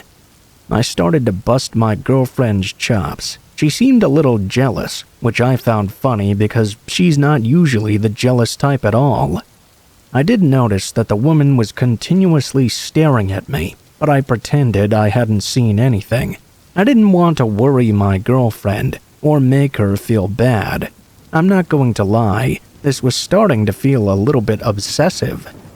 I was about ready to hit the road, and so was my girlfriend. We left and headed out. Every few hours, I would ask my girlfriend what she thought about my eyes just to tease her. She wasn't as amused as I was, unfortunately. While we were driving, she kept telling me she had a really bad feeling about that woman. She claimed that something was not quite right with her. It was like she was dangerous, or at least had the capabilities to be dangerous. I didn't necessarily feel that, even though she had been a little bit wacky. Eventually, we simply stopped talking about her and continued on our trip. No more talk about eyes at all. During the night sometime, we decided to pull over at some sort of desolate mountain road. I pointed at the sky, and we couldn't believe our eyes. The view of the stars looked like we were standing right there in space. It was beautiful. I took the truck off-road a little bit and decided to open the back so we could lay there for a while and stare at the night sky together. It was lovely, and for a moment it was one of the best moments of my entire life. That was until it became one of the most scary and startling moments I'd ever experienced. About 20 minutes after climbing into the back of the truck, we started to hear something weird. I was sure it was a coyote or some other type of animal that dwelt in the area, but it soon became clear that this noise was a voice, not an animal. I grabbed my softball bat, which was in the back of the truck, and jumped out from the back. Standing right there on the side of my truck was the woman from the diner. She was just looking at me, with her hands hidden behind her back. She wasn't smiling or frowning. She had a blank expression. She was clearly mumbling something, but I couldn't make out exactly what she was saying. I told my girlfriend to get in the front seat and grab my keys, which she quickly did. The woman refused to break eye contact with me. I slowly backed up to the driver's side door, and once I was next to it, I basically jumped inside the truck. I slammed the keys in the ignition and sped away. I didn't get very far, though. The woman dove out in front of my truck, and I had to slam on the brakes to not run her over. I could hear the woman crying and screaming on the outside. I was ignoring it to the best of my ability. After that dive, I tried to swerve around her and sped off, leaving a huge cloud of dust in my retreat. Maybe a mile or so down the road, I saw a car parked off the side. We both knew it had to be hers. The pit in our stomachs grew even bigger. We must have made enough distance between us and her, though, because thankfully we never saw her again. While we were driving away, we started to reflect on that moment and realized just how scary and horrifying that could have been. We'd driven for hours after we left that diner, and the woman had followed us the entire way without us ever noticing. She even crossed state lines to do so. What she intended to do to us is unknown, and I'm happy it's going to stay that way. If we didn't notice her creeping up the side of our truck when we did, who knows what she would have done to us. Enough time has passed now that when we tell this story, my friends like to joke that this woman was the monster from Jeepers Creepers because she said she wanted my eyes. It's a ridiculous little chapter of my life, and one I'm happy to have escaped from with no real harm done.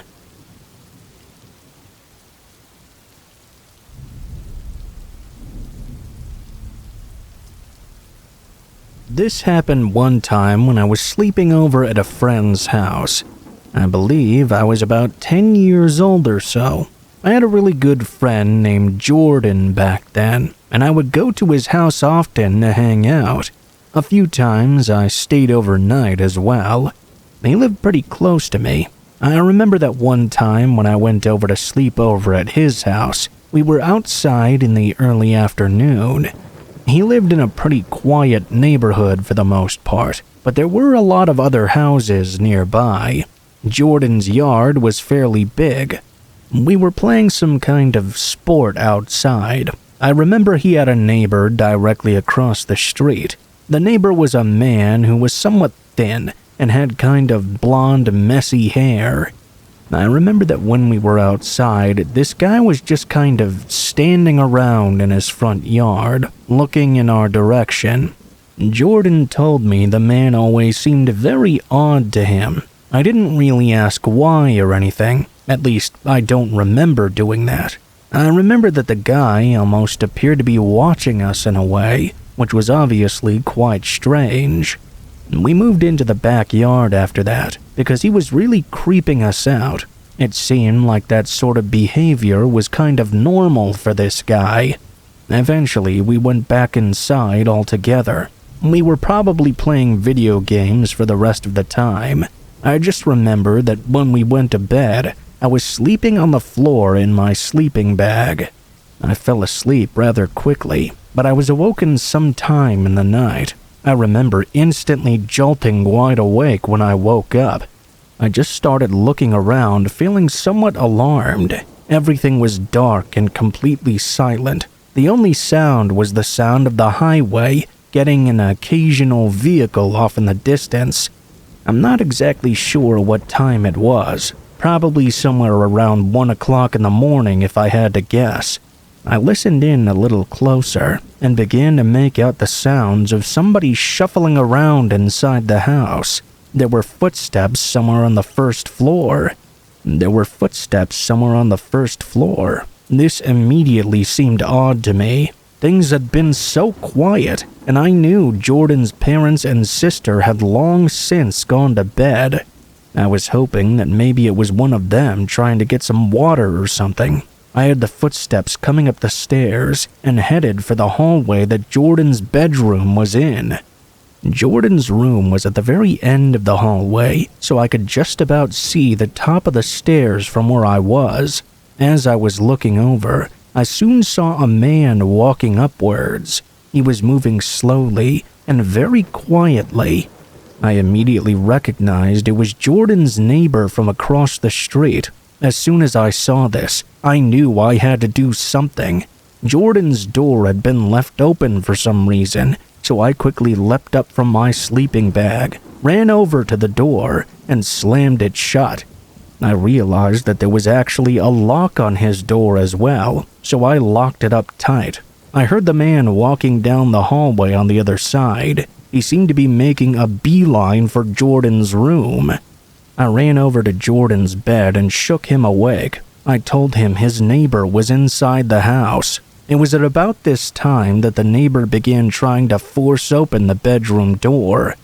With it being locked, obviously it wouldn't open. Jordan was immediately just as scared as I was. I didn't really know what to do. There was no phone in Jordan's room, so we couldn't attempt to call the police or anything. After trying the door multiple times, the man stopped and things went quiet for a few moments. We did not hear him walk away though. We began to hear this noise at the door. It sounded like the neighbor guy was perhaps trying to pick the lock on it. At least that's what it sounded like to us.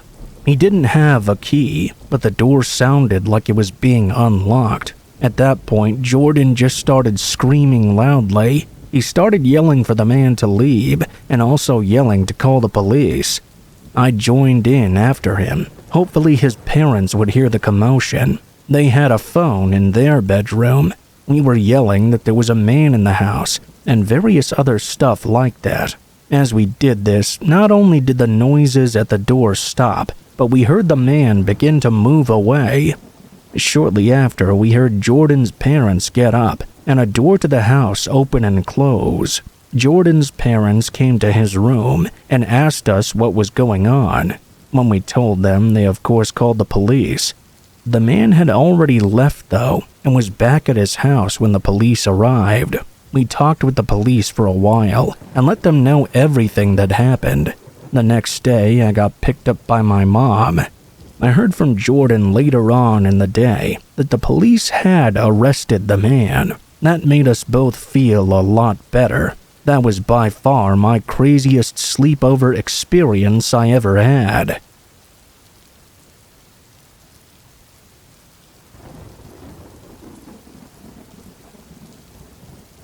This isn't my own personal experience, but something that happened to a close friend of mine when she was living in Suganami in Tokyo. She lived in a building that was about 30 to 40 years old. The rent was quite cheap for Tokyo, so she didn't really mind the age of the building.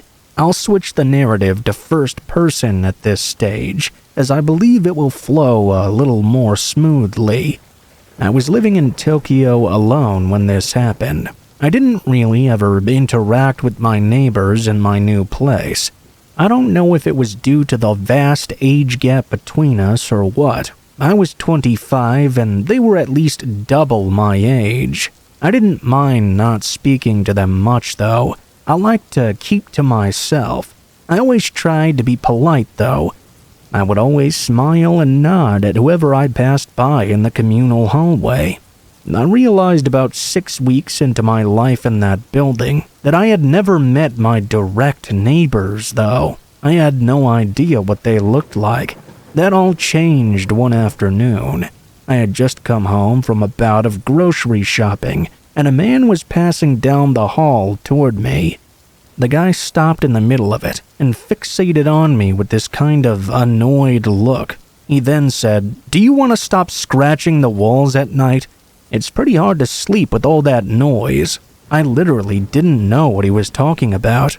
I replied to him with something along the lines of, "What do you mean? I'm not doing anything like that. I sleep right through the night."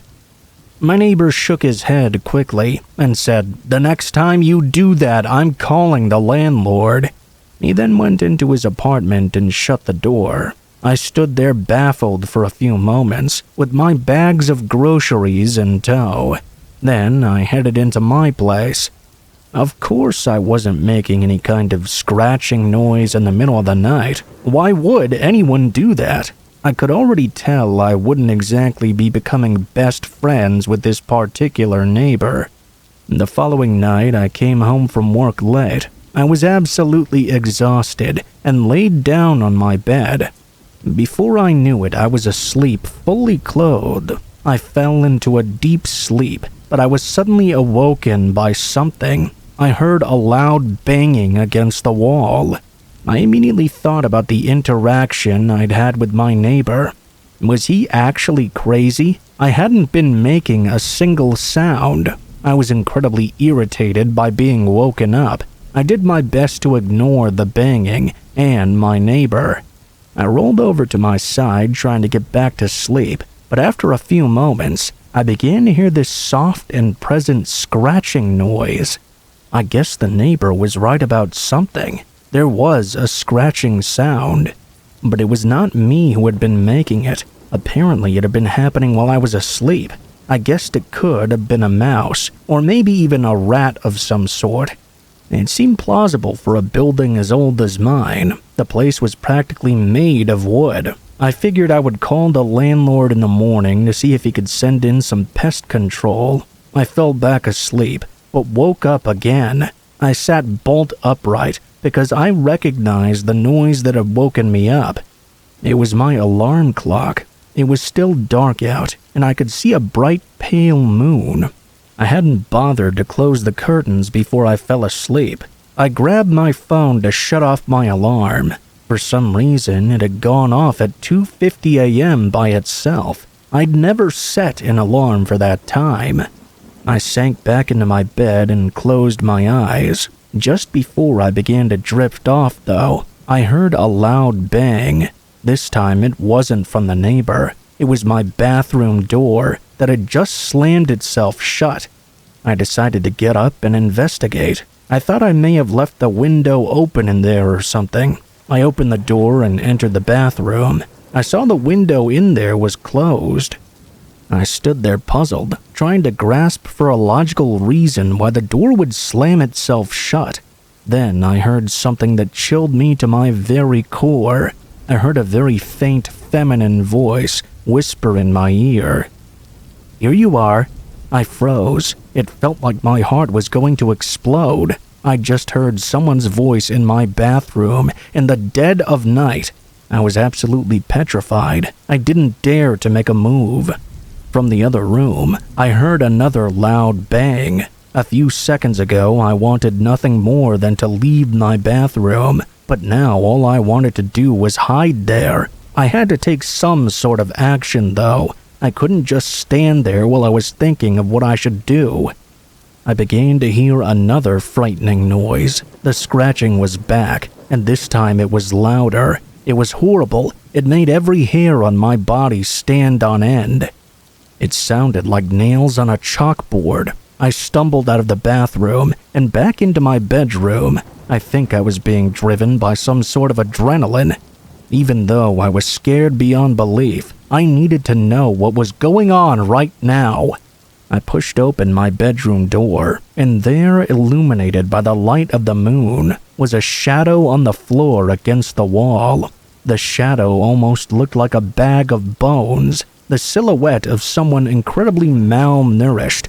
There was someone in the apartment with me. I felt so terrified I thought I was going to lose my mind. I watched as this skinny bag of bones lifted their bony arms and their gnarled fingers to the wall and began scratching. I couldn't take it anymore. I bolted out of my apartment. I didn't even bother locking the door. It seemed to me that no lock would stop whoever that was from coming and going wherever they pleased. I didn't know exactly what was going on, but I knew I wouldn't be spending another night in that place again. My friend left and stayed with a good friend after. I'm that friend, the one who shared her story. I helped her find a new place. She, her dad, and two of her brothers came to box her stuff up, and she's doing much better now. I just had to share her story. No one knows who that old bag of bones was. I have some theories, but they're just theories. Maybe a former resident who somehow managed to hide out, or a squatter who somehow managed to get inside. Either way, it's incredibly creepy.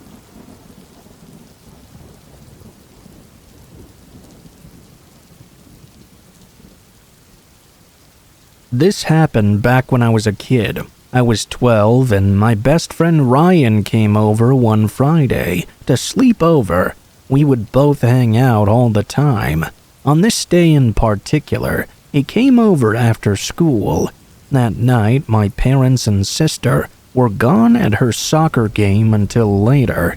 That meant it was just Ryan and I at home. We were playing video games in the living room for most of the time. At around 8 p.m., though, there was a sudden knock at the front door. and that was really strange. We hardly ever had people knocking on our door, especially at this time of night. I paused the game and looked to the window. I couldn't quite see who was at the door from here, so I got up and started to walk over. I checked out of the living room window and saw there was some random man outside. I had no idea who he was. I didn't get a very good look at him, but I could immediately tell that I did not know this man. He seemed to look somewhat sketchy too. I chose not to answer the door and went back over to the TV. Ryan and I continued gaming, and the man knocked at the door once more. We still didn't bother to answer it. We hoped the man would simply go away and not continue trying. Several minutes later, we hadn't heard anything else. I went back over to the window to check and make sure, and when I did, I saw the man appeared to be gone. After that, we figured that was the end of it. Soon enough, everyone got home. Ryan and I just kept playing video games, and we ended up staying up later than everybody else. I remember that the later it got, the quieter things became other than the TV. I don't know exactly what time it was, but we heard this noise coming from outside by the window. We both turned around at the exact same time to look, and when we did, we saw this man at the window. It appeared to be the very same one who had been at the door earlier. When we saw this, we both sprinted out of the living room. We ran to my bedroom. Literally right after getting inside, we heard the sound of glass breaking coming from the living room area. It sounded like the man had broken in. We locked the bedroom door, and luckily I did have a phone in there.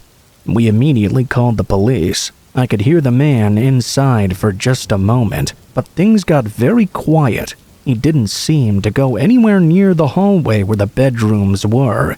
I couldn't hear him moving around at all. The police were very quick to arrive and got there only about 3 minutes later. The next thing I knew, they were inside of the house. My parents and sister got up from the commotion. When Ryan and I came out of my room, there were multiple police in the house speaking with my parents. I found out the man had been sneaking around inside and was arrested. He was located hiding behind the living room couch. It was a crazy night for sure, but after that, things were fine. Of course, we had to get the living room window replaced. I'm not really sure what exactly the man was after, or why he chose to break into our house in particular. I really can't believe that he broke in at all. I'm glad that Ryan and I were able to get to my room in time and call the police when we did.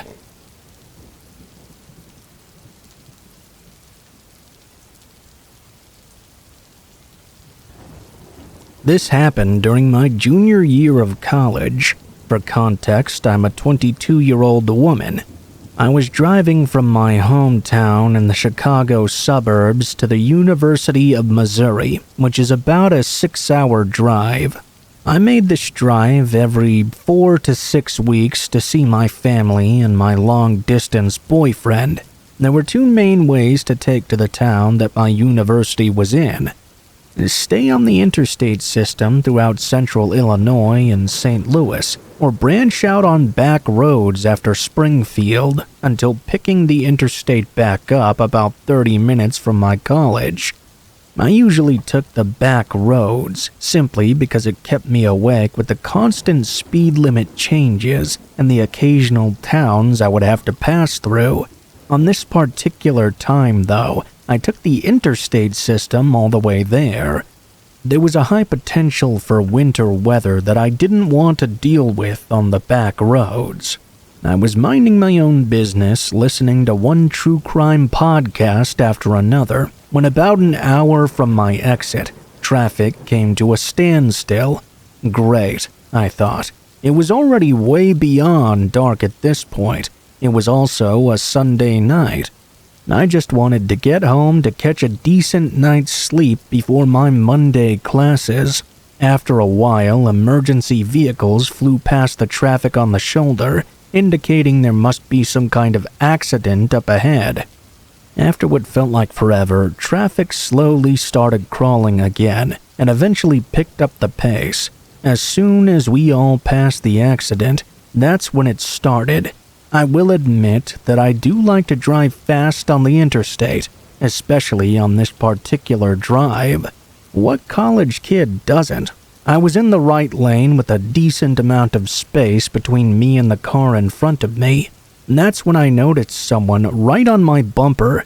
Seriously? I muttered out loud. Traffic was no longer super heavy. The person could easily pass me and go to the left lane. Suddenly, the car began flashing their brights at me and honking over and over.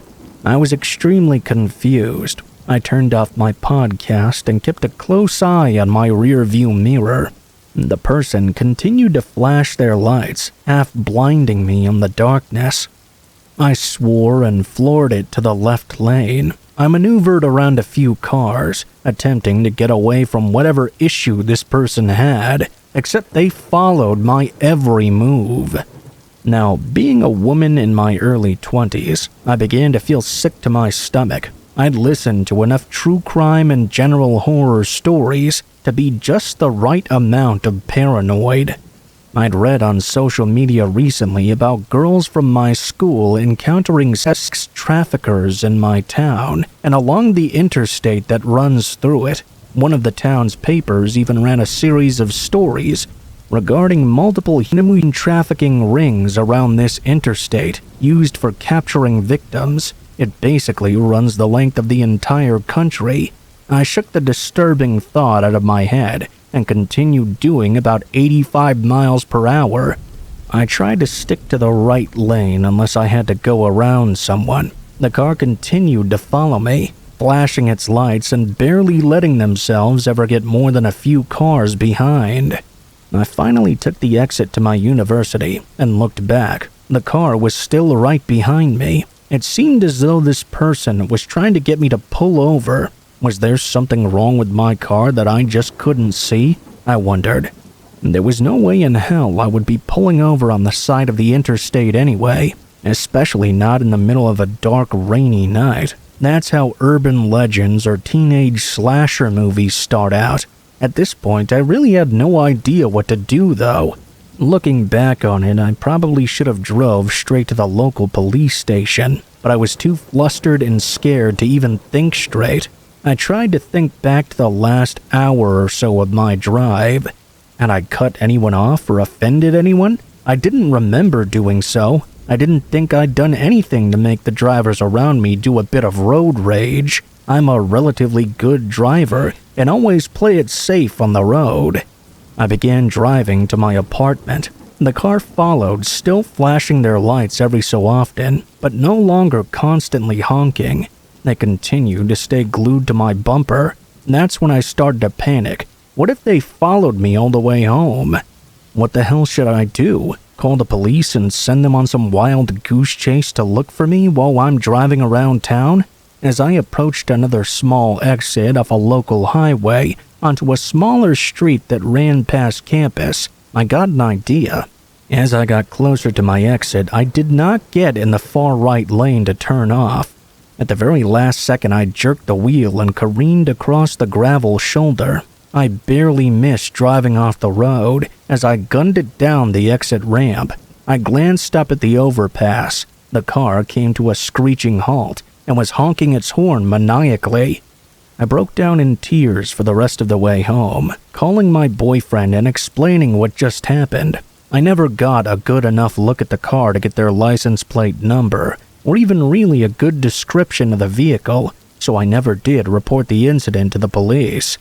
I have no idea what exactly was going on that night. My best guess is that whoever this person was, they saw me when traffic was stopped on the interstate, waiting for the emergency vehicles to clear the scene. It's very clear from the stickers I have on my vehicle, one being my university's name and one that says Dog Mom, that it was likely I was a college-aged woman. All this person had to do was end up next to me to see that I was a woman driving alone on the interstate in the middle of the night. And that got them the wrong intentions.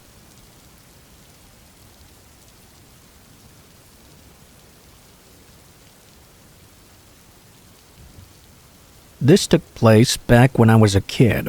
I believe I was 10 years old or so. This was in the late 90s, and during this time, I would ride the bus home from school. It would drop me off at the corner not far away from my home, and then I would walk a short distance on the sidewalk and go inside. We lived in a pretty standard neighborhood in the suburbs. When I would arrive back home from school, both of my parents would usually still be away at work. I had been trusted to be home by myself ever since I was 9 years old, and I really didn't mind it too much. In the afternoons, I would usually be by myself for about 2 or 3 hours or so. I would usually just hang around the house and do my homework or watch TV. One time, I got home from school, and like always, I was by myself. It was about 15 minutes or so after I'd gotten back. I was in the living room when there came a knock at the front door. I looked over, and from where I was, I could tell that somebody was there, but I couldn't really see anything about them or who they were. Back then, I was a very shy kid, and I didn't want the person at the door to notice me. I ducked down. The person at the door then knocked again. I was so curious, though. I carefully moved to a window and peeked out to see who it was. There was a man out there, but I didn't recognize him at all. He was just standing at the front step. After knocking twice, the man then tried opening the door, which was obviously locked. He then walked away. I thought that this was all really weird. I watched him cut through the front yard and head out of sight, going toward the sidewalk. It was very confusing. Why would this guy be here? Why did he try to open the door? I was thinking he had to be at the wrong house or something. I really couldn't think of any other possible explanation. After the guy left, I moved on and kind of forgot about it. It was certainly strange and a bit creepy, but it didn't seem to be too big of a deal. My parents ended up getting home later, and everything was perfectly fine. The thing is, the very next day I saw that same man again. I remembered that I rode the bus home and got dropped off. Shortly after I stepped off the bus, though, I remember noticing that same man. He was a long ways away, moving down the sidewalk. I found it very strange to see him here again. Until the previous day, I had never seen this man before at all. I was not aware of him living in the area or anything like that. I tried to hurry up. I walked quickly to my house and unlocked the door, then went inside. Once I was in, I felt quite safe, and I didn't really think the man would do anything. Only 5 minutes later, there was a knock at the door again. I looked out and saw the very same guy was there. Obviously, I was not going to answer the door now. I tried to stay hidden from the view of this stranger.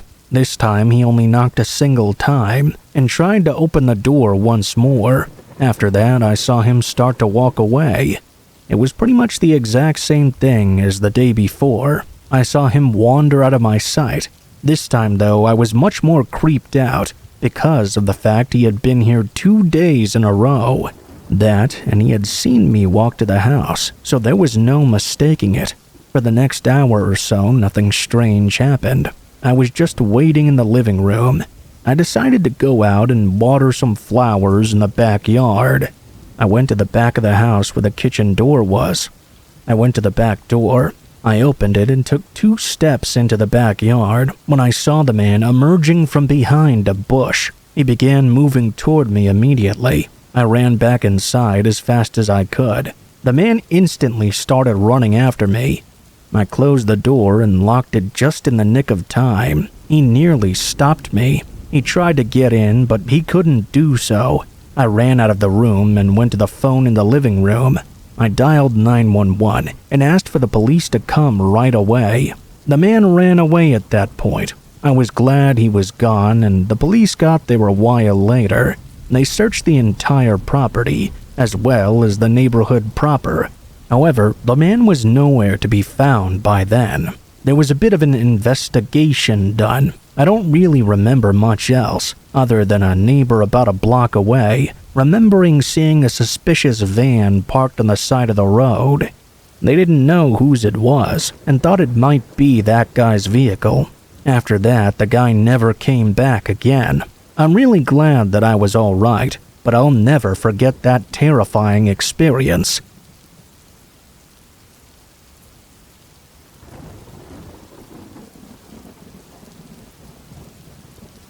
I grew up in a decent-sized town that was about 45 minutes to an hour away from the second biggest city in the state. It was known for its 3 rivers and many bridges. I'm the youngest of 3 boys. My mother was the general manager at my grandfather's golf course, and my father was a lieutenant for the state police. At the time, we were not exactly well off, but we were far from poor either. Cop Dad was hard on us when he needed to be, but me and my brothers learned to always be respectful no matter what. Due to some family drama I'd rather not get into, I've never been super close with my brothers or my parents. Despite that, I'll admit that this situation made me appreciate my dad much more. I had gone down to the downtown area to hang out with my friends at a place that was about a half a mile away from the high school's football stadium. Since we were teenagers at the time, we all rode our bikes. After a while, I realized my bike was missing. My friends and I checked around the immediate area, and after we came up empty, I called my dad, knowing that he was home from work. He drove down to where I was, and we all figured he would be pissed at us. Surprisingly, he wasn't though. I guess he was in a good mood that day. My friends got on their bikes and went off in different directions toward their own homes, saying they would keep an eye out for my bike. As my dad and I were driving back home, we saw a group of 3, 2 men and 1 woman, walking down a side street towards us. One of the men was pushing my bike as they walked along, causing me to snap to attention and tell my dad this fact. "Hey, that guy has my bike!" My dad stopped immediately and pulled over. He jumped out and I laughed inside, watching my dad go full-blown hard-ass cop on these 3 delinquents. He had the girl and one of the guys stand against the wall and slammed the other guy with the bike to the ground. I grabbed my bike and put it in the bed of my dad's truck. Since it was only 2 of us against 3, my dad told me to get in the truck so they didn't see my face. I responded, "Fuck that," and stubbornly stood there in full view until the cops came and arrested all 3 of them, a decision I would come to regret. Fast forward about 2 years later, I was 18 and I returned home from military school. Some of the things I learned during my time there helped me out quite a bit. I remember one night I was out jogging around 6 p.m. or so when a car flew past me. It slowed down and came to a halt at a stop sign just down the road. I thought it was odd that the car continued to idle there, watching me. I memorized the car's details as best I could. As I jogged past, my house happened to be on that same street.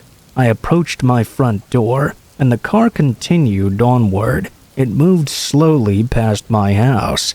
I didn't really think much of this. Perhaps someone was just lost or something. Fast forward to about a week later. I was finishing up another jog. I walked into my house through the front door, which leads directly into the kitchen. The moment I walked over to the sink by the window to splash some cold water on my face, I heard a loud bang from outside, followed by 3 others in quick succession.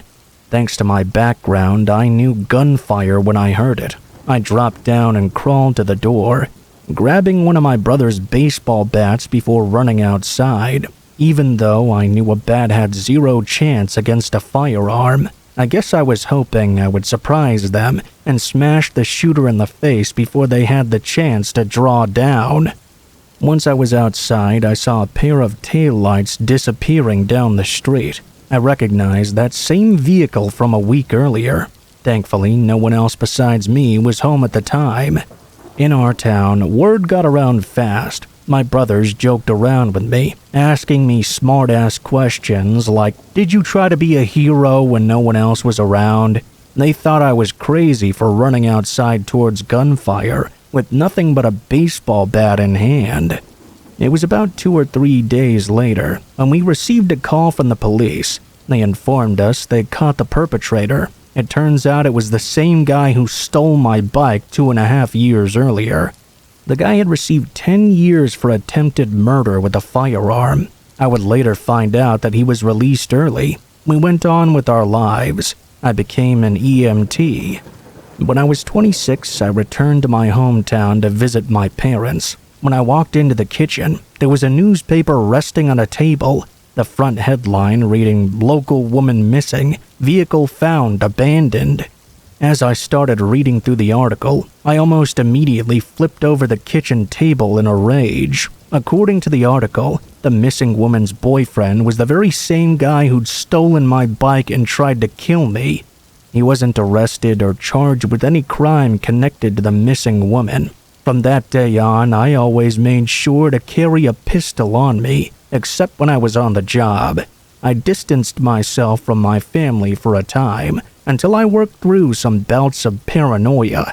As they say, life goes on. I still work as an EMT to this day, and the guy who shot at my house is currently in prison on charges unrelated to the missing woman.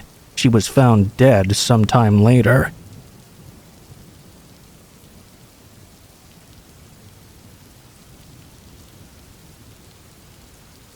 I have a Craigslist horror story that I would like to share. This should also serve as a warning to anybody using these types of websites. So I was recently selling my old laptop a few years ago. It was a MacBook Pro, so I knew I could get a decent amount of money for it. The model was still somewhat new, and mine worked very well. I just had to get a new one for work, and I use it every day. Anyway, I listed the old one on Craigslist for $1,000. I know that's a lot of money, but it was actually worth more than that back then. Within 24 hours of posting the ad online, I got a response. It was a text from somebody saying they wanted to buy the laptop. I told them that the price was $1,000 cash and made sure they were okay with it. If they negotiated with me, I might be willing to go down a little. I didn't really want to sell it for that much less, though. To my surprise, the person said they were perfectly fine with $1,000 even, so I suggested we meet somewhere in public. I knew better than to give out my address or anything like that. Well, the person suggested Walmart, and I said yes. I knew that Walmart is a very public place with a lot of people around. What they said next should have made me not go through with it, though. The person said they could only meet 10 p.m. or later. They claimed they worked overnights, and this was the only possible time. It seemed sketchy to me, but I guessed it was possible. Finally, I asked their name. I introduced myself as well. I was told their name was Derek, so I knew it was a guy. I asked him what he looked like and how I would know it was him. He said he was average height and had dark hair. Well, that didn't really narrow it down very much. But I guess at least now I had a basic description of the man. After that, we agreed on 10:15 the next night at Walmart. The next night, I showed up shortly after 10 o'clock. I parked sort of in the middle of the parking lot. By now, Walmart was very quiet, as they closed around 11 or so. I believe I texted Derek, letting him know I was there. He didn't respond for a while, though. I waited and soon began to get frustrated. At 10:30, he finally responded and said he would be there in about 15 minutes. I was very annoyed, but if he bought my computer, it would all be worth it.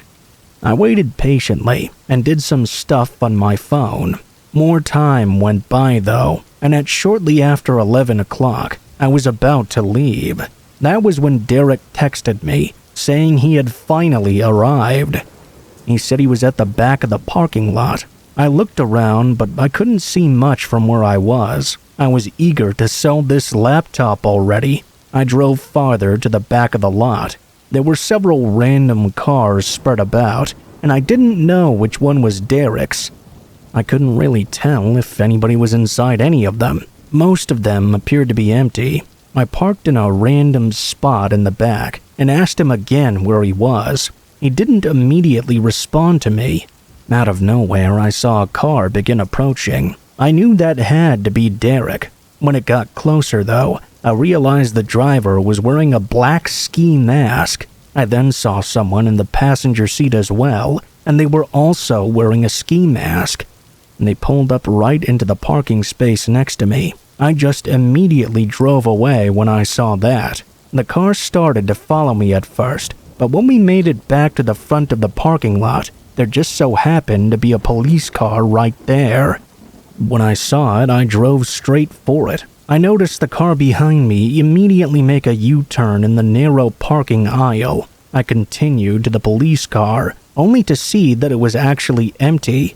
The ruse worked though, and the men left. I drove home and then blocked that number. After that, I took my laptop off of Craigslist and listed it on eBay instead.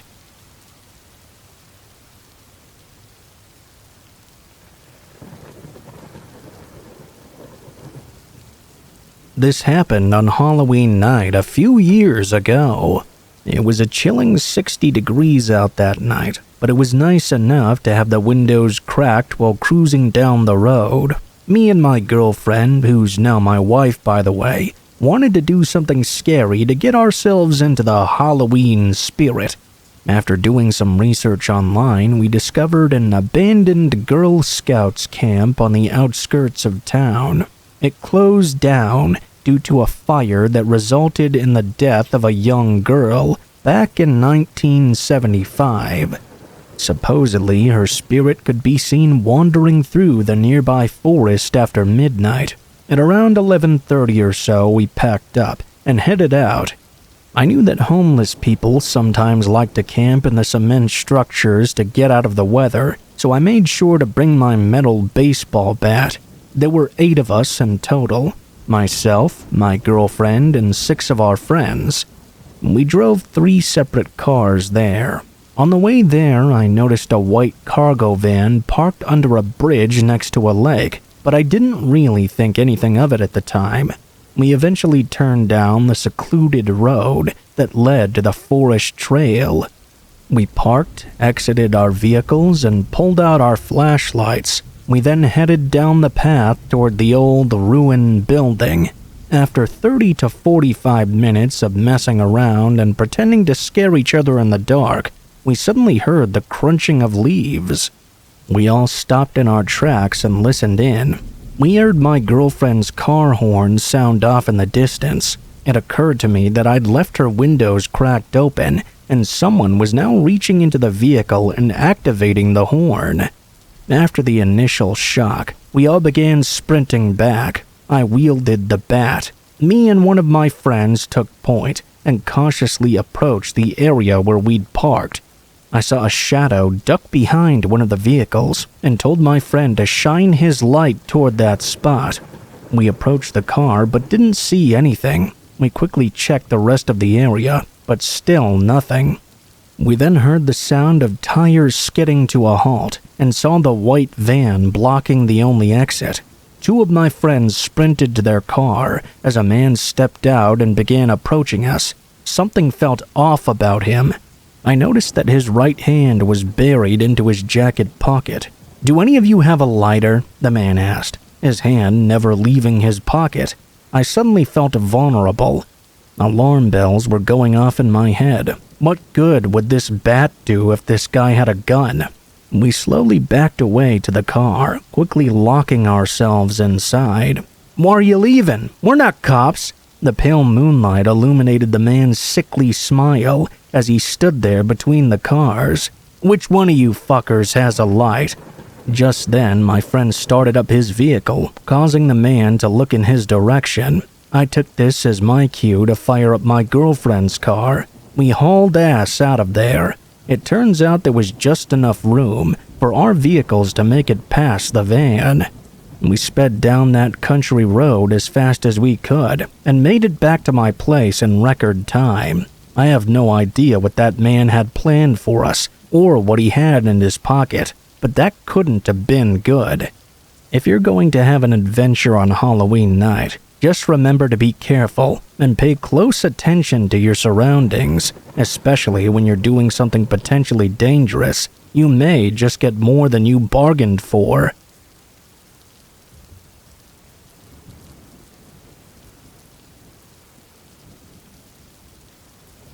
This happened a long time ago. I was a petite and small girl, and I was only about 18 or 19 years old. I worked at a junior food store in Kentucky. There were a couple of incidents that happened to me in the short time I worked there. I have several other stories than this one, but those are ones for another time. The store was somewhat isolated, and I was left all alone for most of my shifts there. My manager, who happened to be married, and another employee that happened to be my manager's best friend, would often leave to meet up with their boyfriends. Some of my duties consisted of sweeping the parking lot and measuring the gas after closing at midnight. I hated doing this by myself. There weren't any other businesses open anywhere close to me. This was back in 1984, by the way, so of course there were no cell phones either. I was very naive at the time. One night I received a phone call from a man asking if we had any Playboy magazines. I informed him that yes, we did. Playboy and a few others as well. He asked me who was the centerfold in the Playboy. The phone I was using was a cordless phone at the time, so I politely asked him to wait a minute. I looked in the magazine and told him the name of the model. He then asked me if her pussy looked juicy. I froze and hung up on him. Thank goodness he didn't call me back. I felt like an idiot for even bothering to entertain him. The second incident was a lot scarier than the previous one, though. When I was hired, I had been instructed to call the police if anyone stayed out in the parking lot for more than 15 minutes. There weren't many people that came into the store after dark, and that night that I got scared for my life, it was no different. I had completed my duties at the time and was just waiting until I could close the doors and go home. That was when a man pulled up right in front of the door in a light-colored car. I've never been able to distinguish the make and model of vehicles. I waited for the man to come in, happy that someone would break the silence of my shift. I could see him as I stood by the cash register. The man was leaning over, looking at himself in the rearview mirror. He was continuously wiping his face with his hands. I couldn't see anything on him from where I was standing, but I immediately got a bad feeling about this strange behavior. When he pulled up, I glanced at the clock. As the time crept by, I watched him frantically wipe his face over and over. I waited 15 minutes and then called 911. I told the dispatcher about the situation. In no time at all, 2 police cars pulled up and confronted the man. I watched them handcuff him, but didn't see anything else due to the fact another customer came to buy some gas. It seemed like forever before one of the officers came in to thank me for calling them and to ask if I was okay. What he told me next made a shiver run through me, and my blood ran cold. The officer informed me that the man had been covered in blood and was trying to wipe the blood off of his face. There was a large knife with the handle broken off that was also covered in blood as well. The man appeared intoxicated, and since his car was running, they arrested him for DUI until they could investigate further. The officer added that they'd contacted his family, and everyone there appeared to be okay.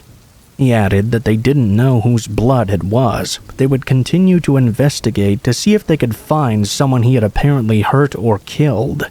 Unfortunately, I never heard anything further in regards to the case. I realized that something bad could have happened to me that night, and I quit shortly afterward.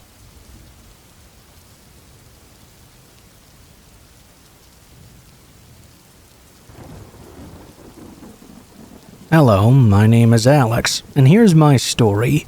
At the time, I was in my old bedroom, which was basically one of the smallest rooms in my home.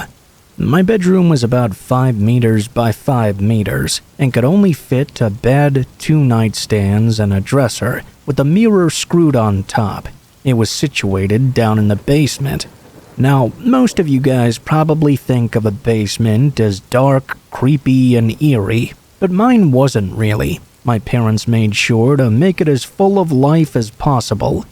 They painted the walls and installed a gaming room, which I often used, basically making it really cool if someone in our family wanted to have a party there. At that time, we had 3 cats. One of the 3 was my favorite. I loved her and took care of her, and always made sure she was happy.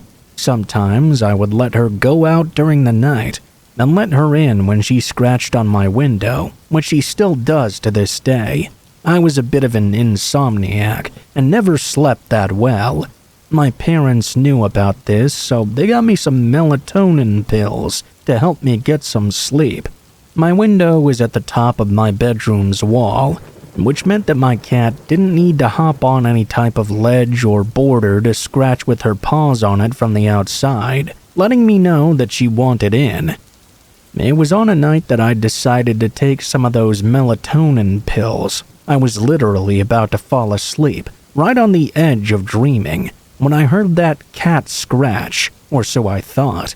I sighed and got up to move the curtains out of the way so I could let her in, but when I opened my window, I heard something else. Someone stepping on the rocks around my window. I was very groggy, so I didn't realize at first that it was not a cat's footsteps at all, but a human's.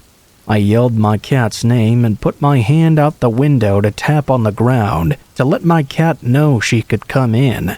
That was my mistake. In no time at all, I heard footsteps coming straight to the window. I felt a man grab my arm and begin to pull me out of my room through my window.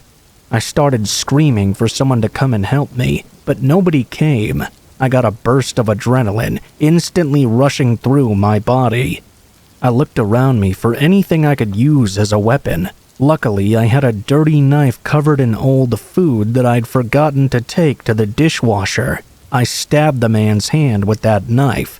Blood dripped out of it, and he let out a blood-curdling scream, a scream I would remember for my entire life. The man ran away as fast as he could, and I fell back onto my bed. I opened my door and ran as fast as I could upstairs to my parents' bedroom to tell them the horror story I'd just experienced. They woke up and called the police, reassuring me that I was safe and everything was fine. I had a terrible wound on my arm from the man attempting to pull me out of the window.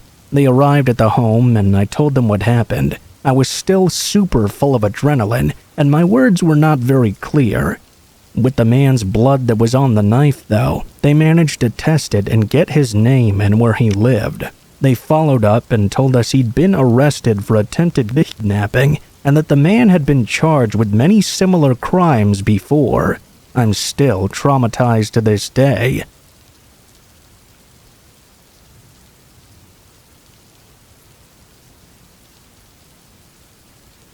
I remember going out with my family a few years ago.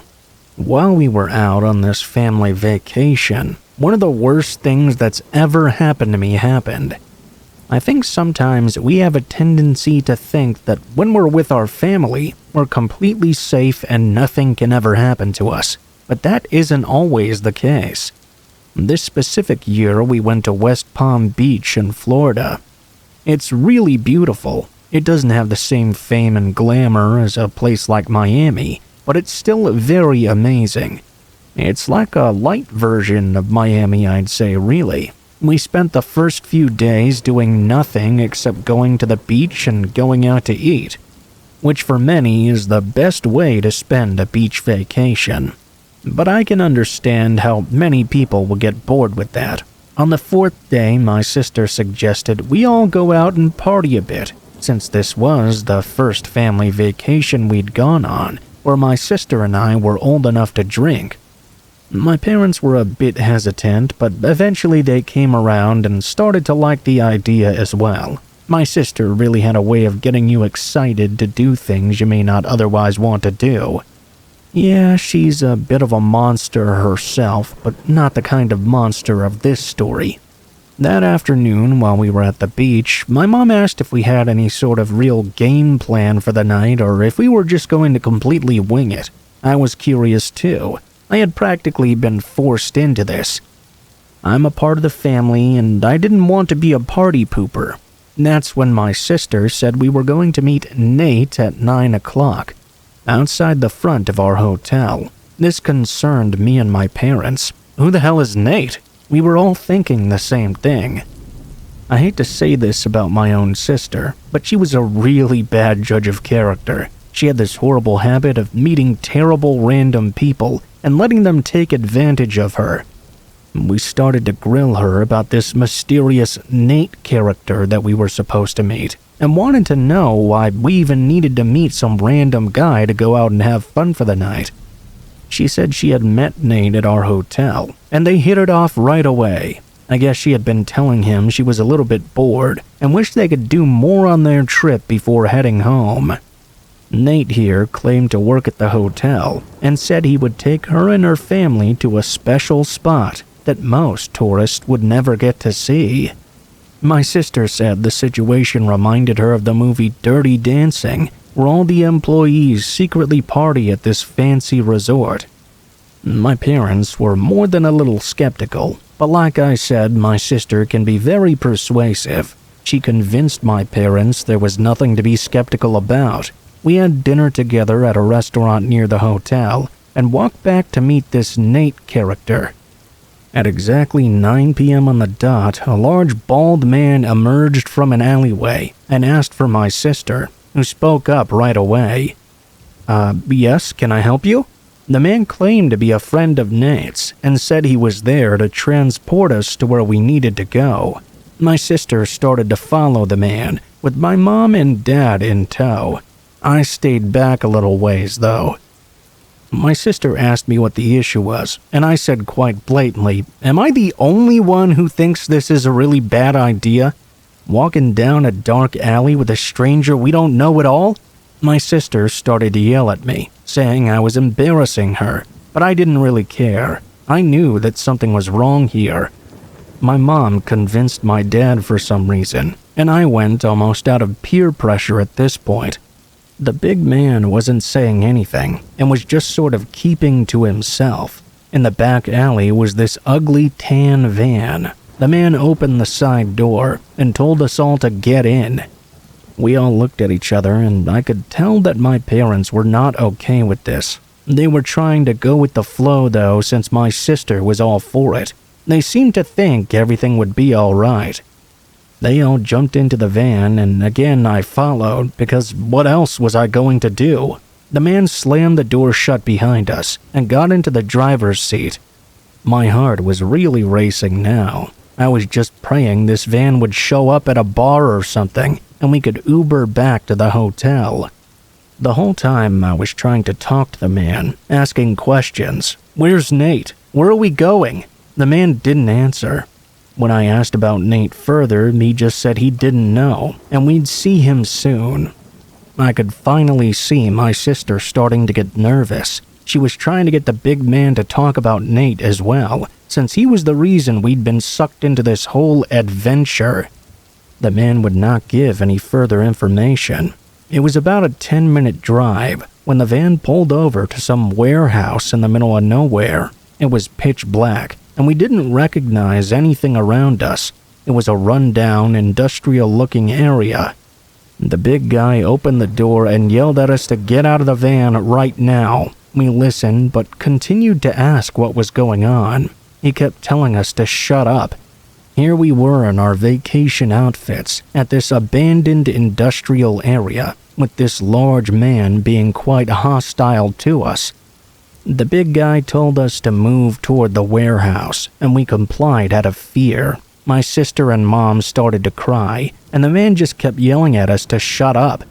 The man started to get in our faces. He yelled to put our phones in the bag. He pulled out a white pillowcase, and we all dropped our phones into it. We continued to move forward, and when we got inside, my sister yelled out, "Nate!" There was a fairly handsome man, tan with blonde hair and blue eyes. He ran over and told her to shut the fuck up. He then told us that if we made any moves, we would regret it. The night had just gone from bad to worse, to very, very bad.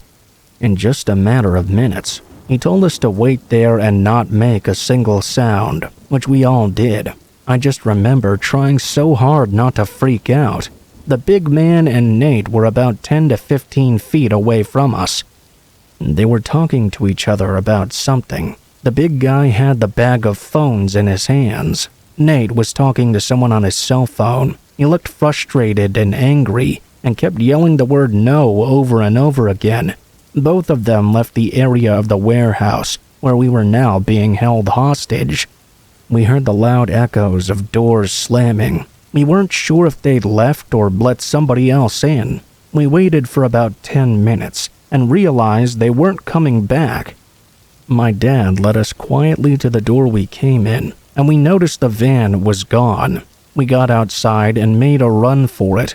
The area was horrible, and even though this big guy and Nate weren't around anymore, it wasn't exactly a safe place to be. Eventually, we came across a gas station and ran inside. We told the woman at the counter everything, and she called the police for us. They came quite quickly, and we reported the incident.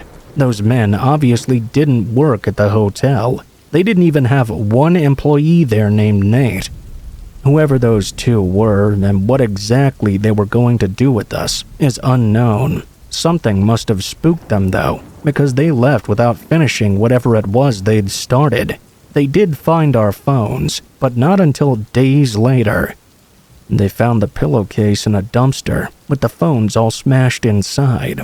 Honestly, I'm not sure if they ever caught those two. We went back home after that night, and we haven't returned to West Palm Beach since.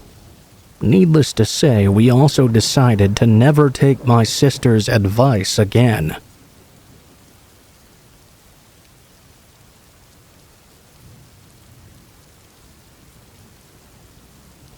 I'm a male, and this happened roughly 2 years ago. I was selling my old phone on Craigslist after having gotten a new one. There was nothing wrong with the old phone per se. It was just 2 years old, and I figured there would be a good market for it. So I listed it on Craigslist. I was debating between eBay, Facebook Marketplace, or Craigslist, and obviously I ended up choosing Craigslist in the end. The price I was asking was pretty good.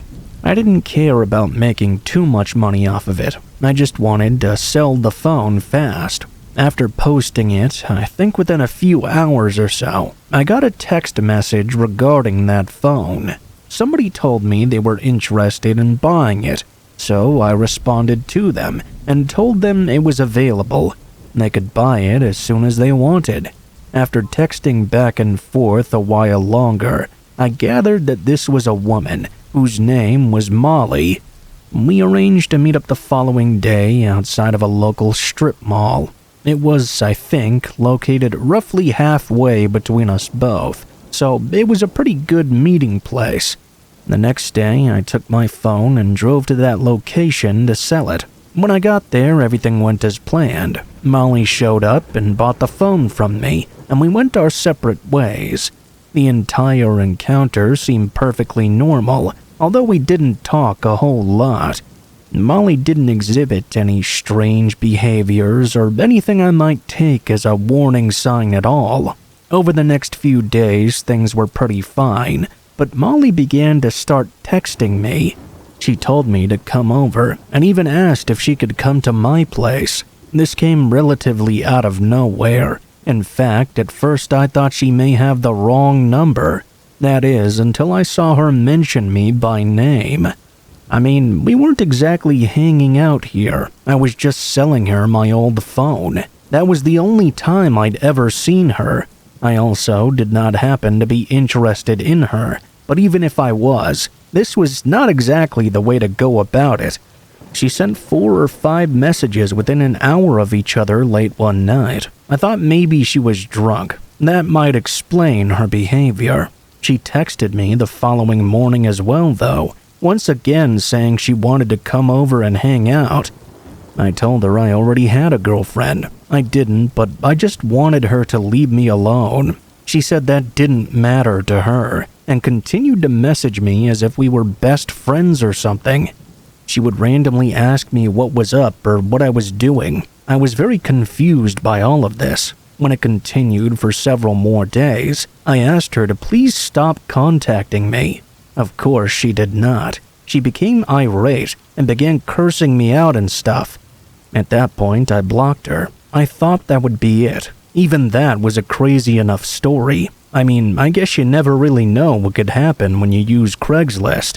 Thing is, though, that very same night, Molly suddenly showed up at my house. I remember suddenly hearing a knock at my front door. During this time, I lived alone in a small home that I rented out. When I looked out the front window, I saw Molly standing right there. I couldn't believe it. I mean, how did she even know where I lived? I had deleted all the information off my own phone. Had she followed me home or something? I answered the door just to tell her to leave me alone. When I opened up, though, she instantly started cursing me out. I told her to leave, but she stormed forward as if to enter my home. At that point, I slammed the door shut on her. I locked it, but she began trying to force it open. After that, she seemingly ran away. Or at least I saw her running away off the front step. I assumed she was going to leave. That was wrong, though. About 30 seconds to a minute later, I heard a noise at one of the back windows. It was a loud banging noise, and I knew instantly it was her. I called the police and sat inside. I waited for them to arrive. She was attacking the window. Then she went over and tried to open the back door to the home. At some point, I opened a window slightly that was a distance away and warned her that I had called the police. She didn't seem to care, though. She stayed there, moving from window to window and door to door, banging on them and trying to open them all. When the police showed up, they were finally able to stop her. I ended up having to get a restraining order against her. I honestly have no idea why she wouldn't leave me alone and became so obsessed with me. I suspect some sort of substance abuse, but who knows? That's taught me to be a lot more careful when using things like Craigslist or Facebook Marketplace.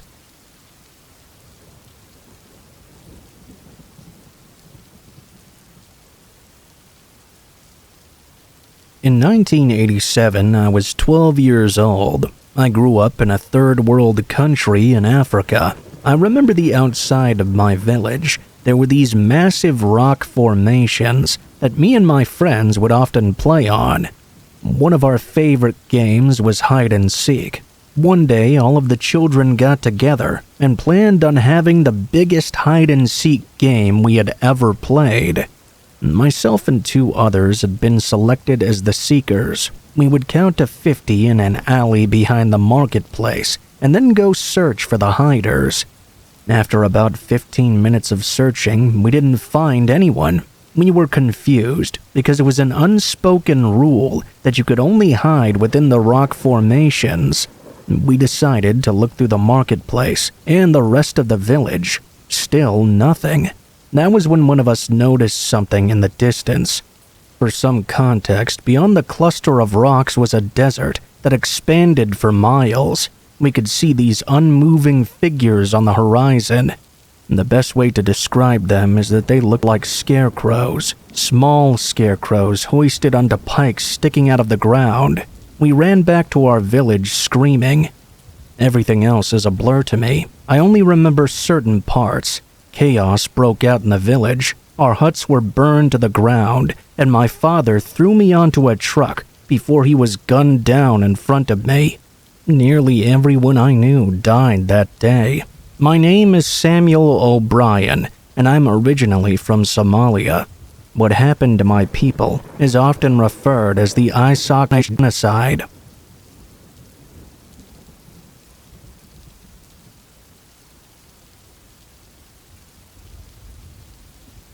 This happened on Halloween night in 2019. Me and 3 of my friends, Dennis, Eddie, and Adam, were out doing what most 14-year-olds would do on Halloween: get as much candy as possible. Afterward, we hung out at the bowling alley and played a few games there. I was the one in the group who stuck out like a sore thumb. Eddie and Adam were dressed in all black, donning skeleton masks. Dennis was wearing a latex Michael Jackson mask. However, I was wearing a bright red and black Spider-Man costume. This will be important later on, so keep it in mind. After we bowled a few games, we decided to go to another nearby neighborhood to prank a couple of people. Not anything dangerous, mind you. We would just knock on their door and scare them or whatever. However, when we approached the first house, this is where things took a turn for the worst.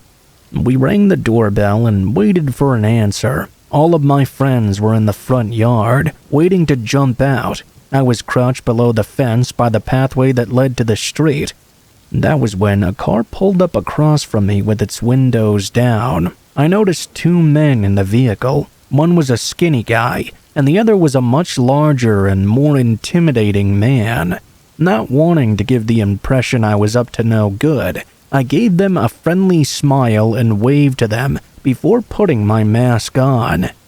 Moments later, nobody had answered the door, and the car was still idling across the road. We decided to go elsewhere. We made our way further up the street and noticed that the car had started moving again, keeping pace with us but maintaining a certain distance. At this point, Dennis, Eddie, and Adam had caught on to the fact that something was wrong. We turned into a dark alley that went uphill. There was no lighting there, so it was pitch black. About halfway up, we looked behind us to see if we were still being followed by these men. What we saw sent a sharp feeling of dread up my spine. The larger man was now marching up the alley towards us. We took off down the alley and made it to the other side. We started to run down the hill and into another neighborhood to avoid these men. This is where I realized that the shoes I had on were awful. It was basically just a rubber sole with nothing on the inside to secure my foot in place, so it would slip out of the shoe with every step, making running impossible. We tried everything. I even tried to piggyback off one of my friends, which proved useless despite me being the skinniest. I had no choice but to hop my way down the street. Meanwhile, the large man had reached the end of the alley. He crossed the street and waited. Soon the car came around the corner and pulled up. He jumped in. We were just about to turn the corner when the car came speeding onto the path in front of us, nearly running me over. This is where I decided to stay where I was with my hands raised above my head. The others took off without me. I don't blame them. It was a fight-or-flight situation. I had pretty much just accepted that I was likely going to be murdered. The large man got out of the car and started yelling, "Get your fucking friends back here right now!" The skinny guy in the car had already caught up with them. They eventually let us go. It turns out they thought we were a different group of kids that apparently had been throwing eggs at their car. Me and my friends retreated back to the bowling alley and called our parents to come pick us up. That was enough for the night. We were thoroughly terrified about being hunted down by a couple of creepy-ass guys. While we were waiting for them, we saw that exact same car pass us by again 3 more times, and even after me, Dennis, and Adam had left, Eddie called us to say that they had followed him around for a while longer. Something that still bothers me about this whole situation is that I don't know how they could have possibly mistaken us for another group of kids. I was wearing bright red spandex, for crying out loud. I doubt whoever they were pursuing that night had been wearing something similar. Also, the fact that they continued to encircle us after the initial encounter makes me really question what they were up to. I believe that we all narrowly escaped a gruesome fate on that Halloween night.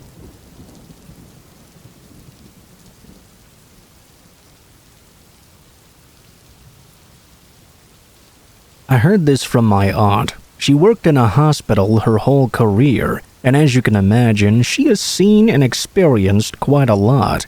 One night, my aunt told me about when she first became a nurse. She said that the hardest part of her job was always the night shift.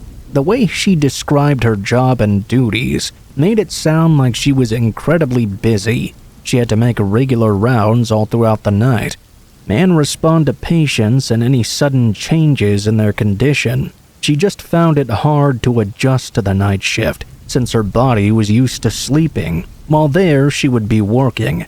On top of that, she was largely alone in the dark hospital at night. It was very creepy. She felt like this was a new nurse thing, though, and figured that she would adjust eventually. One night, she was making her rounds along the dark hospital ward. She would look in on the patients as she passed by to see how they were doing. When she arrived at one room on the 3rd floor, she noticed a patient sitting upright, staring blankly at the window. The patient was an elderly man in his 80s. The elderly man noticed that my aunt was standing in the doorway of his room watching him. He called out to her, "Isn't Nozaki on night duty tonight?" He never turned away from looking out the window, but since it was dark, my aunt could see his face in the reflection. He seemed to be grinning. My aunt encouraged him to lie back down in bed and get some rest. That wasn't the first time she'd heard someone say that since she started working the night shift. She had heard many patients talking about this Nozaki-san. When someone mentioned Nozaki-san, it was usually to say something positive. She remembered one patient had even said they were much better than her at her job. My aunt wasn't the type to develop professional jealousy. She's very placid and patient, but due to the patients constantly referencing this other doctor or nurse, she decided to make an effort to find out more about them. She looked through the logs and registers but couldn't find this Nozaki-san anywhere. On the sign-in sheets the doctors and nurses were supposed to sign, there was no sign of them.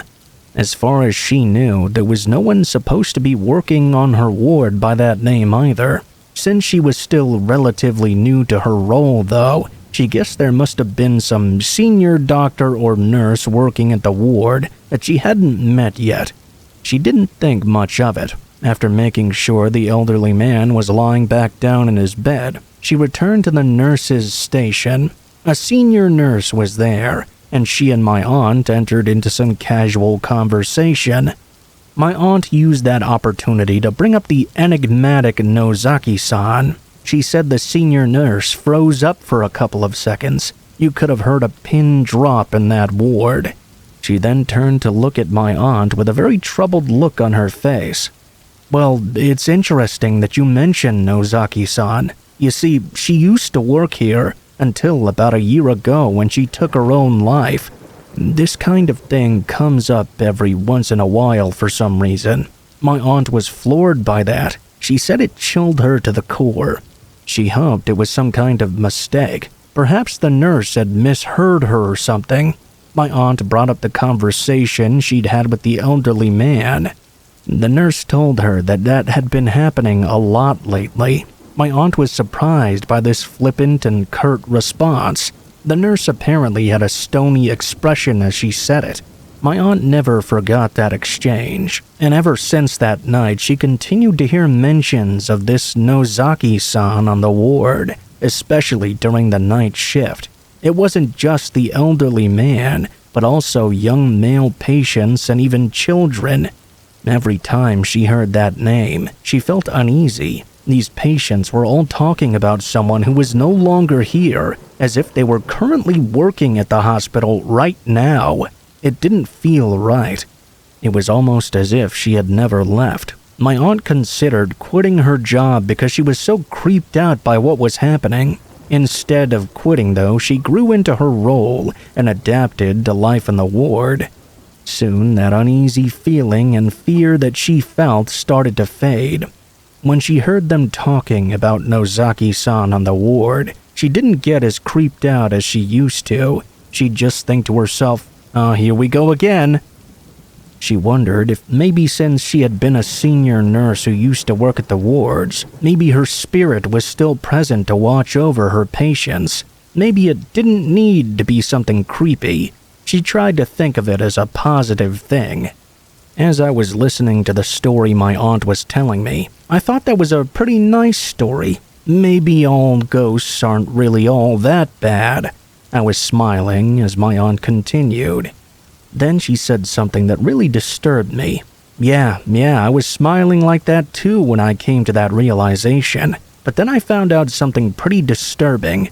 Turned out all the patients who asked me about Nozaki-san, or if she was working that night, would all pass away a couple of days later.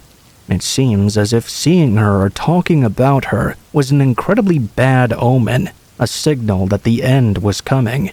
I don't know. There seems something about that seems so sinister, like this ghost was the hospital's grim reaper.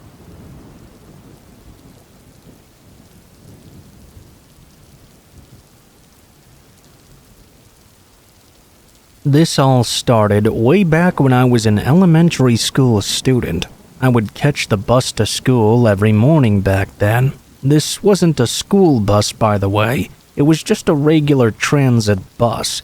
One day, I noticed a person that looked incredibly out of place. So much so that it truly shocked me that this person was on the bus. At a first glance, I thought this mysterious passenger may have been a homeless person who'd gotten on board. I saw them first as their back faced me from behind. I remember that they were wearing a big, filthy-looking trench coat and had a paper bag and an umbrella which looked like it had several holes in it. I thought that the person was a woman, largely based on the length of the hair of this individual.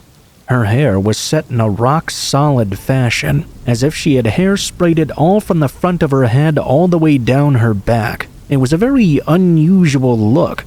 I thought it better not to stare, though, as I'd always been told it was impolite to stare. This woman kind of made it hard. She really stood out from the crowd. I decided to look back and see if my older sister, who was a few years older than me and obviously didn't want to sit with me on the bus, had noticed her as well.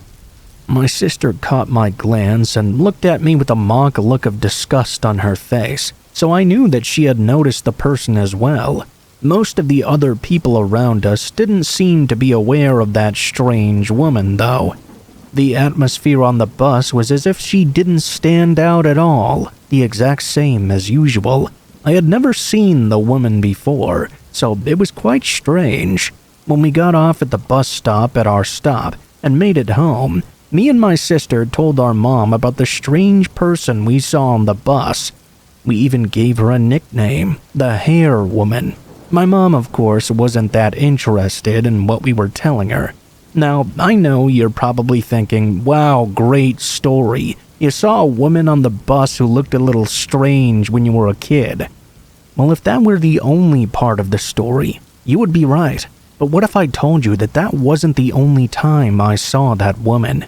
It's been 20 years since I had that first encounter on the bus, but I see that woman everywhere.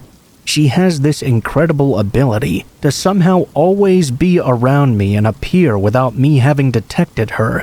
I always end up finding her, but I can never piece together how she arrived at wherever I am. The first time I saw her was in our rural village in Tohoku. The second time was in the Kanto region. Then I began to see her in other places, and I even saw her tonight. I'm currently in the Chubu region.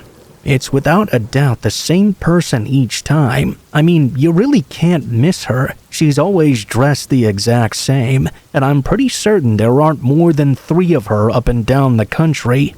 I just don't get why she's following me around. It really does play on my mind. When I saw her tonight, she was walking in the rain. She had that same tattered umbrella I saw when I was a kid, but she didn't even try to use it. Why not? I often find myself asking questions like that whenever I'm not concentrating on something. The strangest thing is that I've gotten so used to her following me around that I don't even get scared when I see her anymore. She hasn't ever tried to do anything to me necessarily. I don't feel anything other than, oh, there she is again. I don't really get shocked, but I definitely notice her. Honestly, it sometimes kind of drives me crazy. I don't get why she always dresses the same, whether it's midsummer, midday, middle of the rain, downtown, or in a rural area. she always has the same items on her as well. If it weren't for the fact that I know other people have seen her, I might have almost wondered if I was going crazy or had a mental illness, or if it was a hallucination or something. Sometimes I feel like I'm talking about a dream, or something like this man. You remember that thing? If anyone else out there has had a similar experience with this person, please tell me. I wonder if maybe I should try and interact with her and see why the hell she's following me all over the place. I don't know, though.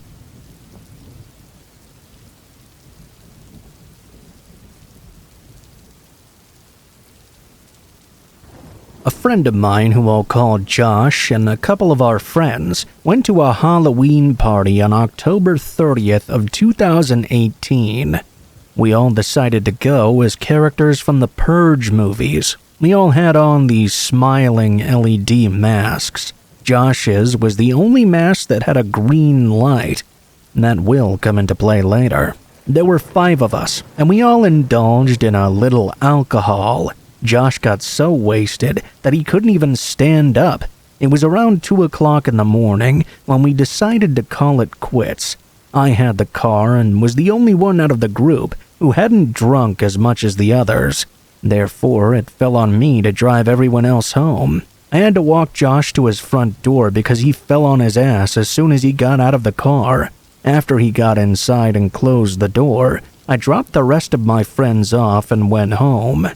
It was around 5 a.m. when I was awoken by my phone ringing. I looked up at my phone to see that it was Josh calling me. I rubbed the sleep from my eyes and answered, hello? Hey, I think there's someone in my house. Josh's voice was extremely hushed and panicked. My heart dropped. He went on to say he could hear footsteps in his living room and had gotten up to see what it was. He then heard someone rush out the side door. He was now hiding behind his bed, with the door to his room locked. I couldn't believe I was hearing this. Josh lived in a pretty big house in a very safe neighborhood. I never believed anyone would have the balls to break in. Dude, you need to call the cops, I told him. That should have been his very first call. I remembered, though, that he was still heavily intoxicated, so he probably had no idea what to do. He called the police from his house phone, and I stayed on the line with him until they showed up. The cops found footprints on his carpet, and the side door was wide open. He was so drunk that he must have forgotten to lock it. Of course, there was no sign of the intruder anywhere. The cops then told Josh to lock all of his doors and call back if anything else happened. It was now Halloween. I went over to Josh's house to help him pass out candy to the children. It was around 9 p.m. when the parents started telling their kids to come inside, mostly because it was a school night. We were packing everything up when we heard a tap on the window. The blinds were closed, but we could see a green light coming from the other side. I slowly approached the window and opened the blinds, and what I saw terrified me. Standing on the other side was a man brandishing a knife, but most disturbing of all, he was wearing the very same LED purge mask that Josh had on the night before. The man let loose a horrifying laugh before he started banging on the window like a lunatic. We just stood there in total shock. Eventually, we ran out of the room and grabbed the phone to dial 911. We then heard someone screaming from outside. I'm guessing a passerby saw the man at the window and got startled. The man then took off. When the cops arrived, the only description we could give them was that he was wearing the green light-up purge mask. As far as I know, the guy was never caught. The moral of this story is that you should make sure your doors are locked at night, because sometimes Halloween brings out the crazies.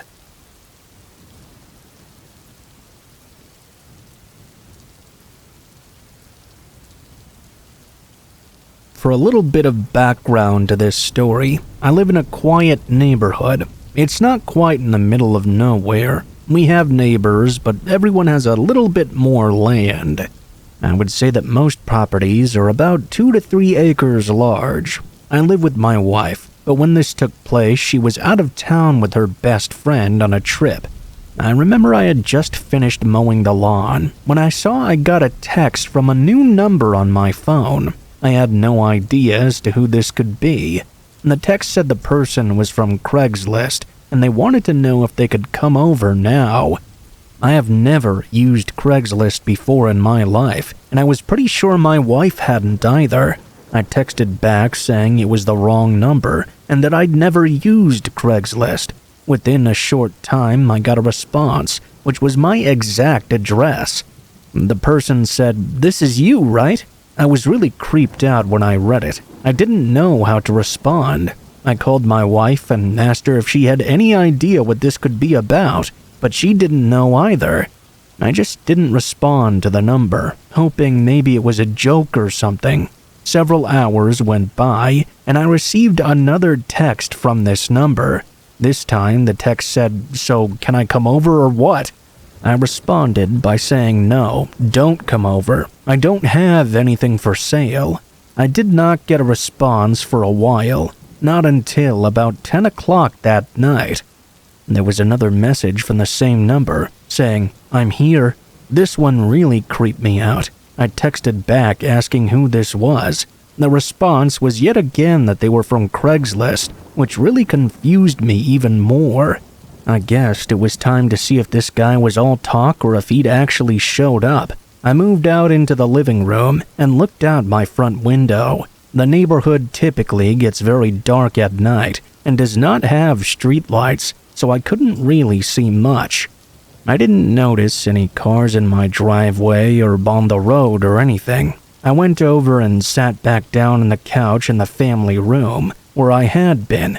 That room was just away off the living room, probably about 10 seconds or so. After sitting down, I got another text. It said, "Check out the front window." I got up and walked into the living room. As soon as I stepped into it, I saw a man standing right outside the living room window. He was staring at me with these wide eyes. It was one of the strangest things I've ever seen. I didn't recognize this guy at all. I called the police right then and there. The guy kept standing there for the next minute or so, not moving at all.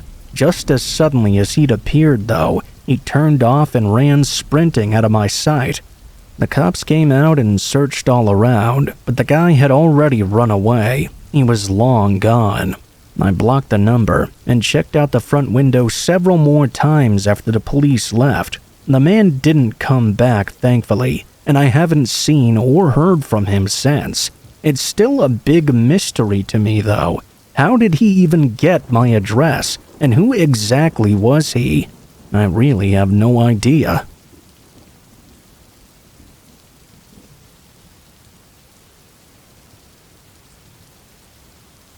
When I was 16, I frequently snuck out and explored abandoned buildings in my area. I would often do dumb teenager stuff with my two friends Aaron and Tristan. We lived in a small town in Ireland, and on this particular night, it was around 10 o'clock or so. We had just finished up a 2-hour gaming session on Call of Duty, and made some plans to go explore an abandoned gas station that we had recently discovered earlier that week. We arrived at the desolate old gas station, which was located down an overgrown road that was so old there weren't even any streetlights on it at all. While we were walking up to this old building, Tristan saw a car sitting at the far end of the parking lot. It was an old gray Nissan. We wondered how it could have even made it through the overgrown road to get there. Tristan seemed on edge and asked if we should just leave right now. Aaron teased him about being a little bitch, and I played along. Deep down, though, I did feel that car was a bit sketchy. We went over to inspect this old Nissan. It appeared to be in surprisingly good condition. Looking back, that should have been our first red flag. We then made our way to the gas station. The front door and all the windows on the first and second floors were all boarded up, so we did a full 360 around the place. We found that the back door had an old cheap lock keeping it closed. Aaron picked up a discarded fence post and hit the lock until it broke. As Aaron pushed open the door, a jingling sound echoed throughout the store.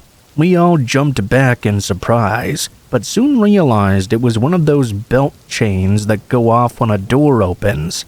We stepped inside and began poking around inside of this structure. It was quite underwhelming, actually. There were random debris lying here and there, and some old shelves that must have once been used for inventory. We saw all there was to see on the first floor, so we made our way upstairs. It was just one large office room with chairs, desks, and a large table that sat in the center of the room. Aaron took out 3 bottles of beer from his bag, and that's when we really started to loosen up. We pulled some of the chairs together, and after a little bit of drinking, our laughter was cut short. At first, we thought we were hearing police sirens, but then we realized it was the alarm of the Nissan parked outside. I looked through a large hole in one of the boarded windows to see a bald man standing beside the car. I dropped my bottle on the ground in surprise. The bottle smashed against the floor, and the man immediately turned his attention to the windows. We dropped to the ground and hid under the large table. We waited for what felt like an hour until the alarm finally stopped. That's when we all heard the bells downstairs, jingling as the door creaked open. I felt like my heart was going to burst out of my chest. We heard the man call out to us, "I know you're in here!" He then started shouting threats, saying we'd made a big mistake coming here and vandalizing his car. This obviously confused us, because we didn't do anything to his car whatsoever. We then heard the man's heavy footsteps coming up the stairs to our hiding spot. I got a good look at the man as he emerged from the doorway. He was very large and looked like he could easily take on the 3 of us. He started scanning the room, and I remember him calling out in a disturbing voice, come out, wherever you are. I'm going to find you." The man began approaching the back of the table.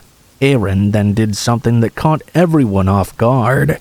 He leapt out from under the table and smashed his beer bottle over the man's head in a surprise attack. That caused him to immediately collapse upon the floor. As he toppled over, a large knife fell out of his hand. We ran as fast as we could out of that place, hearing heavy footsteps coming down the stairs shortly after. We ran into the surrounding forest and made our way through the trees until we got back to my home. I never felt more grateful to be alive. It's been 2 years since that night, and I still don't know what would have happened if that unhinged man had caught us. I don't ever want to know.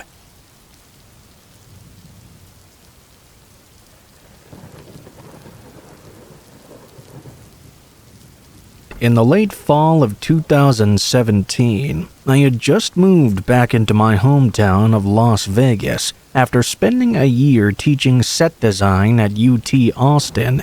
It had been a very rewarding experience, but hadn't left much time for socializing. By the time I got back home to Vegas, it had been exactly 26 months since I'd so much as held the guy's hand. I was fine not dating in Austin. It was a temporary stay after all, and I quite literally had a job to do. Aside from a few casual flirtations, I remained professional and stayed focused on my work. Not long after arriving back in Vegas, though, I started to feel the pangs of loneliness setting in. Once I mentioned that to a friend of mine, she recommended I download Tinder.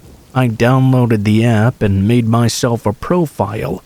Within just a few days, I had a date lined up with a guy I actually really liked. He's a guy we'll call Mark. He seemed to occupy the happy medium between quite attractive and somewhat nerdy, and since he was the perfect gentleman on our first date, he made it very easy to accept an invitation to a second one. One thing led to another, and we ended up dating for a couple of months. When the time seemed right, he asked me to officially be his girlfriend. I happily accepted. On the surface, this might all seem totally normal, right?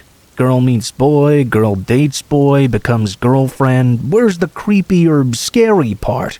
Well, by the time Mark asked me to be his girlfriend, we had kissed a grand total of 5 or 6 times. There had been no making out, no heavy petting, and most certainly no sleeping together. At first, I just thought he was being gentlemanly and shy. I'd never been that great at asking to be intimate, so it seemed like an unstoppable force meets an immovable object situation. Neither of us was really going to make the first move. In the end, it was me that brought it up first, though. It was the very same weekend he asked me to be his girlfriend. I decided to bring up the possibility of us being intimate together in the near future. I communicated to him that it was something I wanted, and made sure that it was something he wanted too. When I asked if there was anything he'd like me to do, he seemed to think for a moment, then hesitated when he tried to speak his mind. I asked him to finish his thoughts, and made it clear that he was in a safe space with me, completely judgment-free. He once again attempted to say what he wanted to say, but seemed to fall at the final hurdle, not actually airing his thoughts. I recognized that whatever it was evidently something he wasn't 100% comfortable speaking out loud. I also thought he'd open up a bit more and act in the heat of the moment once we finally made it to the bedroom, but then we didn't even make it to the bedroom. By then, I was starting to believe that he was deliberately avoiding any kind of physical intimacy at all. Obviously, that bothered me quite a bit. I really liked him and wanted him to like me, but if we weren't going to be intimate together, that would be a real big issue. Another week or 2 went by before I sat Mark down and told him we really needed to talk about this. Once again, he might as well have just turned to stone. He seemed either unwilling or unable to voice whatever he wanted to say. It took another round of encouragement to even try to get it out of him. After what seemed like an eternity, he told me what he wanted. And what he wanted was for me to dress up for him. Before I tell you what Mark wanted me to dress up as, though, there's something you need to know about me. Honestly, I know a lot of you will probably put 2 and 2 together by the time I finish explaining. I've always looked a lot younger than I really am. I guess when I hit 16, I just kind of stopped growing. It's not just that I'm short either. I'm 4'11" and have a baby face, the mother of all baby faces. That meant that even though I was in my late 20s at the time I was dating Mark, I could have easily passed for a high school freshman with no makeup on. It was a real problem around the time I started drinking. When I sat down with Mark the second time and finally got him to confess what he wanted me to dress up as, I realized there was another downside to looking as young as I did. I hadn't thought about it right up until that moment. I figured he'd want me to dress up as something cute, or maybe even do like a sexy cosplay or something. Mark didn't want that, though. When at long last the words finally left his lips, I was so horrified I must have visibly pulled away. Mark said he wanted me to dress up as a little girl, and when I asked him what exactly he meant by that, he said he wanted me to dress up like I was in elementary school. Those were the words he used. He really wanted me to dress up as a child. I was stunned. I thought he was going to ask me to wear stockings or something or go blindfolded. I felt sick to my stomach. I didn't really know what to say. I didn't say anything, and my silence prompted him to immediately backpedal as he tried to explain away what he'd just said to me. Within that moment, I realized without a doubt why he had chosen me as his girlfriend. The fact that I looked no older than 17, like I said. I ran out of Mark's apartment. He kept trying to call me as I made my way home, and I remember putting my phone on airplane mode, feeling like I couldn't even see his name without wanting to throw up. Once I was home, I gathered my thoughts and sent him a text saying I was deleting his number and he should lose mine too. Any further attempts to reach out to me would be considered unwanted harassment. After that, his calls and texts stopped altogether. I was thankful I never heard from him again. I wish I could tell you I never allowed Mark a single second of my time from there on. As you can imagine, though, that's not true at all. I've thought about him quite a bit since then. I've told the story to quite a few people. Whenever the subject of child abuse or exploitation comes up in a movie or on the news, I can't help but think of Mark. I believe it's just a matter of time before I see his face on the news, having been arrested for one of the worst crimes I could possibly conceive.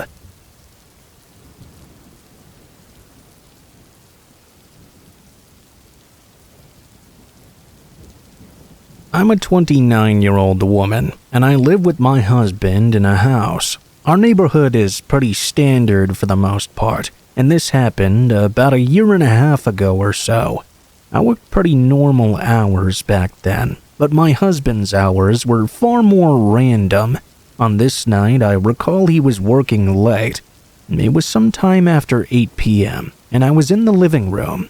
I was FaceTiming my sister and young nephew. The three of us were talking until her son had to go to bed. I hung up at that point. I recall happening to look out the front window and noticing a car pulling into our driveway. A couple of things immediately struck me as odd about this. For one, this car was obviously not my husband's vehicle, and he wasn't supposed to be home yet either. For two, all of the vehicle's lights were off as it entered the driveway. Now, our driveway is somewhat long and goes right up to the garage. The garage is out of sight of the home, though, because it connects to it. So the car ended up slowly driving down and then just barely going out of my sight. I could hear it parking somewhere further along. I kept watching and was now listening as well, but I didn't hear anybody getting out or anything. I called my husband and let him know of this strange activity going on. I was hoping that it may be one of his friends or something, but he had no clue as to who this could be and said that he would leave work as soon as possible. After hanging up with him, I wasn't really sure what to do. I walked over to the dining room, which had a window that looked out to the backyard. It was very dark back there as well, but when I looked out, I saw what appeared to be a man walking out from behind the garage and into the backyard. When I saw this, I left the room and dialed 911. I told the operator my address and told them the best I could of the situation that was going on. I was told the police were on their way. After that, I was walking through the living room when I suddenly heard the sound of glass shattering. It sounded like the dining room window being smashed in. I ran the rest of the way to the bedroom. I closed the door behind me and locked it. I then moved into the bedroom closet and shut the door there as well. Now that I was there, I really couldn't hear too much. As several minutes passed by, I thought I was in the clear and the person must have left already, but then I began to hear footsteps approaching from the hallway. When that happened, all I could do was hold my breath. The man got closer and closer and didn't seem to go into any other rooms. It appeared he was honing in straight for the bedroom that I was in. He tried to open the door, which was locked. When it didn't open, there was a very loud bang at the doorway. The man was trying to break down the door, perhaps by hitting it with something or attacking it with his body. I wasn't too sure. After several more loud bangs, I began to hear police sirens in the distance. This caused the man to move away from the door and retreat back down the hallway. Within just a minute, police were out in front of the house. I didn't hear much more until I was sure the cops were there. I then left the bedroom and went out into the hallway. The police had found the man slipping out through the backyard, and luckily he had been caught. The man had in fact broken the glass to the dining room, but nothing else in the house had been messed up at all, other than that single window. I'm not really sure what the guy's plan was, but it's very clear that he was there for me, not to rob the place. I'm really grateful the police got there when they did.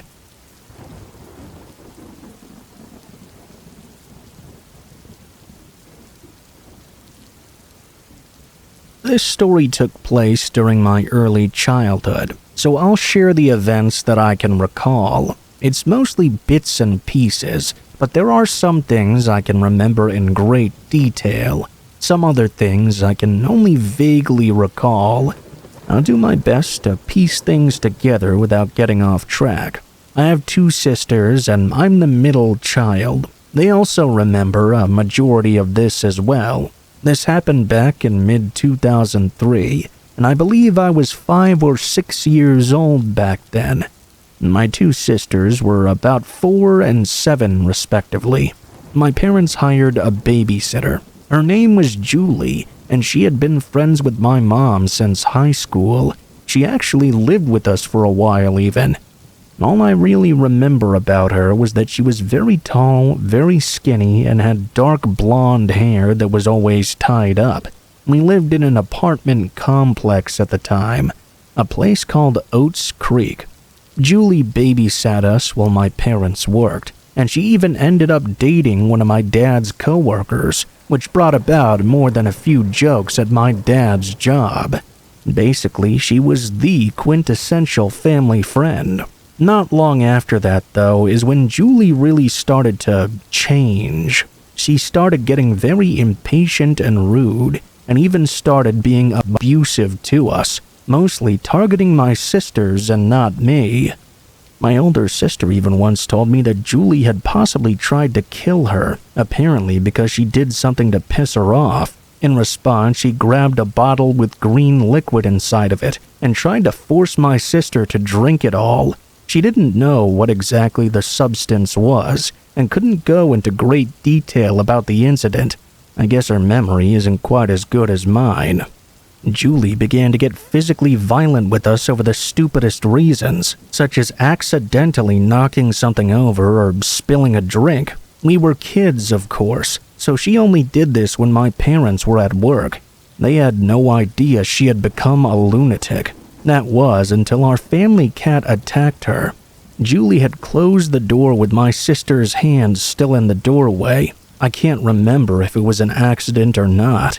Of course, that hurt my little sister very badly, and she started crying out in pain. That's when our cat jumped on Julie's leg and began to attack her with claws. She was biting and swatting at her, with her tail puffed out and hissing.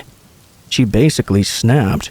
My parents were in the other room and were surprised that suddenly our cat, who wouldn't even hurt a fly, was starting to attack Julie. They had suspected that she was a bit of a whack job, but she still continued to watch after us. This is where my memory gets a little hazy, as if my mind was trying to block something out. I remember one occurrence to this day, 18 years after the fact. In our room, my older sister had her own twin-sized bed. Me and my little sister shared a bunk bed on the other side of the room. I slept in the top bunk. Anyway, I remember one night my little sister woke me up because she couldn't sleep. She climbed up on the top bunk with me, and we started quietly talking. After a while, she said, "Hey, watch this. I can hang off the edge without falling." Of course, she fell to the ground and started crying. Julie just stormed into the room yelling and cursing. She grabbed one of my dad's belts and began to whip my sister, then picked her up and slammed her down on the bottom bunk and screamed at her to go back to sleep. Julie was so enraged she didn't even see me watching her. I was completely frozen in shock. I didn't know what to do. I can only clearly remember one time where she struck me physically. As I said earlier, for some reason she went after my 2 sisters mostly. I remember she'd done something bad to one of them, and I called her a bitch. She hit me across the face. She told my parents. My dad asked her what she did to set me off. She got pissed with him and said I was being a disrespectful little shit. Not long after that, Julie went away for good. When she was finally gone, that's when me and my sisters came clean to my parents about everything. How she yelled at us, struck us constantly. My parents can't really remember most of these events, as their memories aren't that great either. I'm pretty sure they felt absolutely terrible for us, having to go through all of this. We never heard or saw from Julie again. She just disappeared one day. I don't know if my parents ever confronted her about anything, but they definitely cut her out of our lives for good. They never contacted the police, though, as there wasn't really any proof of anything. It was all hearsay. Neither of my parents had ever caught her in the act. I wish they would have. I'm not sure why my sisters or myself never said anything sooner, like whenever Julie wasn't around. I vaguely remember that she made some threats that she would kill us if we did. I can't really remember. Years later, we found out she had been arrested and served time in jail. We never found out the exact reason why. Sometimes we all still talk about these events, and I know I'll remember this for the rest of my life. I just hope that Julie burns in hell one day.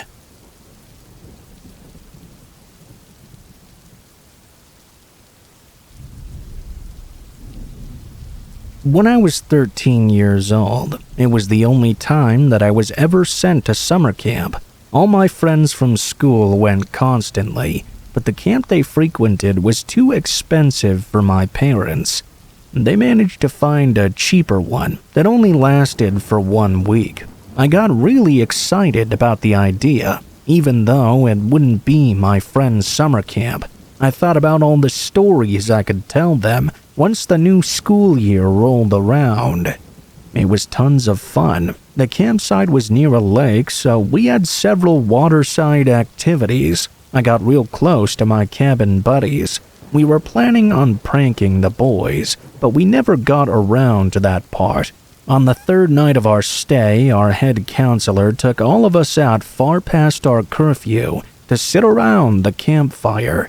We roasted marshmallows and the whole works, and then he asked if anyone knew a scary story. Almost all the boys lifted their hands, wanting to tell their own. First, the counselor pointed at each of them, and they began one by one. One boy told the story about a bear who sneaked into a cabin one night and snatched a kid away. Another told the tale about an old woman who was the founder of a campsite and had been killed by evil campgoers. That one was pretty intense. It was the head counselor's story that got stuck in my mind, though. It was about a man who lived very far away from the city, cut off from everybody because he saw every other person as a monster. He couldn't see people normally like the rest of us. He saw them as dangerous creatures who were out to get him. The only way to save himself was to take an axe and cut off each of the monster's limbs. Someone asked the head counselor if the man saw kids as monsters too, and of course he said yes. Others asked more questions, like where his house was, or if the guy had a disease in his eyes or something. The head counselor didn't have many answers for much, but he told us to remember that most scary stories told across campsites in almost every country have some basis in truth. He said our parents don't let us go out at night alone because evil people did exist and bad guys were real. We were all just captivated by what he said. I believe he was saying all those things because the boys had been sneaking out past curfew and getting into trouble out in the woods. He must have organized this little campfire experience to teach us a lesson in a way we would listen to. I thought it was quite a good idea, actually. I wasn't the kind to go out into the woods anyways, but we had been hoping to prank the boys past bedtime. When we returned, I talked to my cabin girls, and we decided not to do it after all. We didn't want anyone to call our parents and ruin our fun time. We all just went to sleep, very tired because it was much later than our usual bedtime. Sometime later, though, I remember waking up suddenly. I could hear a noise outside. Now, this campsite had woods all around. They weren't that dense, but it was still possible for wildlife to be out there and hurt you. I closed my eyes and tried to go back to sleep, but I felt like something had just walked past me. I opened my eyes and lifted my torso a bit to see the head counselor walking past our window outside. Why was he outside still? This is the strangest part. I remember the head counselor coming into our cabin, opening the door and flashing his light inside.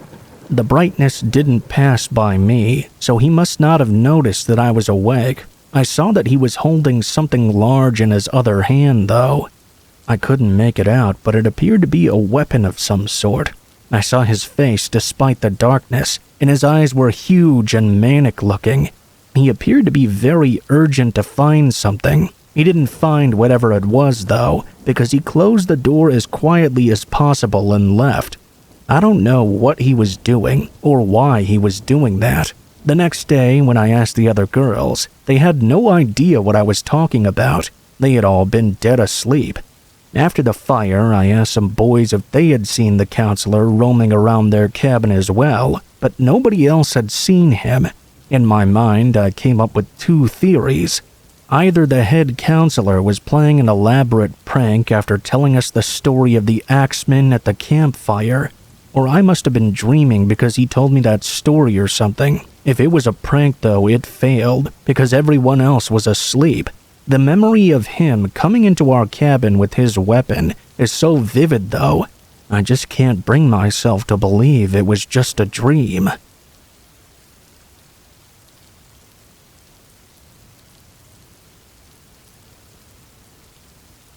So a few Saturdays ago now, I got a text from my little sister that went something like this. Hey bro, I'm gonna drive up to Granddad's for a few hours to check in on him. He's been pretty lonely because of the whole lockdown thing. I think we should pay him a visit.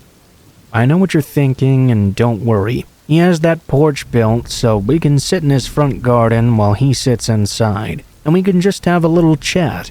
I'll bring some coffee and some cake for lunch. Are you up for joining me? I was snowed under with work, and it had bled into my weekend, so despite the fact I should have just stayed home, I knew I needed to get out of my apartment for a while. I agreed to join up with her. It was unusually nice weather out, even for a British summer. I thought, why not? Besides, I hadn't seen my granddad in 2 or 3 months at this point. I really missed him. As long as we kept from getting too close to him physically, I didn't see the harm in trying to pay him a visit. My sister arrived in her beat-up old Volkswagen Golf at around noon. We started the drive out to our granddad's. We were having our own little catch-up talks ranging from stuff around the virus to various YouTube channels we'd been binging. All was going pretty well. I was using my phone map app to help her navigate, so I had my eyes glued to the phone screen. Obviously, she was watching the road. She's a very chatty person, so I did think it was a bit unusual when she suddenly stopped talking altogether. This went on for a few minutes, but I didn't think it was anything to worry about too much. I figured she was just concentrating on the road.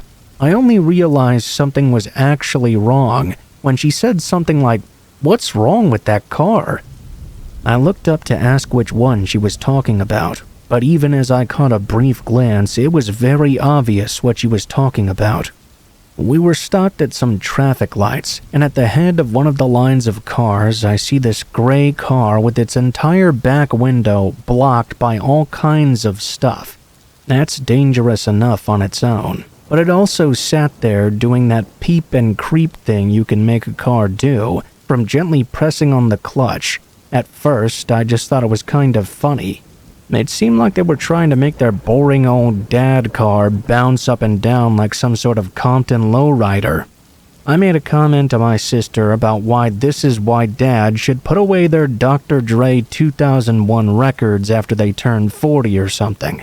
The light turns green and we start moving again. The gray Voxo at the head of the line just sat there though, not moving at all. This gave me a chance to get a look into the driver's front seat. I caught a glimpse of the driver. I don't know what I was expecting really. Maybe some white guy with wraparound shades lip-syncing expletives or something like that. Something relatively humorous, but instead what I saw was anything but amusing. This dude had shades on all right, but he was slumped over in the driver's seat, with his head slopping off to one side. It was obvious he was very drunk. Not just I've had a few too many in the pub drunk. I mean, this fellow was absolutely bladed, so drunk he looked barely even conscious. We heard a few beeping horns. The people behind him were evidently very annoyed. He just sat there not paying attention to the lights at all. I honestly thought that since we'd gotten past him, that would be the end of it. But nope. We heard a massively aggressive revving engine noise as the man zoomed past us at like 100 miles an hour. He switched lanes so he was right in front of us. Then he slammed his brakes immediately. I had to tell my sister to slow down so we could maintain a safe distance between us. He began swerving from side to side ahead of us as we passed on to a smaller road. It was so bad that cars coming from the other way were swerving and beeping their horns at him for fear of him slamming into them. It's not the scariest thing like a bloody vampire or a skinwalker or whatever, but I cannot overstate how scary it was to see such an oblivious and dangerous driver on the road right in front of you. He was acting completely unpredictable. He was swerving back and forth into oncoming traffic, slamming his brakes at any moment. I was worried that at some point it might be too late for us to stop ourselves before running into him. We made sure to keep quite a distance. As the road opened up in front of us again into a full-on dual carriageway, he switched lanes yet again. He was so close to causing a bloody accident. Once again, he made it so he was on our right-hand side. We came up to another set of traffic lights. Don't look at him, just be cool, don't look into his car. I told my sister. She was doubly nervous as me. She was the one actually driving, and it was her car we were driving in. Here's the thing. My sister is a blonde, and she's quite pretty. She gets a lot of attention from guys sometimes, something that's always been stressful for her and for me. When I heard a banging sound, I looked over to see the dirty drunk driver banging on his window. I knew what was about to happen. I instinctively turned up our car's radio and reiterated for her to just ignore that car. There was a new concern now, though. Was he going to follow us? Follow us he did. As the lights turned green, the drunk driver kept level with us as we all started moving forward. He winded down his passenger window and started shouting over all the engines and traffic at us. Thank God for the car radio. We could only faintly hear the vulgar things he was saying. My sister was keeping her eyes on the road. I was staring the guy out at this point. I was scared, but I was also getting really angry. He was screaming at her, making disgusting gestures with his fingers and tongue. I was ashamed that another grown man could ever act like that. He was not paying attention to the road or his own driving either. I watched in absolute horror as he started drifting into us. Slowly but surely, his door was getting closer and closer to my sister's side of the car. He noticed me staring and switched his attention towards me. He became extremely aggressive. I could hear him clearly over the car radio even now, screaming through his window, stuff like, "What are you looking at?" along with other things like that. I don't think it would be appropriate to write it all out for polite company. I warned my sister to edge off to the side of the road, which she did. We were moving off the dual carriageway into a small offshoot road. She ended up slowing down and stopping behind the van of a dude who was working on an electrical box. The drunk driver followed us through and actually had to swerve hard to avoid smashing into the parked van. That caused even more beeping from the cars behind. He was pretty much forced to carry on off down the road, though. I was thanking God out loud that the dude wouldn't be able to follow us anymore. I turned to my sister to see if she was okay. She burst into tears, leaning her head onto the steering wheel and sobbing. I can't even blame her, though. She already finds driving stressful at the best of times, let alone with some drunk driver pervert trying to follow her. She was crying so loud, she drew the attention of that electrician fella. He came over to see what was wrong. The drunk driver had nearly just smashed into his car, so he was in a bit of a mood. I gave my sister pats on the back as I wound down my window and explained what was going on to the guy. This person had almost caused a serious accident through being drunk. When the electrician asked if I made a note of the guy's number plate, I was really kicking myself. I must have been so intensely scared of what might happen that it didn't even occur to me to record the guy's license plate number. I was at least consoled by the idea that surely someone else had the presence of mind to do what I'd neglected to do. I sincerely hoped that someone did. That fella shouldn't have been on the roads at all. I really hope he didn't cause an accident further on down the road. We ended up being late to our granddad's, but he didn't mind at all once we explained the situation. He was outraged just as much as we were. How could such a thing occur in the first place? Yeah, that's my story. I know it's not as scary as stalkers or monsters or anything like that, but I can't remember a time when something has had me literally shaking with adrenaline like that did. We all tend to feel safe while on the roads, to the point where some people find driving to be a boring experience, but it only takes one driver to remind us how vulnerable we all really are.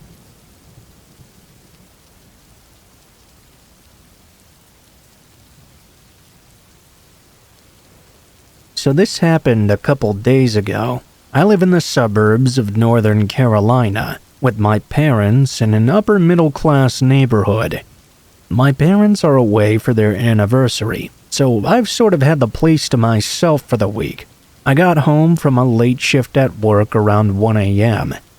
I went inside, took a shower, then headed to the kitchen to make some buffalo wings for dinner.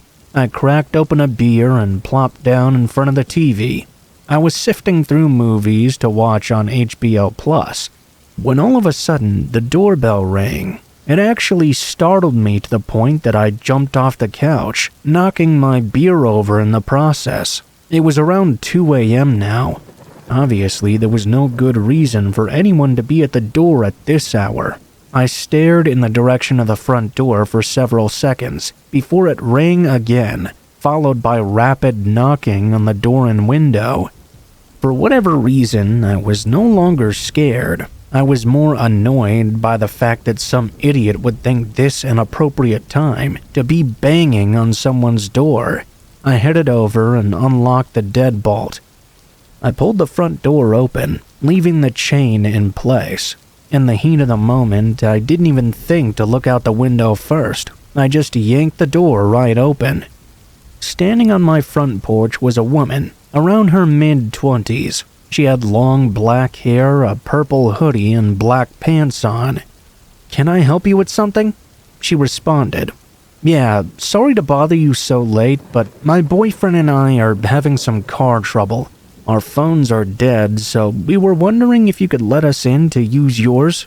She pointed up the street to a dark-colored sedan, parked right underneath the street lamp. "See, that's our car right there." Now, had this been any other person, I would have said no, but the girl looked like a young college student. I live in a college town, and it's not uncommon for college kids to be out late on a weekend night. I asked her where her boyfriend was. She said he had walked to the gas station to see if anyone had a phone there. I pulled my iPhone out and told her to make a quick call, as I was about to head into bed.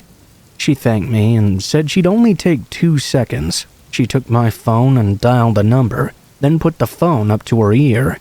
After a couple of rings, whoever she called picked up. "Yeah, it's me. I'm borrowing someone's phone." She stopped talking, and I could barely make out a man's voice on the other end.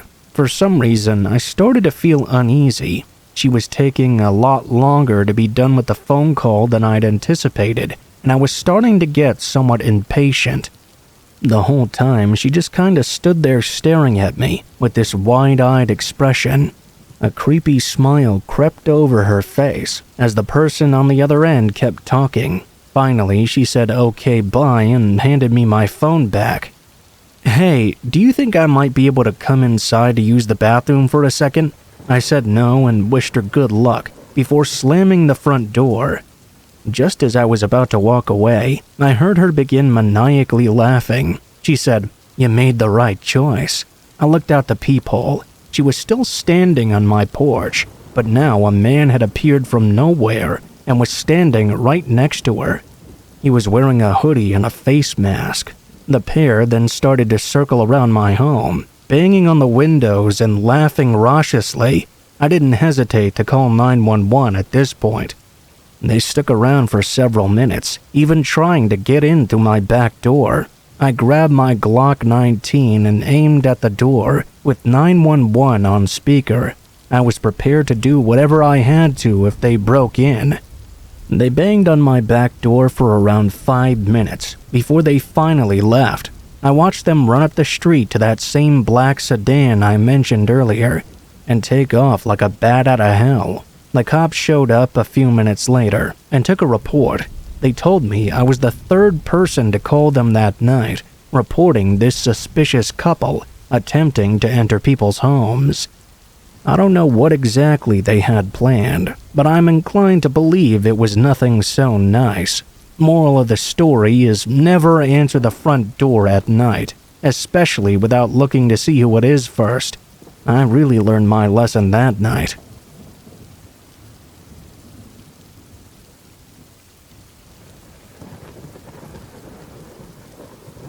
This July will mark the 6th wedding anniversary of my husband and I.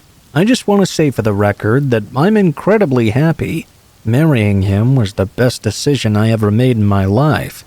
Now that I've said that, though, I will say we almost never even made it to our wedding day because of a poor choice made by my then fiancé. Anybody who's ever gotten married knows it's an obnoxious amount of planning. Even weddings on a smaller scale can cost a lot of money and take many months of preparation. I was stressed out of my mind trying to plan this wedding. I told my fiancé just to worry about the photographer and I'd take care of basically everything else.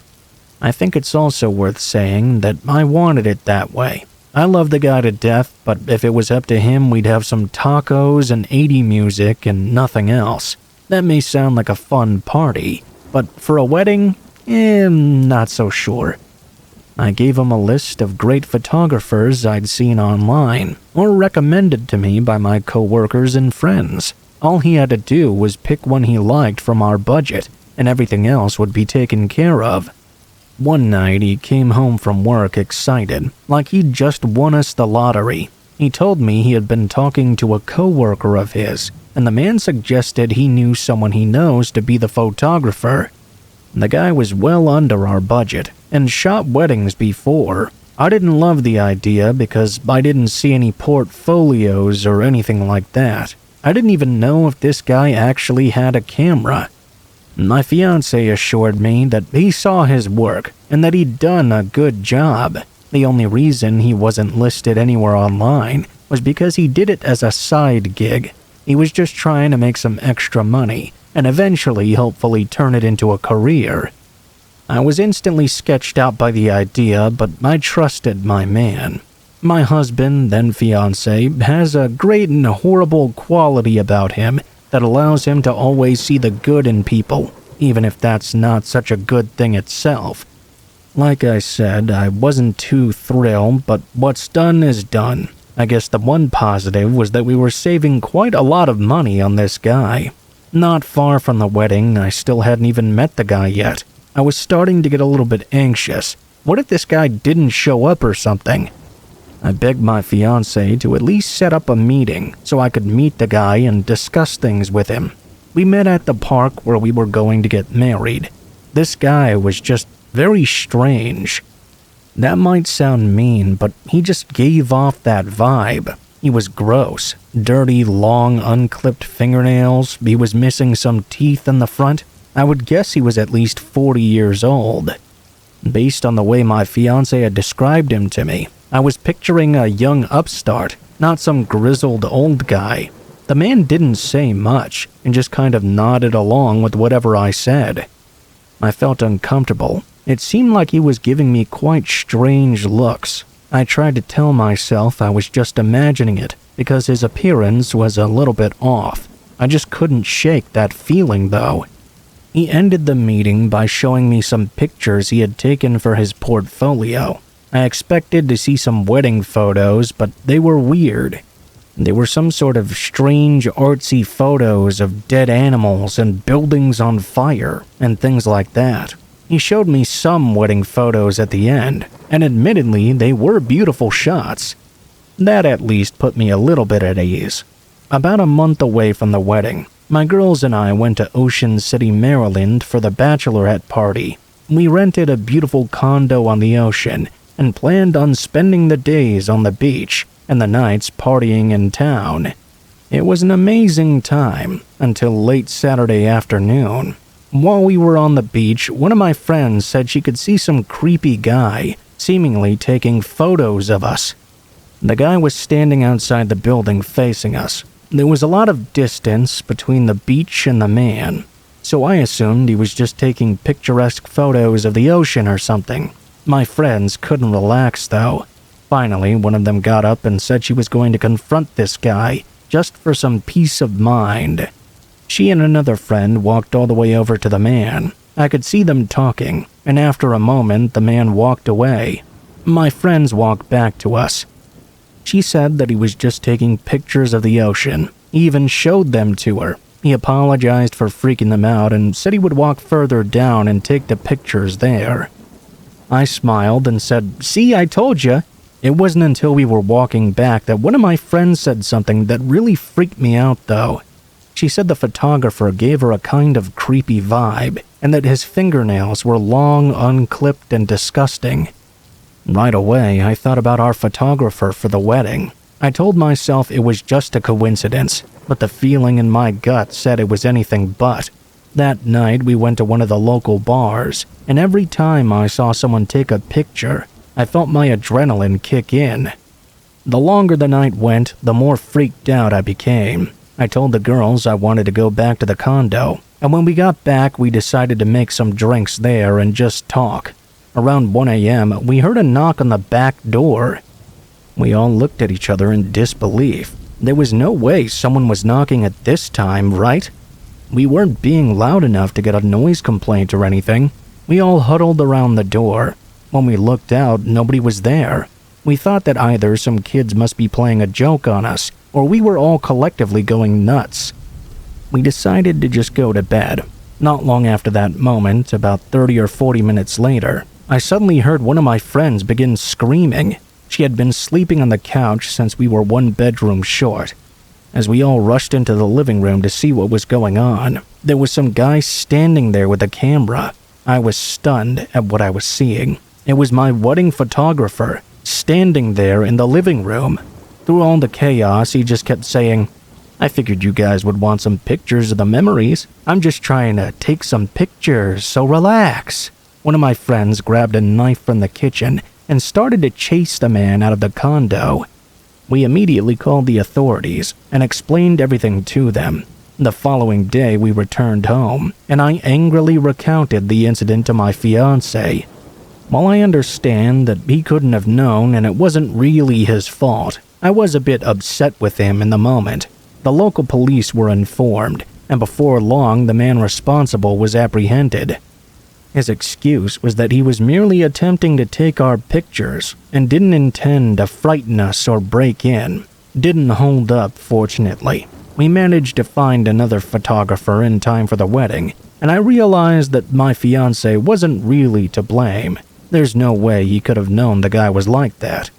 My advice, though, to young couples planning weddings is to always ensure that you're familiar with the individuals you hire, because sometimes trying to save some money can turn out to be a very bad decision.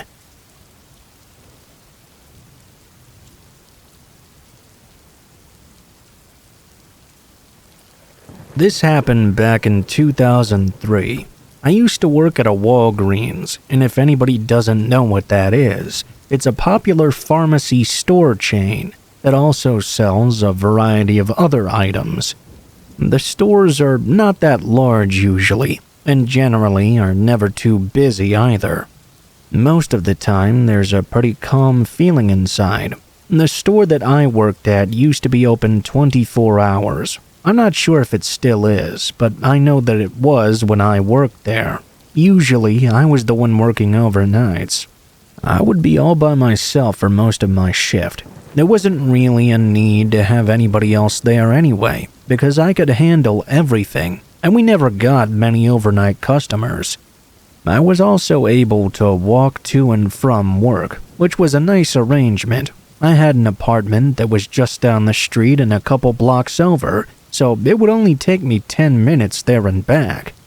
Usually, I worked 10 p.m. to 6 a.m., and it wasn't that late yet when I walked into work. It wasn't too early when I walked back home. One time when I was working an overnight shift, everything was going as normal. It was about 1 a.m., I believe. I remember I heard the automatic doors opening and glanced over to see a woman entering the store. She appeared to be about 40 years old and had dark brown hair. She was maybe 5'2" or 5'3" and pretty thin. After entering, the woman looked in my direction and said hello to me. I said hi back to her and she walked down one of the aisles. I focused my attention elsewhere. I was just standing behind the counter at the checkout. We only had 2 checkout lanes, but most of the time only one was open. Several minutes went by, and I occasionally saw the woman passing. I wasn't watching her or anything though. She just seemed to be a perfectly normal woman doing some shopping. At one point, I just happened to casually be looking around when I caught the woman standing half behind an aisle, holding a small video camera. She was holding it in such a way that it looked like she was filming me or taking my photo or something. I looked over at her wondering what was going on. It was like she was kind of trying to hide it too. She was about halfway obscured. I guess she thought I couldn't see her. I found this really strange. After a couple seconds of this, her camera went down and she disappeared fully into the aisle. I did think it was a bit odd, but not really the biggest deal. About a minute later, the woman walked up to the left near the exits. She said goodnight to me and walked out without even buying anything. I said goodnight to her too, but I was a little weirded out by the entire experience. After she was gone, I quickly forgot about it though. I mean, yeah, it was strange that she was filming me for some reason, but it wasn't the worst thing in the world. Hours went by and several more customers came in. All of them were pretty normal. When 6 a.m. arrived, I was off. Another coworker arrived, so I left Walgreens and headed back to my apartment. I was walking along the sidewalk, and it was still pretty dark out. Things were very quiet. Only the occasional car passing by me on the road was making any sound. As I was walking back, though, I started to hear something a little bit different. I could hear somebody walking a ways behind me. There were footsteps a good distance away. I was curious, but I didn't look back yet. I crossed over 1 block, and as I did, I glanced over. I saw the same woman was walking behind me. I found this really strange. After I crossed the street, I crossed another, and then went along that sidewalk. That would take me all the way back to my apartment, with no more turns needed. I didn't think the woman would follow me still, but she did. That's when I started to really get creeped out. Her whole personality just seemed kind of mysterious. Even when she had spoken to me, she'd only said hi and bye really. The woman continued to walk behind me. She was a fair ways back. Soon I reached my apartment. I was really glad to see she hadn't seemed to gain on me or anything. She was about the same distance behind me. Now, you had to use your key to enter my apartment building. I had a separate key for my unit as well. This made me feel better. If I could just get inside, there was no way she'd be able to follow me. I knew for sure she didn't live here. I entered my building and went up to my apartment, which was on the 2nd floor. My apartment was at the front side of the building, so I could look out onto the street where the woman had been walking. After I got inside, I went to the window. I looked out and saw the woman standing there on the sidewalk. She already had her camera out again and appeared to be taking a video of me at my window. This was all so strange. I ducked down to get out of her sight. She was just taking a video of my apartment window. What was the point? How did she even know it was mine? After several minutes, I looked again, and she was gone. I went on with my normal routine after that. I would usually relax after work, then eventually fall asleep.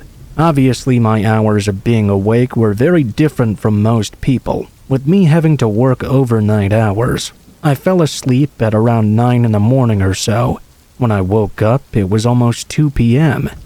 That was a little bit earlier than I usually woke up. I could hear the sound of somebody trying to open my apartment door. I walked over and looked through the peephole to see what was going on. What I saw was that very same woman walking away from my door. I just barely saw her, but I knew for sure it was the same person from before. I was now extremely creeped out by this. After she left, I didn't really know what to do. I watched her leave the building and walk away down the sidewalk rather quickly. I don't know how she even got inside. She'd probably snuck in as someone else was leaving, which was very possible. I decided to call the police and told them everything. They came out to investigate, and I gave them all the information I could. I didn't really know what else to do. They said they would look into it, but after that I never heard anything more. I also never saw that woman again. It still creeps me out when I think about it. Obviously, I don't work at that same Walgreens anymore, and I haven't for many years now. I also don't live in that apartment or even the same city anymore.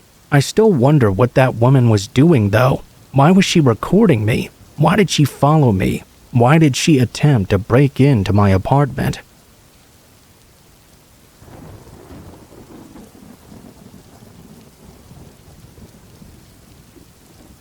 Wedding season is always a lucrative time of the year for me. I work for some fancy reception hall that hosts weddings pretty much every Friday and Saturday, from May until October. Some events are very fun and awesome, and others are horrible. Since the company is small and family-owned, they try to do everything themselves. Whenever it was becoming too much, they hired me. I'm basically a glorified handyman. I help set up the weddings, help assist with the wiring, and most importantly, I'm the guy who stays late and cleans everything up after. Especially on Friday nights, since Saturday another wedding will be taking place right after. I always like weddings that are small and quiet, because I'm not spending hours cleaning up the place after. Those folks tend to be a bit more reserved. In the story I'm about to tell you, it was the exact opposite. It was a gigantic wedding. Hundreds of people were there. We were at max capacity. As the night progressed, I could see the people getting more and more drunk and rambunctious. I was trying to clean and pick up in the background, while everyone was dancing and having a good time. There was only so much I could do, though, with a building full of people. I decided to take a long break and rest my eyes for a while everyone was still out having their fun at the wedding. I woke up 45 minutes later, and I noticed that the time the wedding would be ending was about 20 minutes or so from now. I could get started on my cleanup work once again. I grabbed my headphones and made my way from the parking lot to the building. As I made the long walk back up the hill, I was disgusted right away when outside it looked like a music festival had just come through. There was trash and empty bottles everywhere. I even saw a girl passed out in the middle of the grass.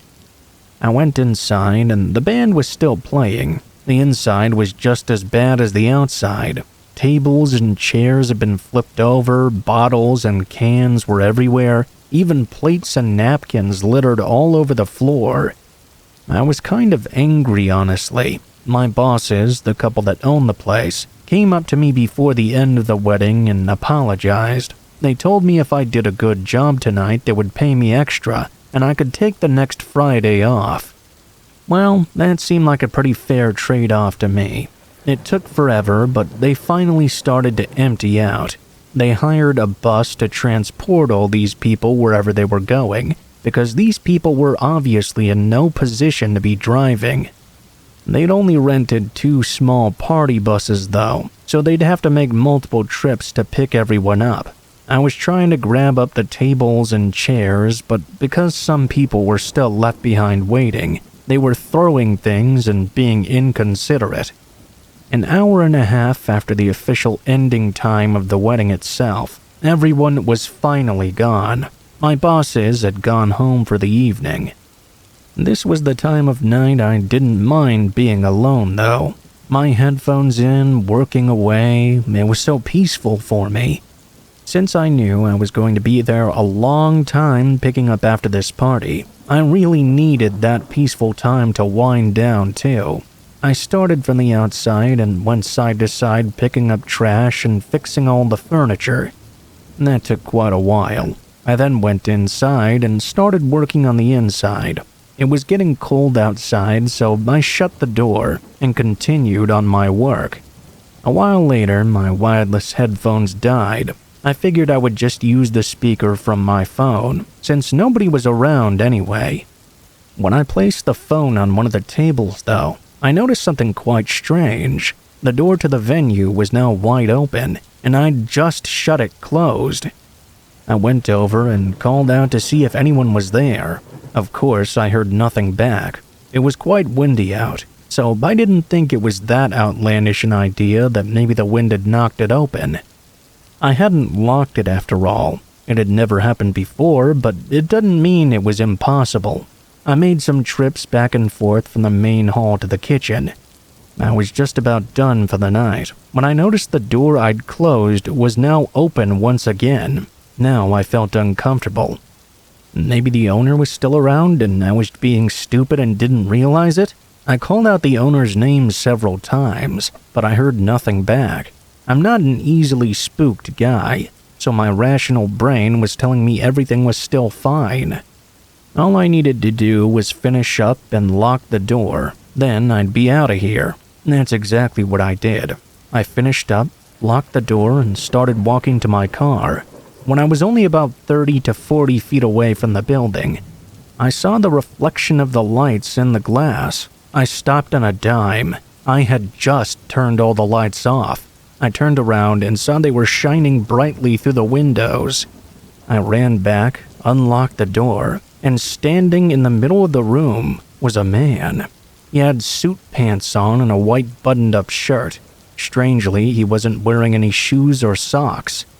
I could see right away that something about this guy was not right. His eyes were half open, and even though he wasn't moving, he was swaying back and forth, mumbling something to himself. I asked him if he was okay, and he started getting really agitated. "Where's my jacket? I want my jacket!" Clearly, this man had had too much to drink and seemed to have been left behind. I tried to be civil and told the guy to relax a bit. I'd help him out and find his jacket. I put my head down for a second to call the owner.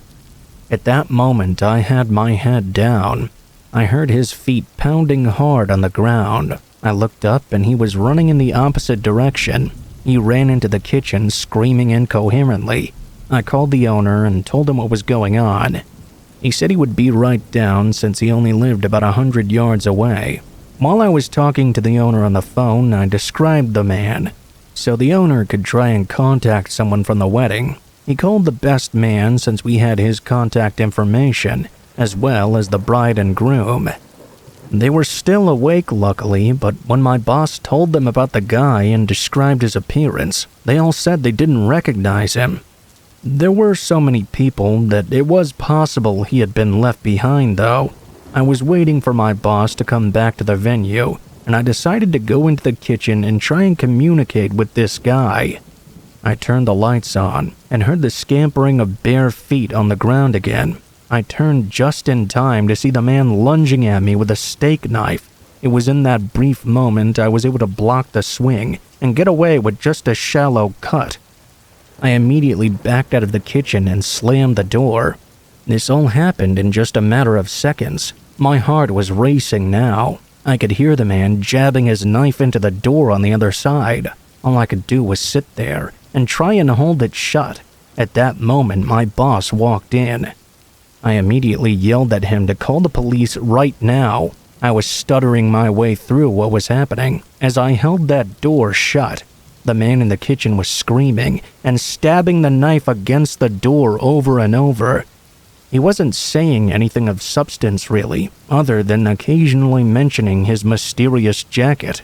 Thank God the police finally showed up and apprehended the man. He seemed confused as to why he was being arrested.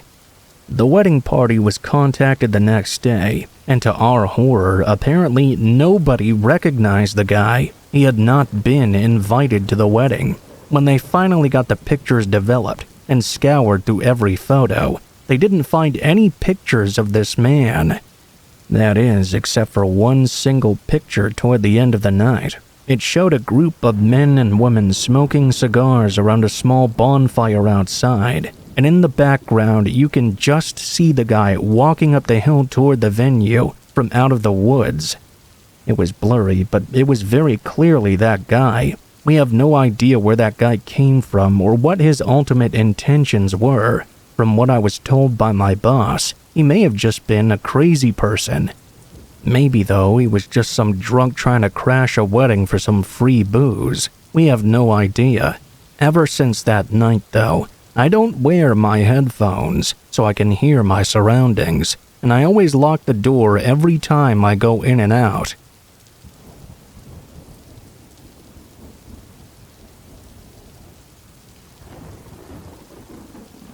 I've worked with some crazy people in the food service industry, but no one can compete with the guy I'm about to tell you about. I've been working at this specific Mexican place for a little over 2 years now. One day, one of our employees quit quite out of nowhere, so we hired someone pretty fast. It probably would have been better to get someone with a little more experience, but I was also involved in the hiring process, and this guy seemed perfectly fine. We needed someone quickly, and we only had one applicant. He started his shift the Saturday after his interview, and because it was so busy during the lunch rush, we had him doing dishes. There was no time to train him to cook that day.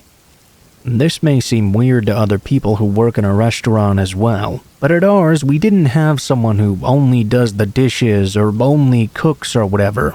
We would all help out with any task whenever anyone had a free moment. The only problem with this was this new guy David absolutely despised doing the dishes for some reason. I get it, it's not exactly fun and no one loves that part of a job, but he made sure to let everyone know just how furious it made him.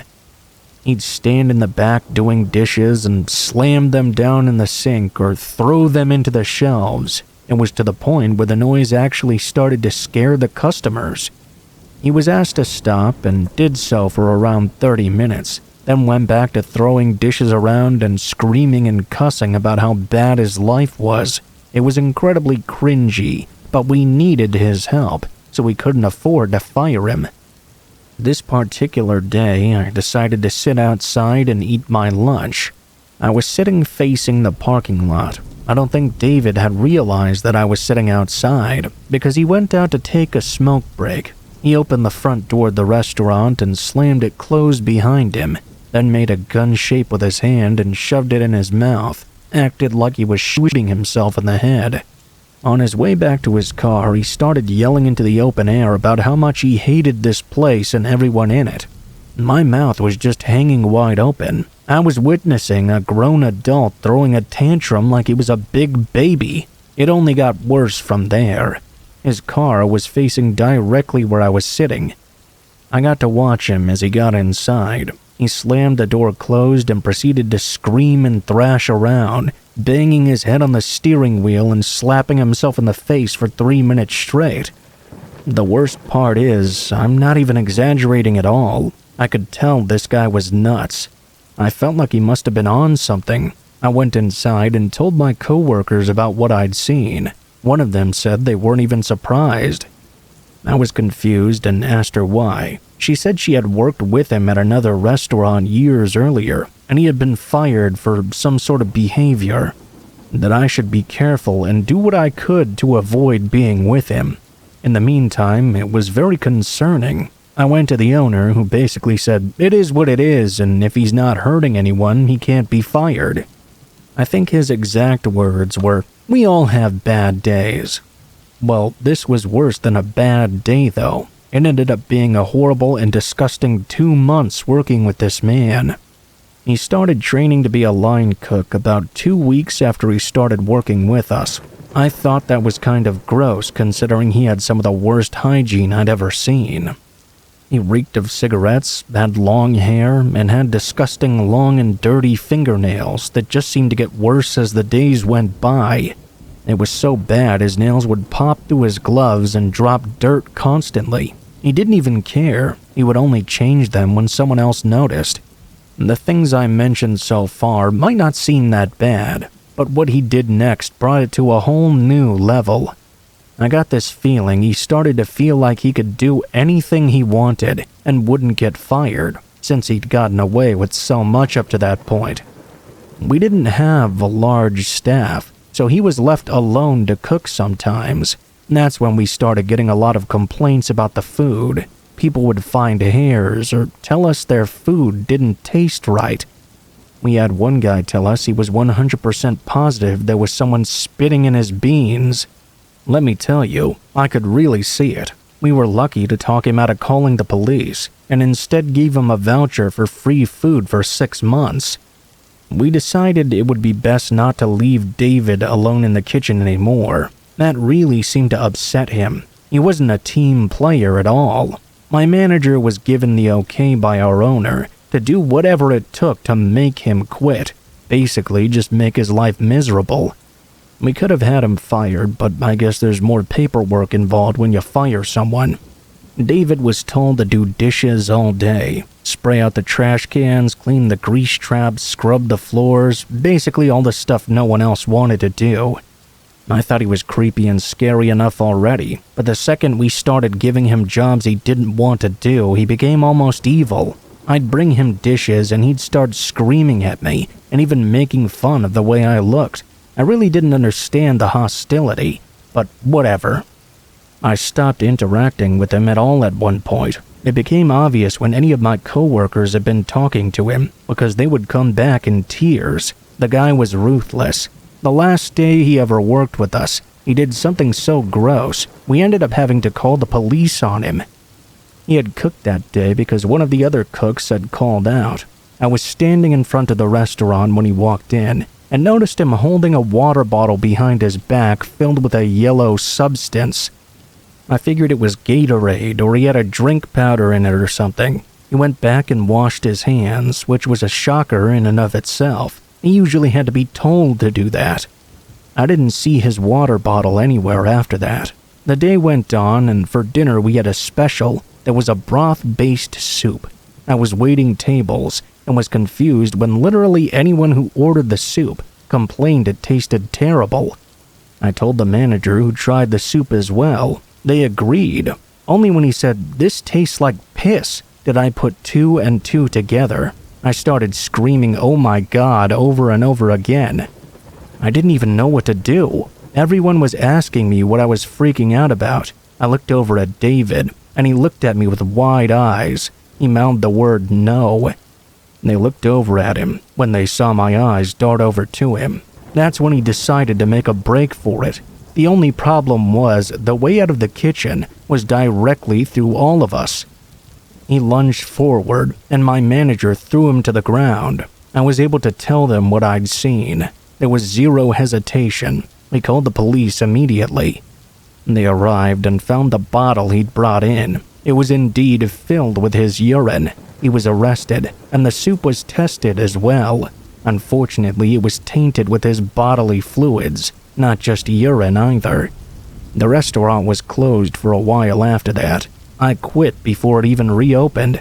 I decided an office job was much more suitable for me than this.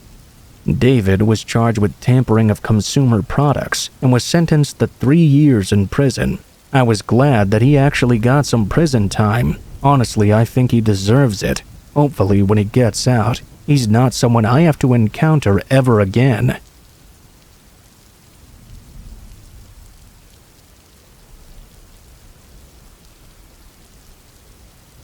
This freaky story happened to me a few years back, when my wife was still my girlfriend.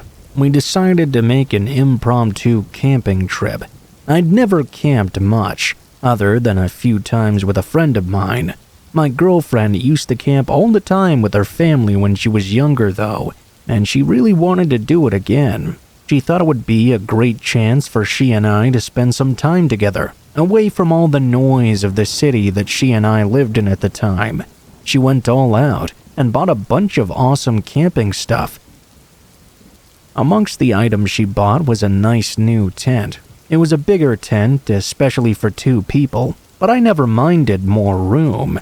That was always okay with me since I was a bigger guy. At the time of this story, one thing I really liked about this tent, which I found out later on that most tents actually have, was that it had a little window thing on it, so you could see what was outside. At night, I knew it was going to be dark, but just the ability to be able to see and have the light shine in on us in the morning was a comforting thought for me. We arrived at the desolate camping location in the afternoon. We were only staying 2 nights, so we wanted to make the best of the trip. That first afternoon, we didn't really do much, just kind of chilled, set up the tent, and went to bed early. I was loving my little window. I was able to stare around outside with it while I was laying in my sleeping bag, and because of where the tent was located, I was able to see a good view of the night sky. It was beautiful. Just as I expected, the light blasted through the window in the morning. It was almost like waking up in my own bed. We got out of bed early that day, and really made the most of it. We went fishing, hiking. We were also able to spend a considerable amount of time laying around relaxing and enjoying each other's company. We were on track to having another early night. I was alright with that though. Neither one of us has ever been a night owl. We were beat from everything we'd done earlier in the day. We got all cozy in the tent and I made sure I propped my window screen open. While I was starting to drift off, I thought I'd noticed something outside. It kind of looked like movement, but I didn't know if I'd dozed off for a second or if I was really seeing something out there. I sat up, and before I could get a good look, my girlfriend said, "Did you see that too?" I told her I thought I'd seen something, but I wasn't sure. We both stared out our little tent window. It just looked like a peaceful night. My girlfriend gasped. It sounded like air had been sucked out of her. To this day, I've never seen the expression she had in that moment. Sitting on a tree branch about 30 to 40 feet away was a person.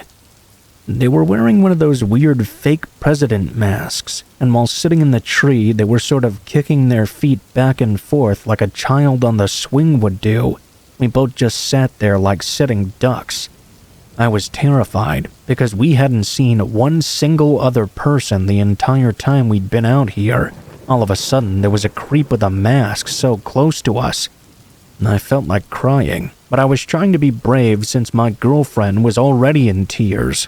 I knew the person wasn't directly doing anything to us, but the unsettling nature of the situation made us uncomfortable. We watched the guy for about 5 minutes, just sitting there in his tree tilting his head back and forth as he observed us. He then jumped down. The person didn't approach the tent, but that feeling they were going to rush us at any second never went away. It felt like forever that the person was just pacing around outside our tent. Then they just stopped and didn't move. He didn't sway, he just stood still like a statue. A couple minutes later, the person turned to face the tent head on. We could hear them laughing under the mask. The person started to wave right at us, even with the mask on. It felt like the person was staring directly at me. The wave wasn't like a little friendly wave. The person was erratically waving their hand back and forth like they were trying to rip their own arm off or something. The person stopped waving abruptly, did a strange twitch, and then stood stock still. In a muffled voice we could barely hear, he called out to us, Hey guys, bye guys." He then literally ran full speed off into the woods. We just sat there and continued staring out the window all night long. We both may have dozed off at different points, but we mostly stayed awake the entire time. The guy in the mask never did come back. There was no evidence of where he'd come from. That was the most disturbing part. Whoever this was knew that we were there, and we had no idea how long he'd been out there watching us. It could have been minutes, it could have been hours. He could have been out there following us for days for all we knew. I guess all things considered, we were lucky since he didn't do anything to us. Even though we were physically unharmed though, mentally this still left us messed up for a while. We're still thinking about it to this day. We've gone camping several times since that night, but from now on we'll only stay in a cabin with doors we can lock.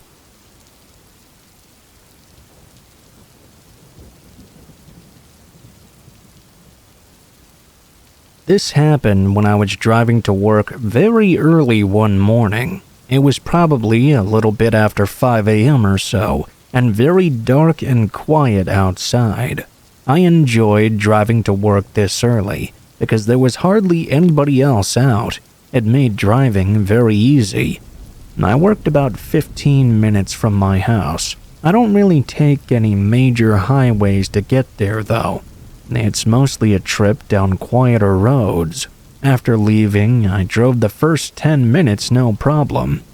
As I was driving down a quiet back road which would go all the way to my work, I saw a guy riding on a bike up ahead.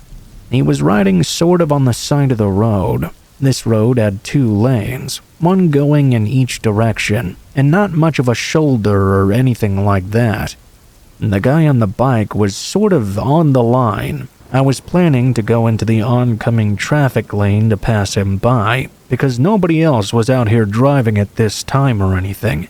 There wasn't a single other car in sight. As I got closer to this man riding the bike though, he moved to the left and now was riding right in the middle of the street. I slowed down, and when I got closer, the man moved over even more to block me. He kinda started swerving all over the place. I wasn't quite sure what he was doing. It all seemed quite controlled though. It wasn't like this guy didn't know how to ride a bike or was drunk or something. He was clearly swerving around trying to block me from proceeding. I was now going about the same speed as he was, very slow. I moved over to the other lane and he moved over as well. He was just going back and forth between them, completely cutting me off. There was no way I could safely pass him by. All I could do was drive slowly behind him and wait for him to move out of the way. Either he had no idea I was there, or he was really intent on making me stop. After following him at a snail's pace for 2 or 3 minutes, I finally honked at the guy. He was going to make me late for work, and I couldn't take this anymore. After honking, he still didn't move. He remained right in the middle of the road. Actually, he gave me the middle finger. He didn't turn around, just stuck his hand up in the air. Clearly, he knew I was back there, and I wanted to get around him. I guessed that he was just trying to be a jerk for no reason. I continued behind him for another minute or so. There was a stop sign up ahead, and an intersection. I would have the option to turn right, and I took it. I wasn't sure where this route would go exactly, but I was pretty sure I could still get to work this way. After turning right, I took a left. I figured if I found another road going left, I could reconnect with the original one, and I would most certainly be ahead of this guy on the bike. As I drove for a few minutes, I was able to connect back with the road like I had planned. When I did, I was a little ways ahead of the biking man. I could see him behind me in my mirrors. I drove on this road for less than a minute before my workplace was up on the right side. I turned into the parking lot and parked my car. Luckily, I had just made it and was not late. Right after I parked, I saw the biker go by on the street. He looked at me the entire time, but didn't do anything. I went inside to work. The workday went on as normal. I don't leave the building at all when I'm there. Hours later, when I was leaving for the day, I walked out to see my car was all scratched up. It appeared as though somebody had keyed it. I thought I knew exactly who it was. It had to be that guy on the bike. For whatever reason, he seemed to be really trying to make me mad. I couldn't believe this. Unfortunately, there was not much I could do. There were no security cameras in the parking lot, and nobody saw him do it, so sadly I had no proof. I also had no idea who this guy was. I got my car fixed, and after that I didn't see that biker again. I don't work that job anymore, but whenever I think about it, I think about that mad biker.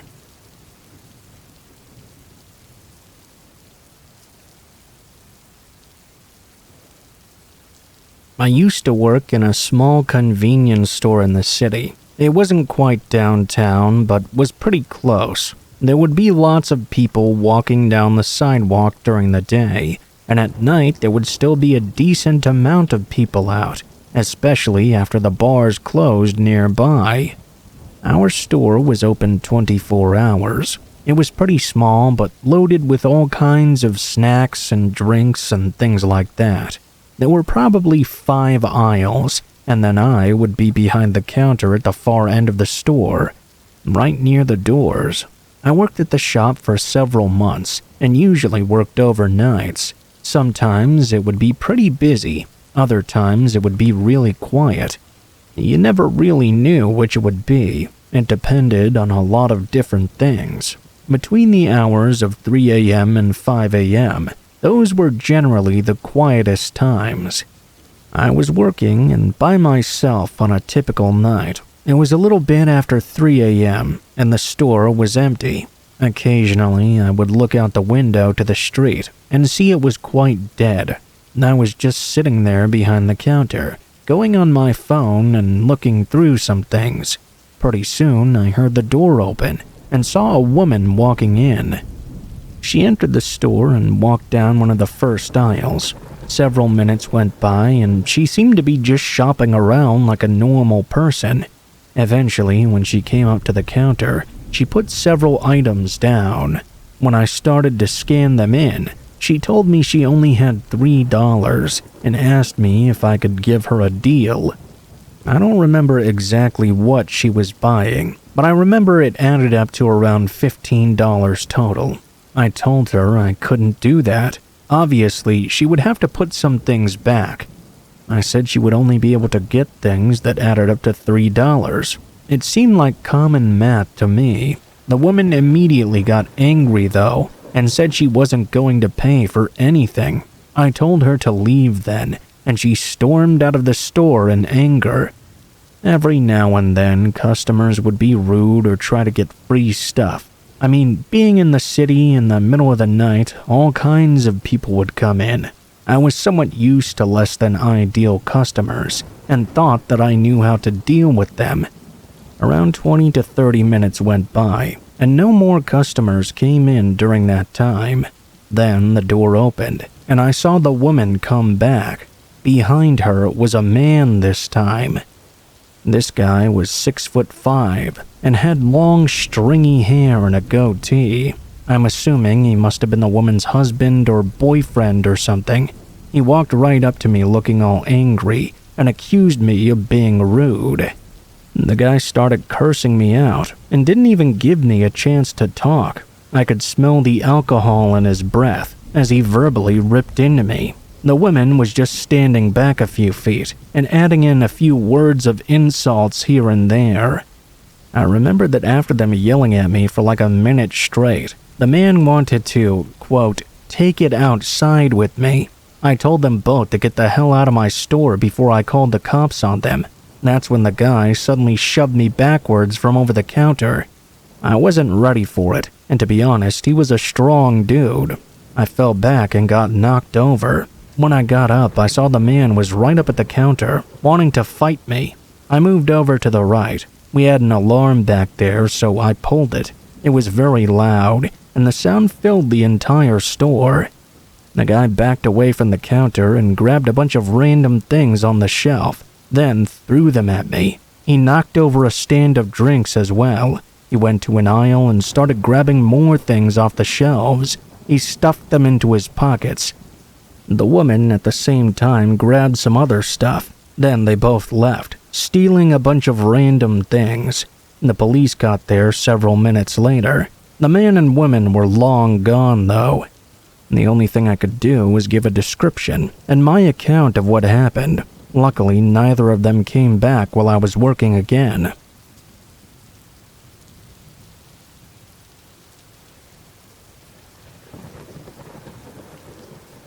I'm submitting this story on behalf of a friend of mine who experienced this terrifying and traumatic event. I'll relay the story from his perspective. To provide some background, I'm a 20-year-old man living in what I call medical housing. Basically, in this small village, you're either an elderly person or have severe health problems like I do. We can at least be somewhat self-sufficient, though. Each resident has their own cottage, 1 bedroom or 2 bedrooms. Mine was the former. This incident took place 2 weeks ago, while I was at a social hour with a few of my fellow residents. They mentioned hearing some strange knocks on their doors and windows at night. One resident even claimed that someone had tried to twist their doorknob open. Luckily, she had the door locked though, so they weren't able to get in. Since we weren't too far from another neighborhood, everyone assumed a couple of kids were causing trouble in our village. We didn't exactly have too much security around, nor did we really need it either, or so we thought at least. Fast forward a few days later, I had my regular physical therapy, but I must have forgotten to lock one of my doors. Even during the pandemic, we were a tight-knit community, so if a stranger tried to sneak in, someone would immediately notice. When I got home, I was quite exhausted and started to take a long nap. I was awoken from my neighbor across the street, Vicky, entering the cottage to help me. We set up my feeding machine and breathing apparatus for the night. She's a sweet and motherly woman who used to be a nurse. During her visit, she went over to the furnace to turn it on, but it wouldn't twist the dial. That's strange. Your heat's not working. It's gonna be cold tonight and you need to stay warm. Why don't you stay with me until maintenance comes and fixes this? I was still quite groggy from my nap, so I didn't think twice about what she said. That is, until I saw the look on her face. I have a background in theater somewhat, so I could tell when she was acting. Despite being nervous and puzzled, I went along with it. All of my necessary medical supplies and equipment were gathered and ready to be packed up. Vicky worked quickly to help me and transported me. As I walked to the front door, she seemed to be moving a little too quickly.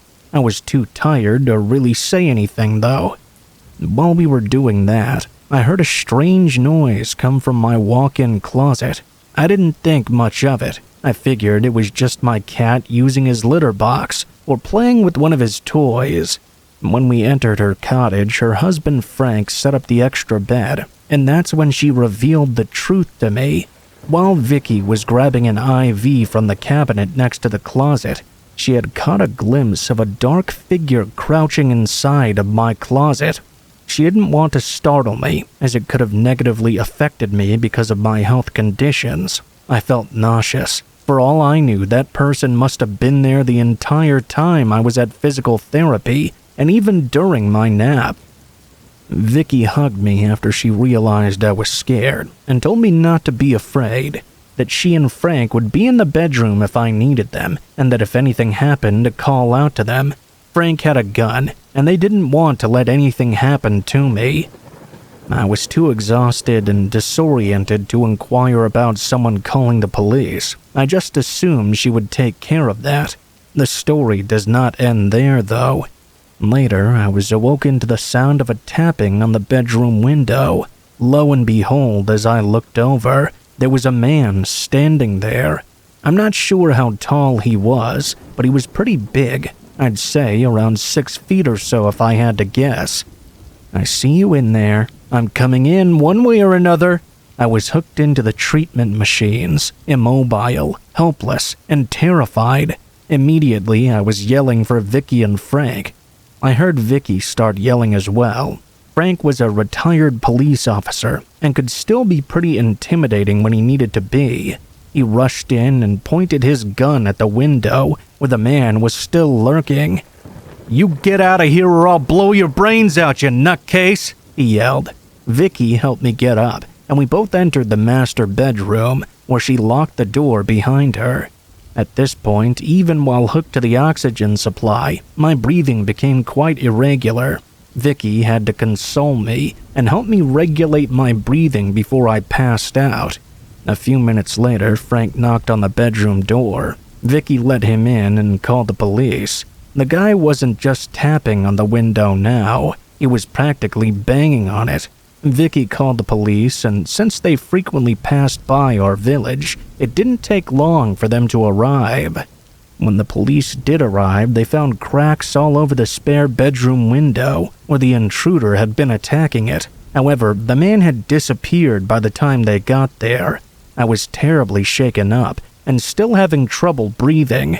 There was obviously no way I would be sleeping in that spare bedroom now. That night, Vicky stayed with me in the master bedroom, providing comfort and assurance until I fell asleep.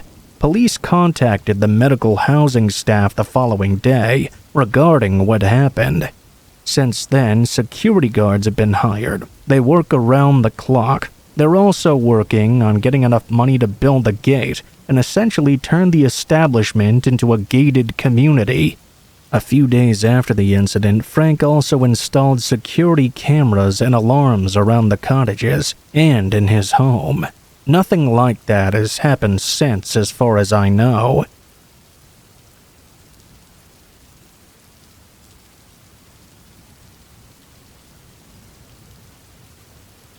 This is an unexplained event that my dogs and I experienced multiple times. For some context, I live in a very isolated part of the Midwest, meaning that not a lot happens around here. Well, besides farming or the occasional small-town drama, to my knowledge there have been no killings or witchcraft or anything to provoke strange events at all. Following this experience, I've researched for years and still have not come up with a reasonable explanation. So, here goes. A few years ago, my dog and I were in our back garden. I was picking some cucumbers and pulling some weeds as well. We live by a forest that I usually love to go hike in whenever the weather permits me to. As we were leaving the garden, I heard a very strange sound coming from within the woods. It sounded like an animal at first, but as I got closer, I realized my dog was extremely on edge. Her ears were perked up, and she was showing her fangs as well. She had never done this before, and had always been an extremely passive dog. As we walked closer to the forest, we heard what sounded like a heavy, labored breathing. It was exaggerated, like someone trying to pull a prank on me or something. I walked down the path for about 20 feet or so into the woods, and the noise almost surrounded me. What I mean is that I could not identify a distinguishable point of origin, not above nor to my right or left. It was as if this raspy, exaggerated breathing was all inside my own head. My dog had her tail tucked between her legs and was looking extremely nervous. We booked it out of there, and as we left, I could still hear the breathing emanating from the woods. That lasted until we got back inside. The rest of that night was relatively uneventful. Fast forward to almost a year ago. My dog from the previous incident had unfortunately passed away. I currently own a new dog. I had completely forgotten about the incident until that day. I was metal detecting around our property, looking for some screws I had dropped for something. As we made our way through the trees, my dog stopped and looked at the exact same spot as my other dog did way back in the day. It was daylight, so we would have easily seen any large animals. Out of pure curiosity, I ended up detecting around the area to see if anything was there. What I found was quite confusing. There were these strange pieces of iron buried next to each other about a half-foot into the soil. Next to them, I found 3 of my small model paint jars I had thrown out the previous week. This was alarming, given that we do not have any raccoon problems around here. We also do have security cameras on our property, meaning that if someone was digging around in our bin, we would have surely been notified. I remember bagging the paint jars before, so there's no way they would have just slipped out of the waste bin and ended up all the way over here. This made me feel as if I was being targeted by someone. I still have no answers, but something tells me that the heavy breathing I heard outside my house is connected to this. What do you all think? I can't find any explanations myself.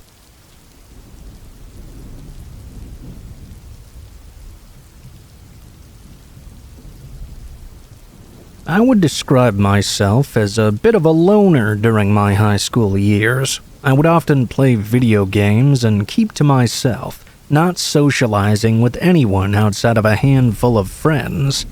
One day, my friend who I'll call Charlie told me he was having a sleepover at his home on Friday.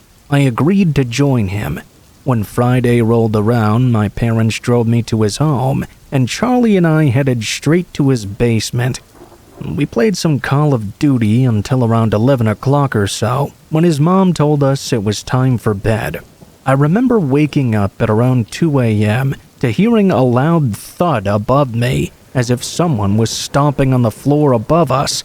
I tried to wake up Charlie, but he just told me to fuck off, and I tried to go back to sleep. I heard more thuds above me, though. About a half hour later, that was followed by very distinguishable heavy footsteps. I heard them moving to the basement door, and the basement door began to slowly creep open. I decided to hide in the closet behind some coat hangers. After a while of waiting, I ended up dozing off. I would say I woke up around an hour later to the sound of heavy breathing. I looked up, and what I saw next sent chills rushing down my body. Through the slits in the closet door, I could clearly see a pair of eyes peering in at me. My stomach felt as if it was about to explode. I covered my mouth with both hands to stop myself from screaming. I slipped further back into the closet and hid there in the darkness. I stayed there until the next morning. I didn't mention anything to Charlie or his mother about what I saw that night. To this day, I don't know who or what came down into the basement and stared at me through the closet door. Why did they target me and not Charlie? It gives me the creeps just thinking about it. After that night, I stopped going to Charlie's house altogether.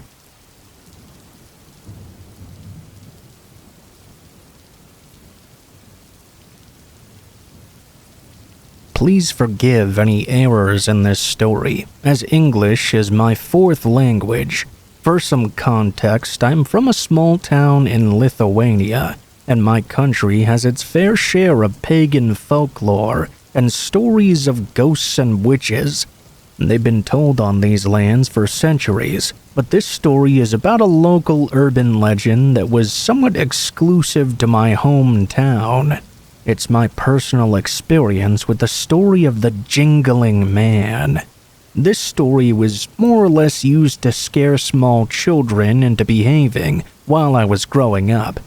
Although the story has been somewhat embellished over the years, it actually began based on a real double murder that took place back in 1979. Most likely you will not be able to verify that if you look it up, because my country was under the control of the Soviet Union until 1990, and the government didn't exactly keep the best records of homicides that took place during those times. First off, I have to mention that our town has a medieval-themed festival that takes place every year. People from all over Europe come in the fall to attend the festival. It's really the only interesting thing about our little town. It was established in the late 70s and has been run by the same family for over 40 years. Back in 79, there was a man named Lucas Popov who worked at the attraction as a performer. Lucas used to be a stage actor in Moscow when he was younger, and his talents were used to portray many characters for the annual festival. To this day, you can even see him in several pictures and historical exhibition displays. One character that Lucas was known for was the village fool. He would wear a pair of black leather boots laced with these tiny bells that jingled every time he walked. Whenever the other characters would hear him approaching, they would jokingly say, "Oh, I hear the bells, here comes the village idiot." It was the thing they did for the children. Story goes that after a long day of working at the festival, Lucas returned home to find his wife in bed with another man. His rage overtook him, and he savagely beat them both to death with a wooden rolling pin. Nobody knew exactly what happened to him after the murders. Some say he was arrested and executed. Others say he took his own life after he committed the crime. Whatever the case, he was never seen again. Not long after his initial disappearance, hikers began telling strange stories about hearing a jingling sound in the forest during their travels.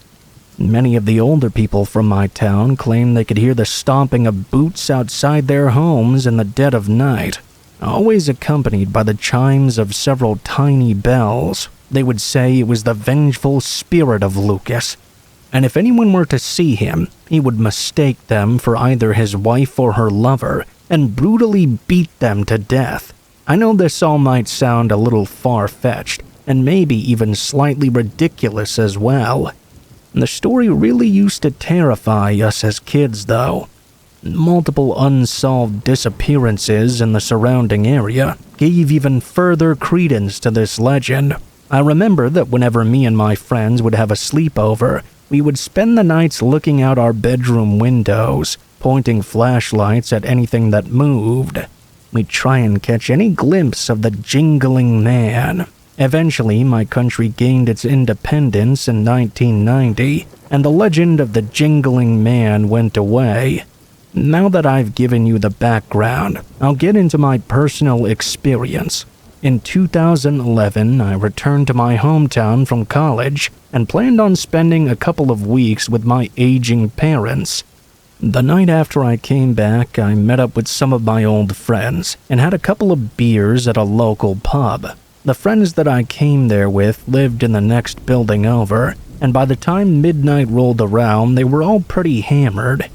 I was still well above my limit, so after I helped my buds back into their apartment, I decided to walk back to my parents' house on my own.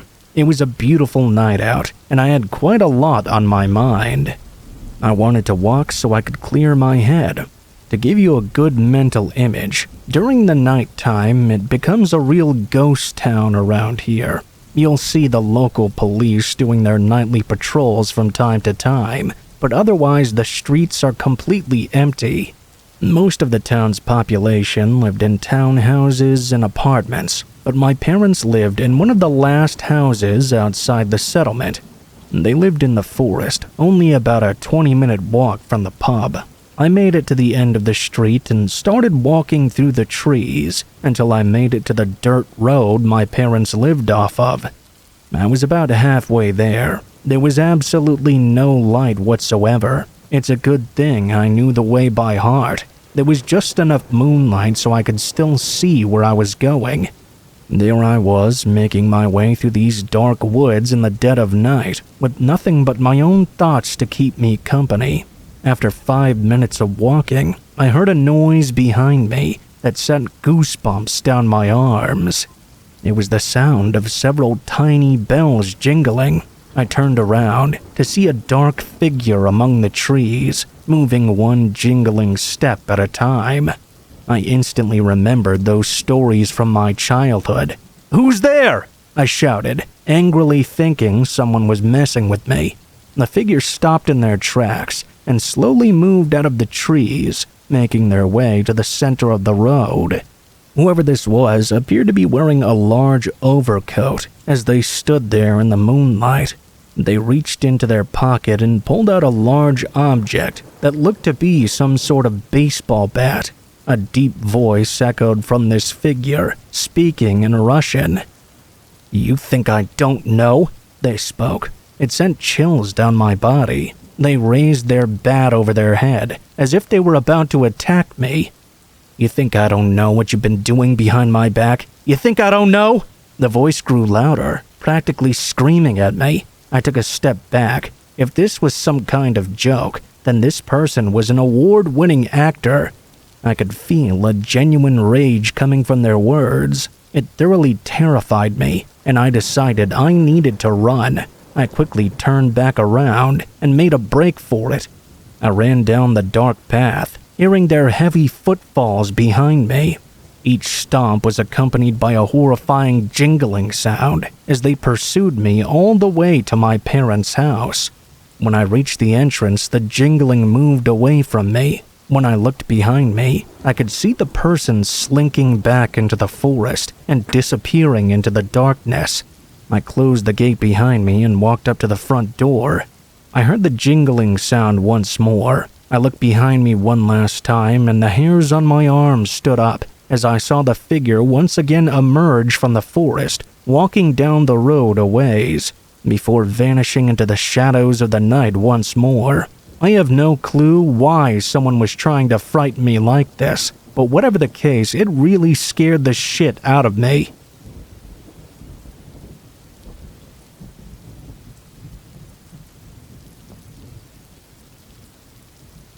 Back in 2014, I joined a Facebook group that was started specifically for people who are from the town I grew up in Southern California. The whole group shared memories of the town, and everyone seemed nice except for one person. There's always at least one asshole in every group. This guy got on the bad side of one of the admins. His name was Robert, and he ended up getting booted out of the group altogether. I'll note that I was in my mid-30s at the time, and most of the members were at least 20 years older than me. Robert was approaching 60 and was married with children who were about my age, actually. Robert took a liking to me. Since he was married, I didn't really think this friendship would go any further than that, but I was mistaken. He said that I was a down-to-earth girl and was easy to talk to. He and I exchanged phone numbers, and he would message me quite a bit. However, Robert took it a step further than that. He found out where I lived, my landline number, and my mother's address in California. He had a subscription to one of those sites that contained information on people, their age, phone numbers, possible relatives, previous addresses, etc. He found out through my Facebook when my birthday was and sent me flowers. I thanked him, but I was starting to get suspicious. His behavior was becoming very alarming. He started complaining that all his wife wanted from him was his pain pills and money. Around this time, I met the man who would eventually become my husband, and of course I announced it on Facebook.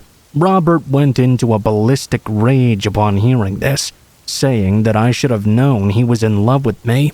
I told him, "You're married, why are you in love with another woman?"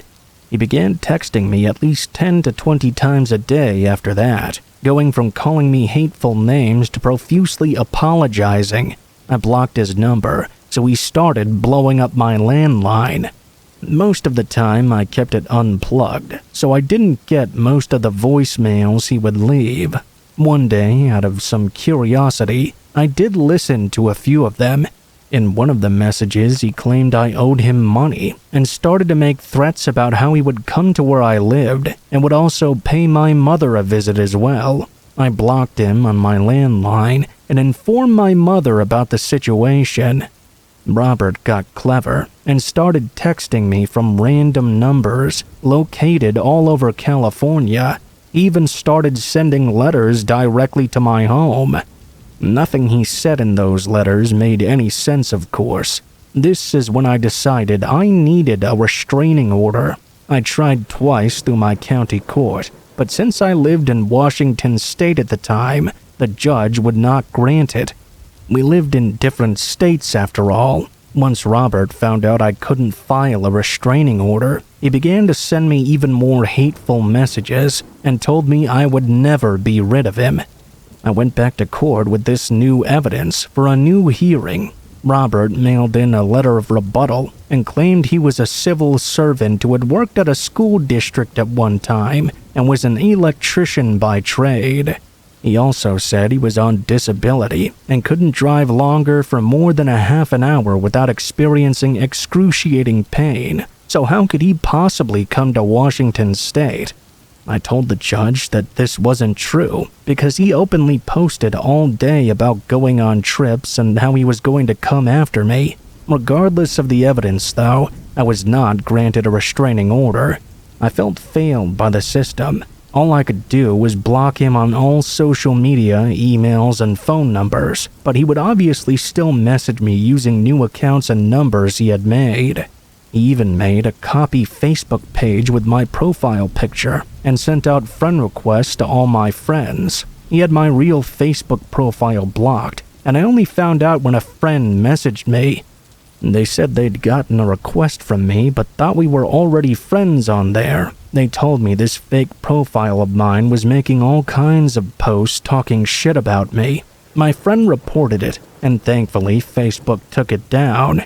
I changed my cell phone number and eventually moved into a new place. Things died down for a while, but Robert somehow found me on LinkedIn. After that, I straight up deleted LinkedIn and Facebook. I saw he'd even followed my YouTube page. I didn't know how to remove someone on there, so I had to delete that as well. To wrap up his insane stalking, I'll include a couple of recordings of messages he's left me since then. Respond to me, please. Would you consider doing that? It's the Christian thing to do. Please, I'm not playing around. Look, if you're not gonna respond to me, you're not leaving me with too many choices here. It only leaves me with one, and I don't want to do that to you. I wish you would just talk to me. We could work this out. Obviously, you don't want that, though. You're not leaving me much of a choice.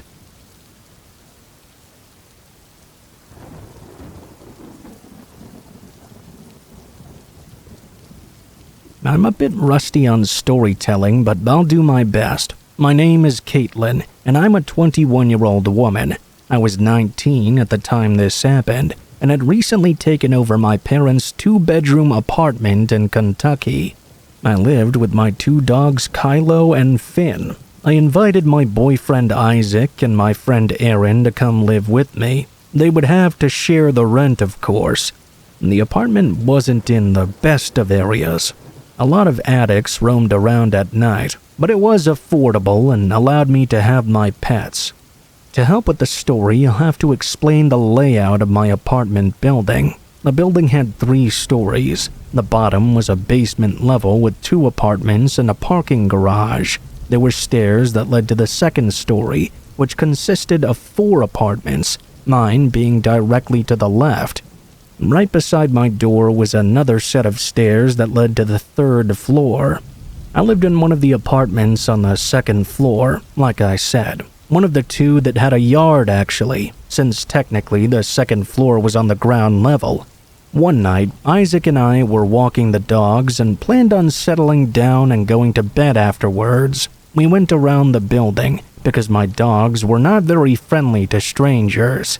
I saw that someone had just pulled up out front. Kylo and Finn are both 45-pound border collies, and while they don't seem like much, their barks are deep and intimidating. I always did my best to not let them scare our neighbors or their kids. I would never want them to hurt or scare anyone. I didn't think that they would exactly, but I also didn't want to take a chance on it either. I love my dogs very much, but a lawsuit does not sound like fun to deal with. While they were using the restroom, I was talking with Isaac when we noticed a guy in a pink shirt leaning against the wall of the apartment right across from ours. At the time, that apartment was vacant and being used for storage. We knew that nobody lived there, and nobody used it at night either. Seeing this guy standing there was obviously more than a little sketchy. We tried not to pay him much mind. The man then called out to us, "Hey, you!"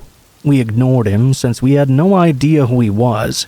Again, my dogs are not very friendly to strangers either. Finn heard this and started growling and barking, causing Kylo to do the same. I whispered to my boyfriend, "Come on, let's avoid this guy and go back around the front." We continued as normal as the dogs sniffed around. Our conversation was cut short again, though, as my dog started barking and growling toward the entrance of the building. We looked over and saw the man in the pink shirt just inside watching us. We had walked further down into the other yards to avoid him, and now he was in the front of our building. He was clearly following us, but there was no telling how long exactly he'd been there watching us. As soon as we noticed him, he left the entrance, then walked through the yard, then ducked down behind a building. The dogs finished up their business, and we headed for the front entrance. As soon as we got to the door, the guy in the pink shirt and some other guy in glasses darted up the back stairwell towards us. I ushered my boyfriend and the dogs inside. I slammed the door and quickly locked it. They reached it just as I did. We hadn't lived in the area long, but I'd gotten to know some of the other tenants in the building, as well as some of the people in the neighboring apartment building. This was so strange and out of nowhere for me, as I had never seen either of these guys around either building before. Just like clockwork, there were 3 gentle, spaced-out knocks. I looked through the peephole and saw the 2 men standing outside our front door. Well, I was definitely not going to open the door to find out what they wanted.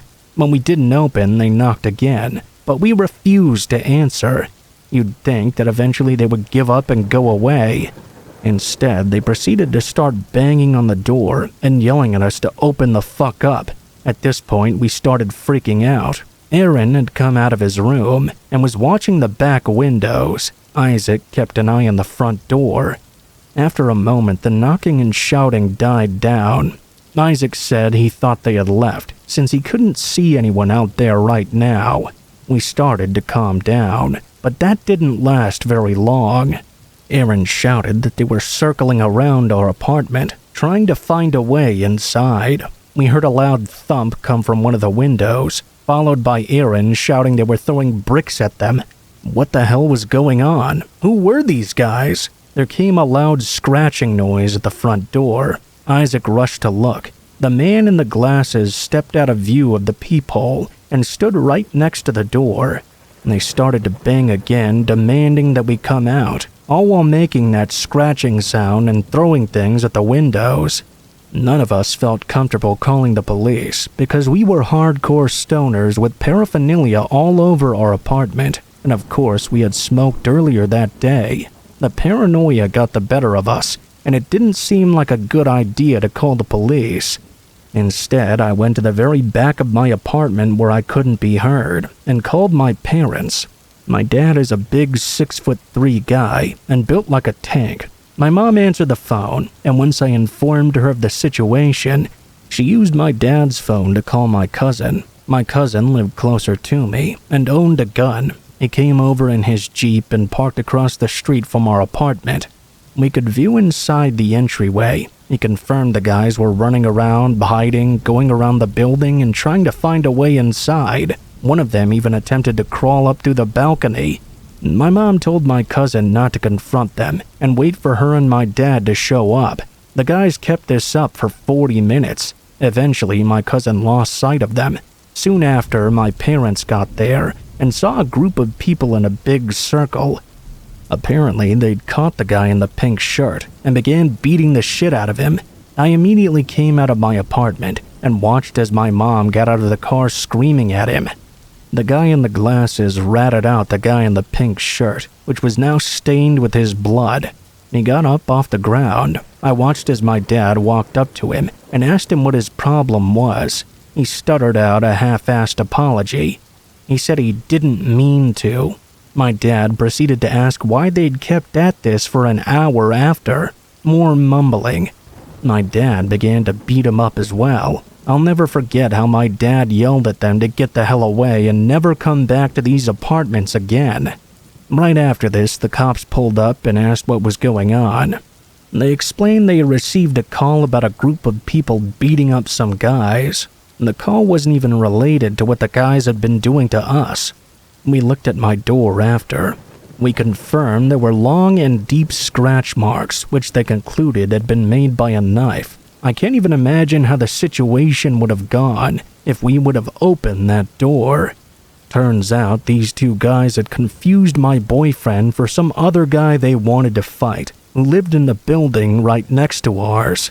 After our lease was up, we all moved away. Aaron went back to his home state. Isaac and I moved in with my parents. About 4 months later, my mom found an article about the same guy. His name was Isaiah Harvey. He burned down a house in a nearby town. I'm so glad we didn't open the door that night, and we didn't have our apartment burned down with us and the dogs inside. On a final note, seriously guys, always be aware of your surroundings. If you get a weird feeling about someone, it's best to stay the hell away from them.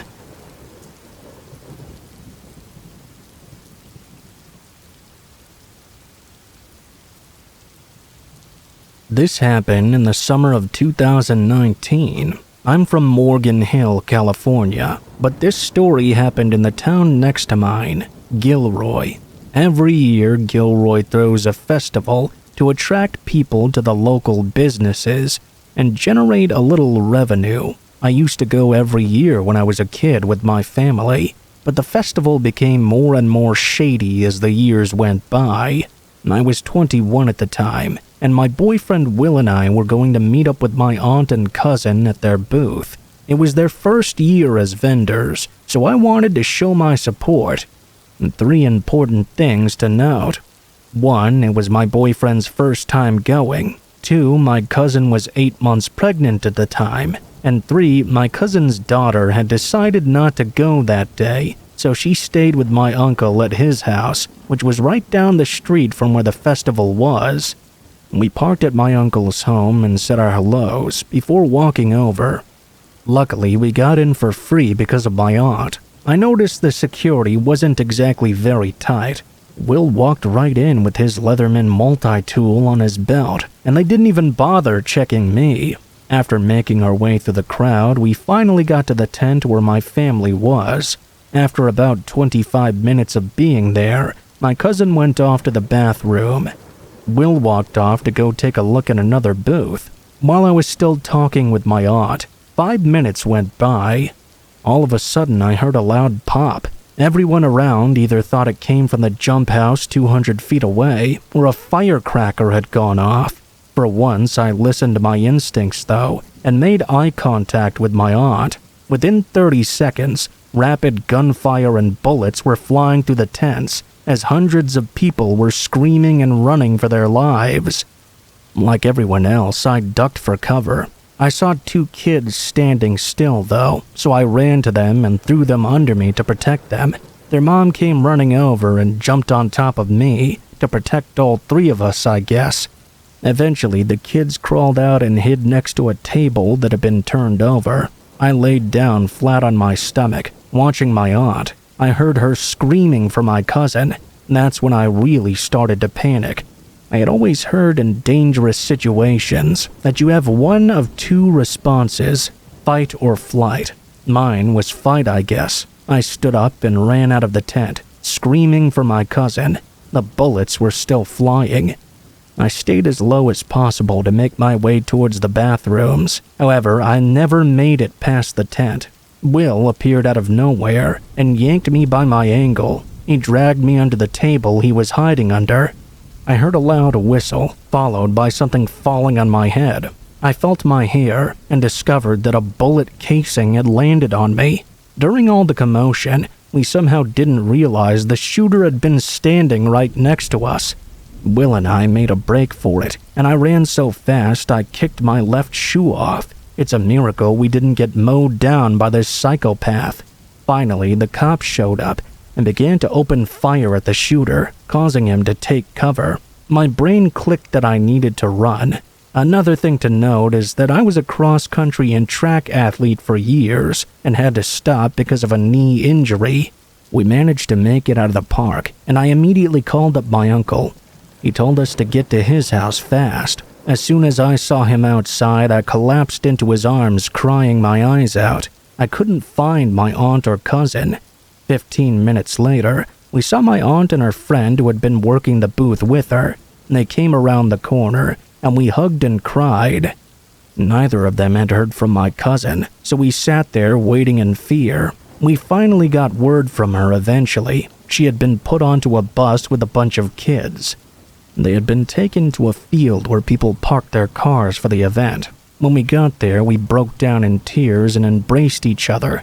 She wasn't hurt, but she said the initial pop everyone heard was a misfire that landed right by her feet. She looked up and saw the shooter reloading his gun and taking aim into the crowd. That's when all hell broke loose. We were in lockdown for the next 6 hours. When the police finally let us go, I held Will's hand the entire ride home, asking if he was okay. He had been close to the shooter when everything went down. He said he'd run through all the tents, flipping tables out of his way to find me. He saw a guy get shot and collapse to the ground next to who he assumed was his girlfriend. Saw her holding him and watching him as the life faded from his eyes. I ended up with a black eye, bruised and scratched knees, and a big lump on my forehead. I thank whatever higher power out there that I only suffered these minor injuries. It took 3 months, but the FBI eventually interviewed me, and to my surprise, actually gave me my shoe back. They told us it took so long to get our things back because of how close we were to the chaos.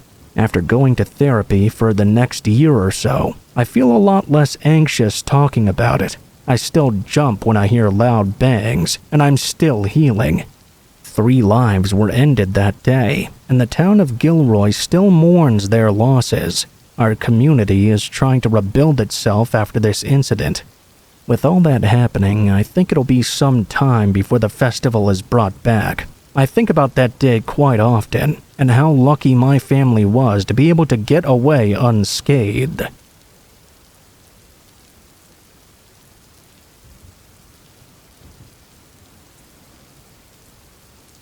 I've submitted this story under a pen name to protect my identity.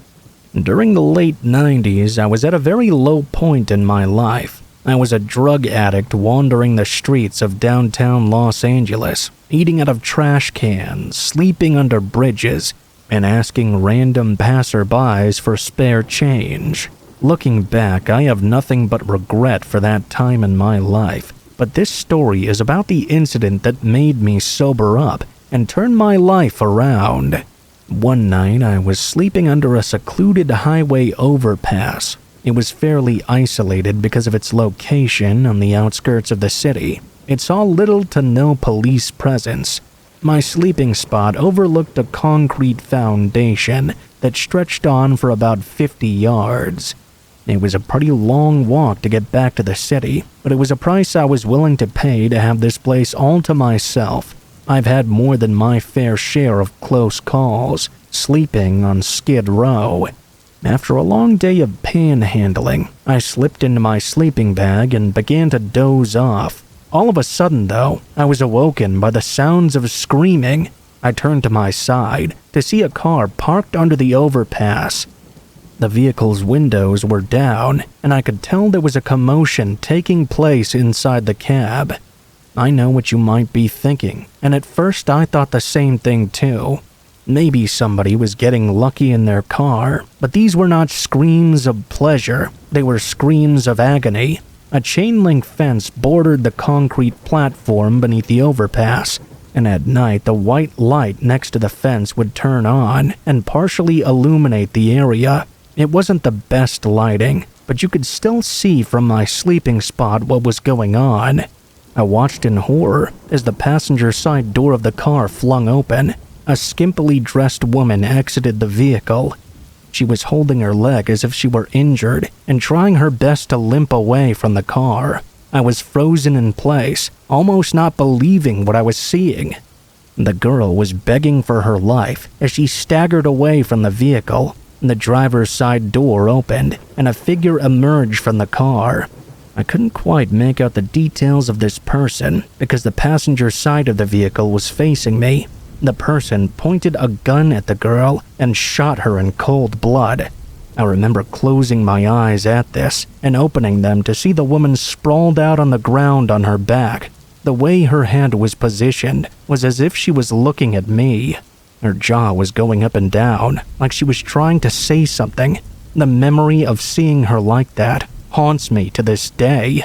The shooter made his way over to her, and when he stepped into the light, I could see he was wearing a dark hooded jacket with a bandana covering his face. He stood over her and watched her for several seconds before finishing her off with a second shot. I was terrified at what I had just witnessed. I was now sitting up on my sleeping bag with one hand over my mouth, trying my best not to make a sound.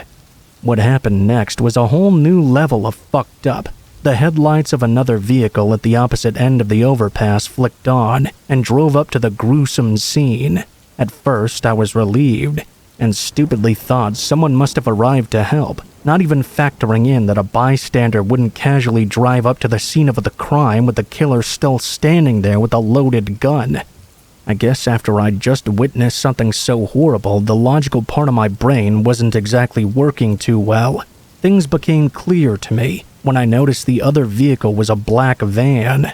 Things became even more clear once I saw 3 men wearing ski masks exit the van, one of them holding a video camera. These sick fucks had filmed the entire thing. There was an exchange of words.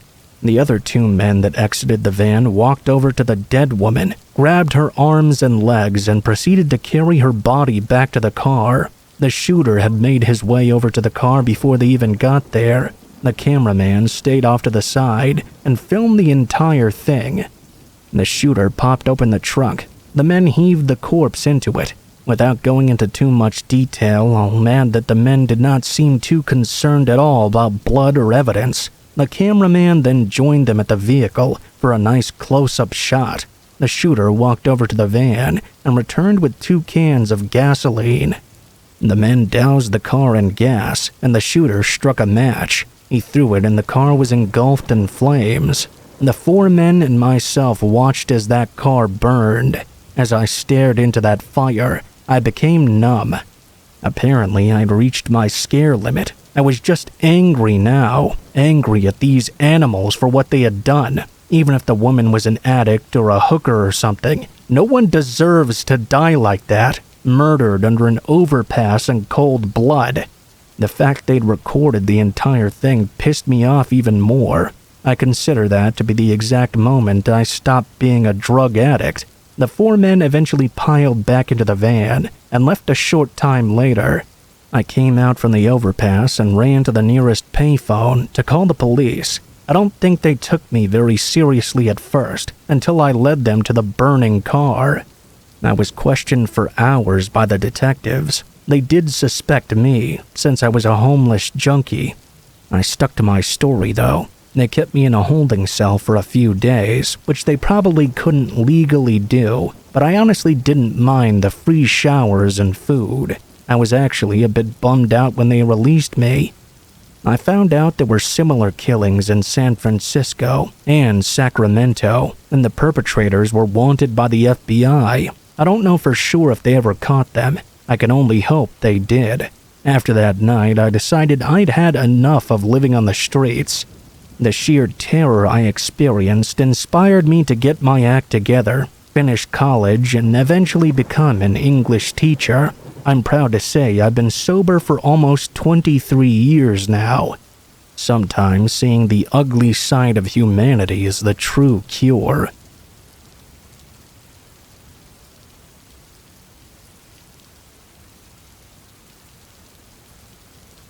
It was the early 90s. I was 6 years old at the time, living with my parents and brothers in a duplex. The events of this night are still burned into my memory, even all these years later. To get a feel for the house, we were in an end unit of the duplex and had a sliding glass door in our living room that faced out to the woods.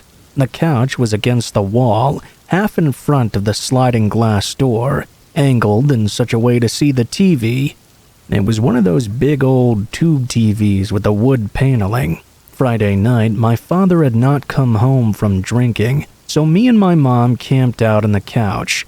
We were watching a horror movie marathon. I should add that my father would get pretty drunk and was super abusive, so my mom slept with a knife next to her at all times, especially on nights he would stay out late. It was a rough time for us, but we got through it the best we could. The knife was just an ordinary kitchen knife. Anyway, back to the events of this night. We were watching Halloween, eating some snacks, and having an enjoyable time. We both fell asleep around 10 p.m. on the couch, Mom with her back to the couch and cuddling me. The next thing I know, I awoke to my mom screaming. This wasn't unusual in my house, as again, my dad was a bad drunk. When I opened my eyes, though, there was a tall, thin man in a black hoodie standing over us. A man who was obviously not my dad. My eyes met his, and I was frozen in fear. Thank God for some fast thinking from my mom. She grabbed the knife out from behind her and lunged at him. The man was caught by surprise. He stumbled backward and tripped over the coffee table. He ran out the open sliding glass door. My mom jumped up, slammed the door shut and locked it, then called the police. When the police got there, they said the man had probably used a sharp instrument to pop the lock.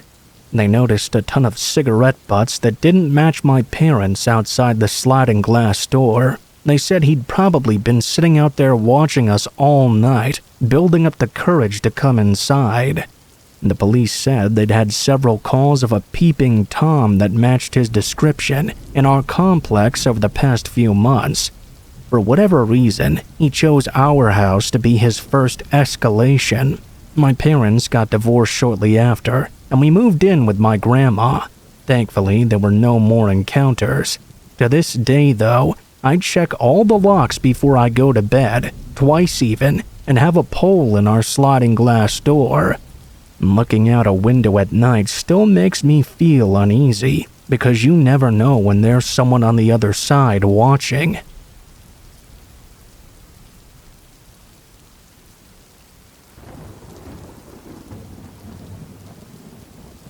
I'm sort of the outcast of my family. My brother became a lawyer, my cousins all became doctors and nurses, even college professors. Then there's me. I dropped out of film school during my second year, and I now make my living bartending. Due to the nature of my job, I meet a nice number of questionable individuals. For the most part, though, they're fairly harmless. One night early in the summer a few years back, I went to my parents' house for dinner. The entire family was there, and it quickly turned into the Let's Lecture Shannon show. They played all the classic hits like Why Can't You Be More Like Your Brother? And When Are You Going to Find Someone to Settle Down With? Do you know your childbearing years don't last forever? Oh, you know, all that stuff every child wants to hear from their parents or the family during the get-together. I was pretty annoyed, and it showed when I got to work that evening. I was venting to a co-worker when a nice-looking man who I didn't recognize as a regular spoke up and said in a sort of deep and rugged tone, "Sounds like your parents don't really get you, huh?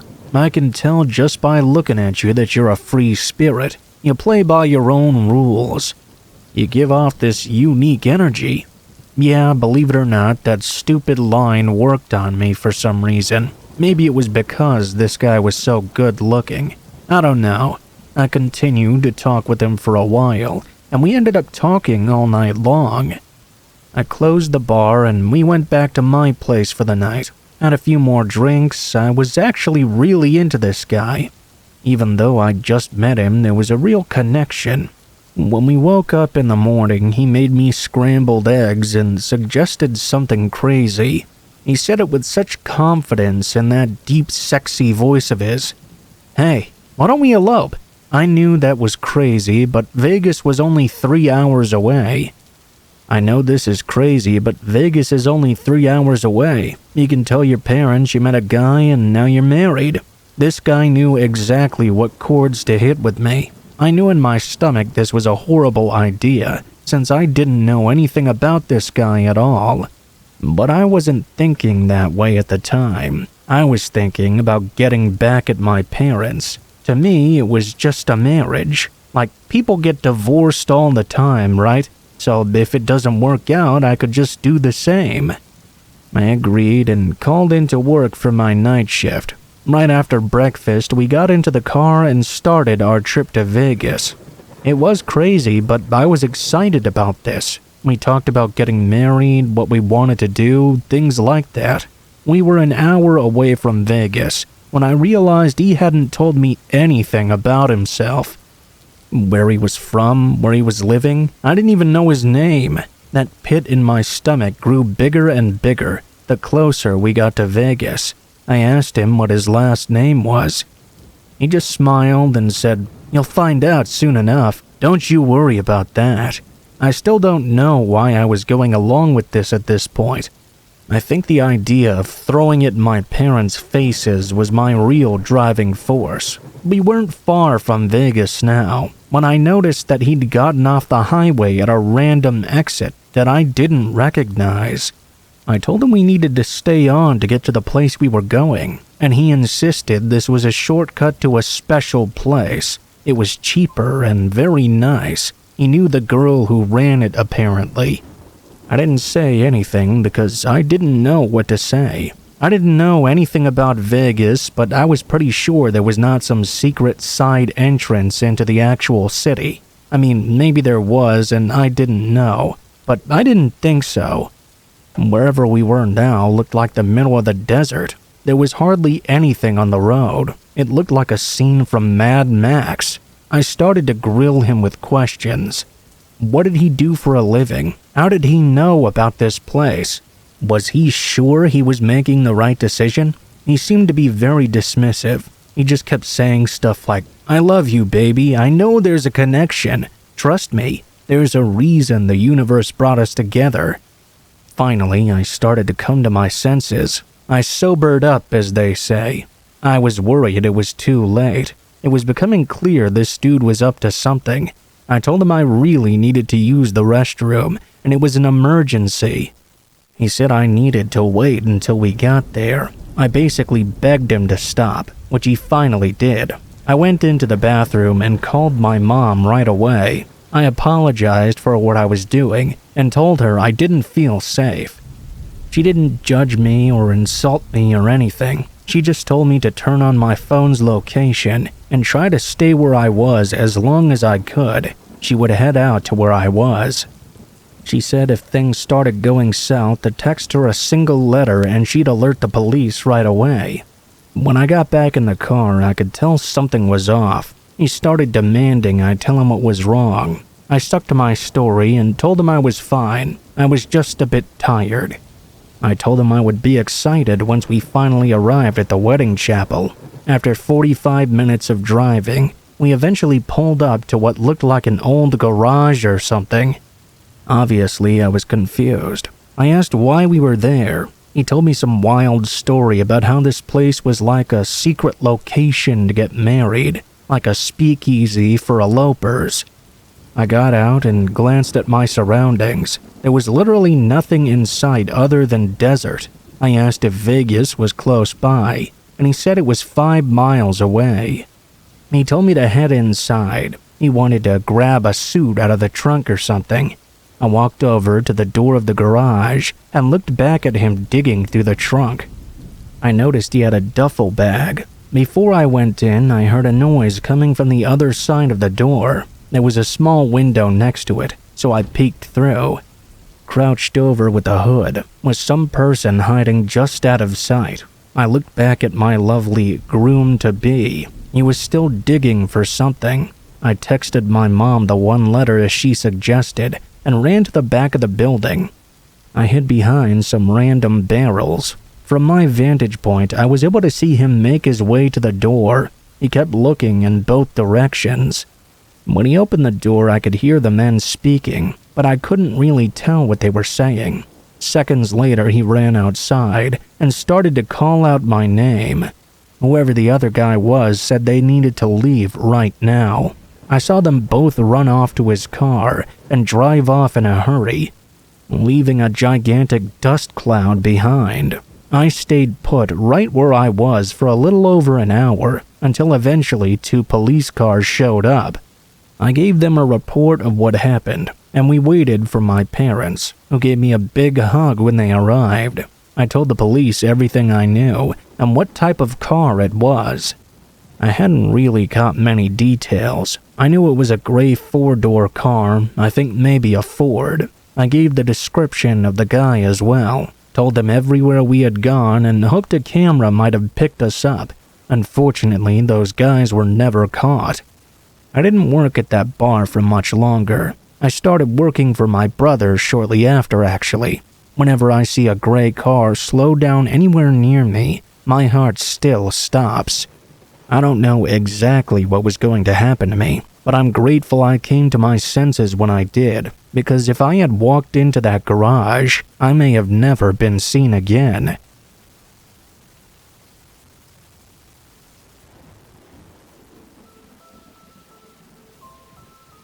What is up, guys? Blue Spooky here. Thank you guys so much for watching, especially if you made it this far to the end of the video. If you liked the video, please be sure to like, share, comment, and subscribe if you feel so inclined. If you have any feedback for me as well, be sure to leave that in the comments below the video. If you guys have a story you'd like to send in, or if you'd like to contact me for any reasons, there will be links to my social media in the description below the video, including my Facebook, Gmail, and Twitter accounts. Go ahead and send me a message on any of those, and I'll try to get to you as soon as possible. If you do decide to send in a story, please be sure to include in the tagline what the name of the story is if it has one, what type of story it is if it has one, and how you'd like to be credited in the description below the video. Please make sure to include as much detail as you feel comfortable with, and try to use as much proper grammar as possible to make sure you have the highest chance of appearing in a future video. Overall, I think that's pretty much it for now, guys, so thank you so much for watching, and I hope you guys have a great day.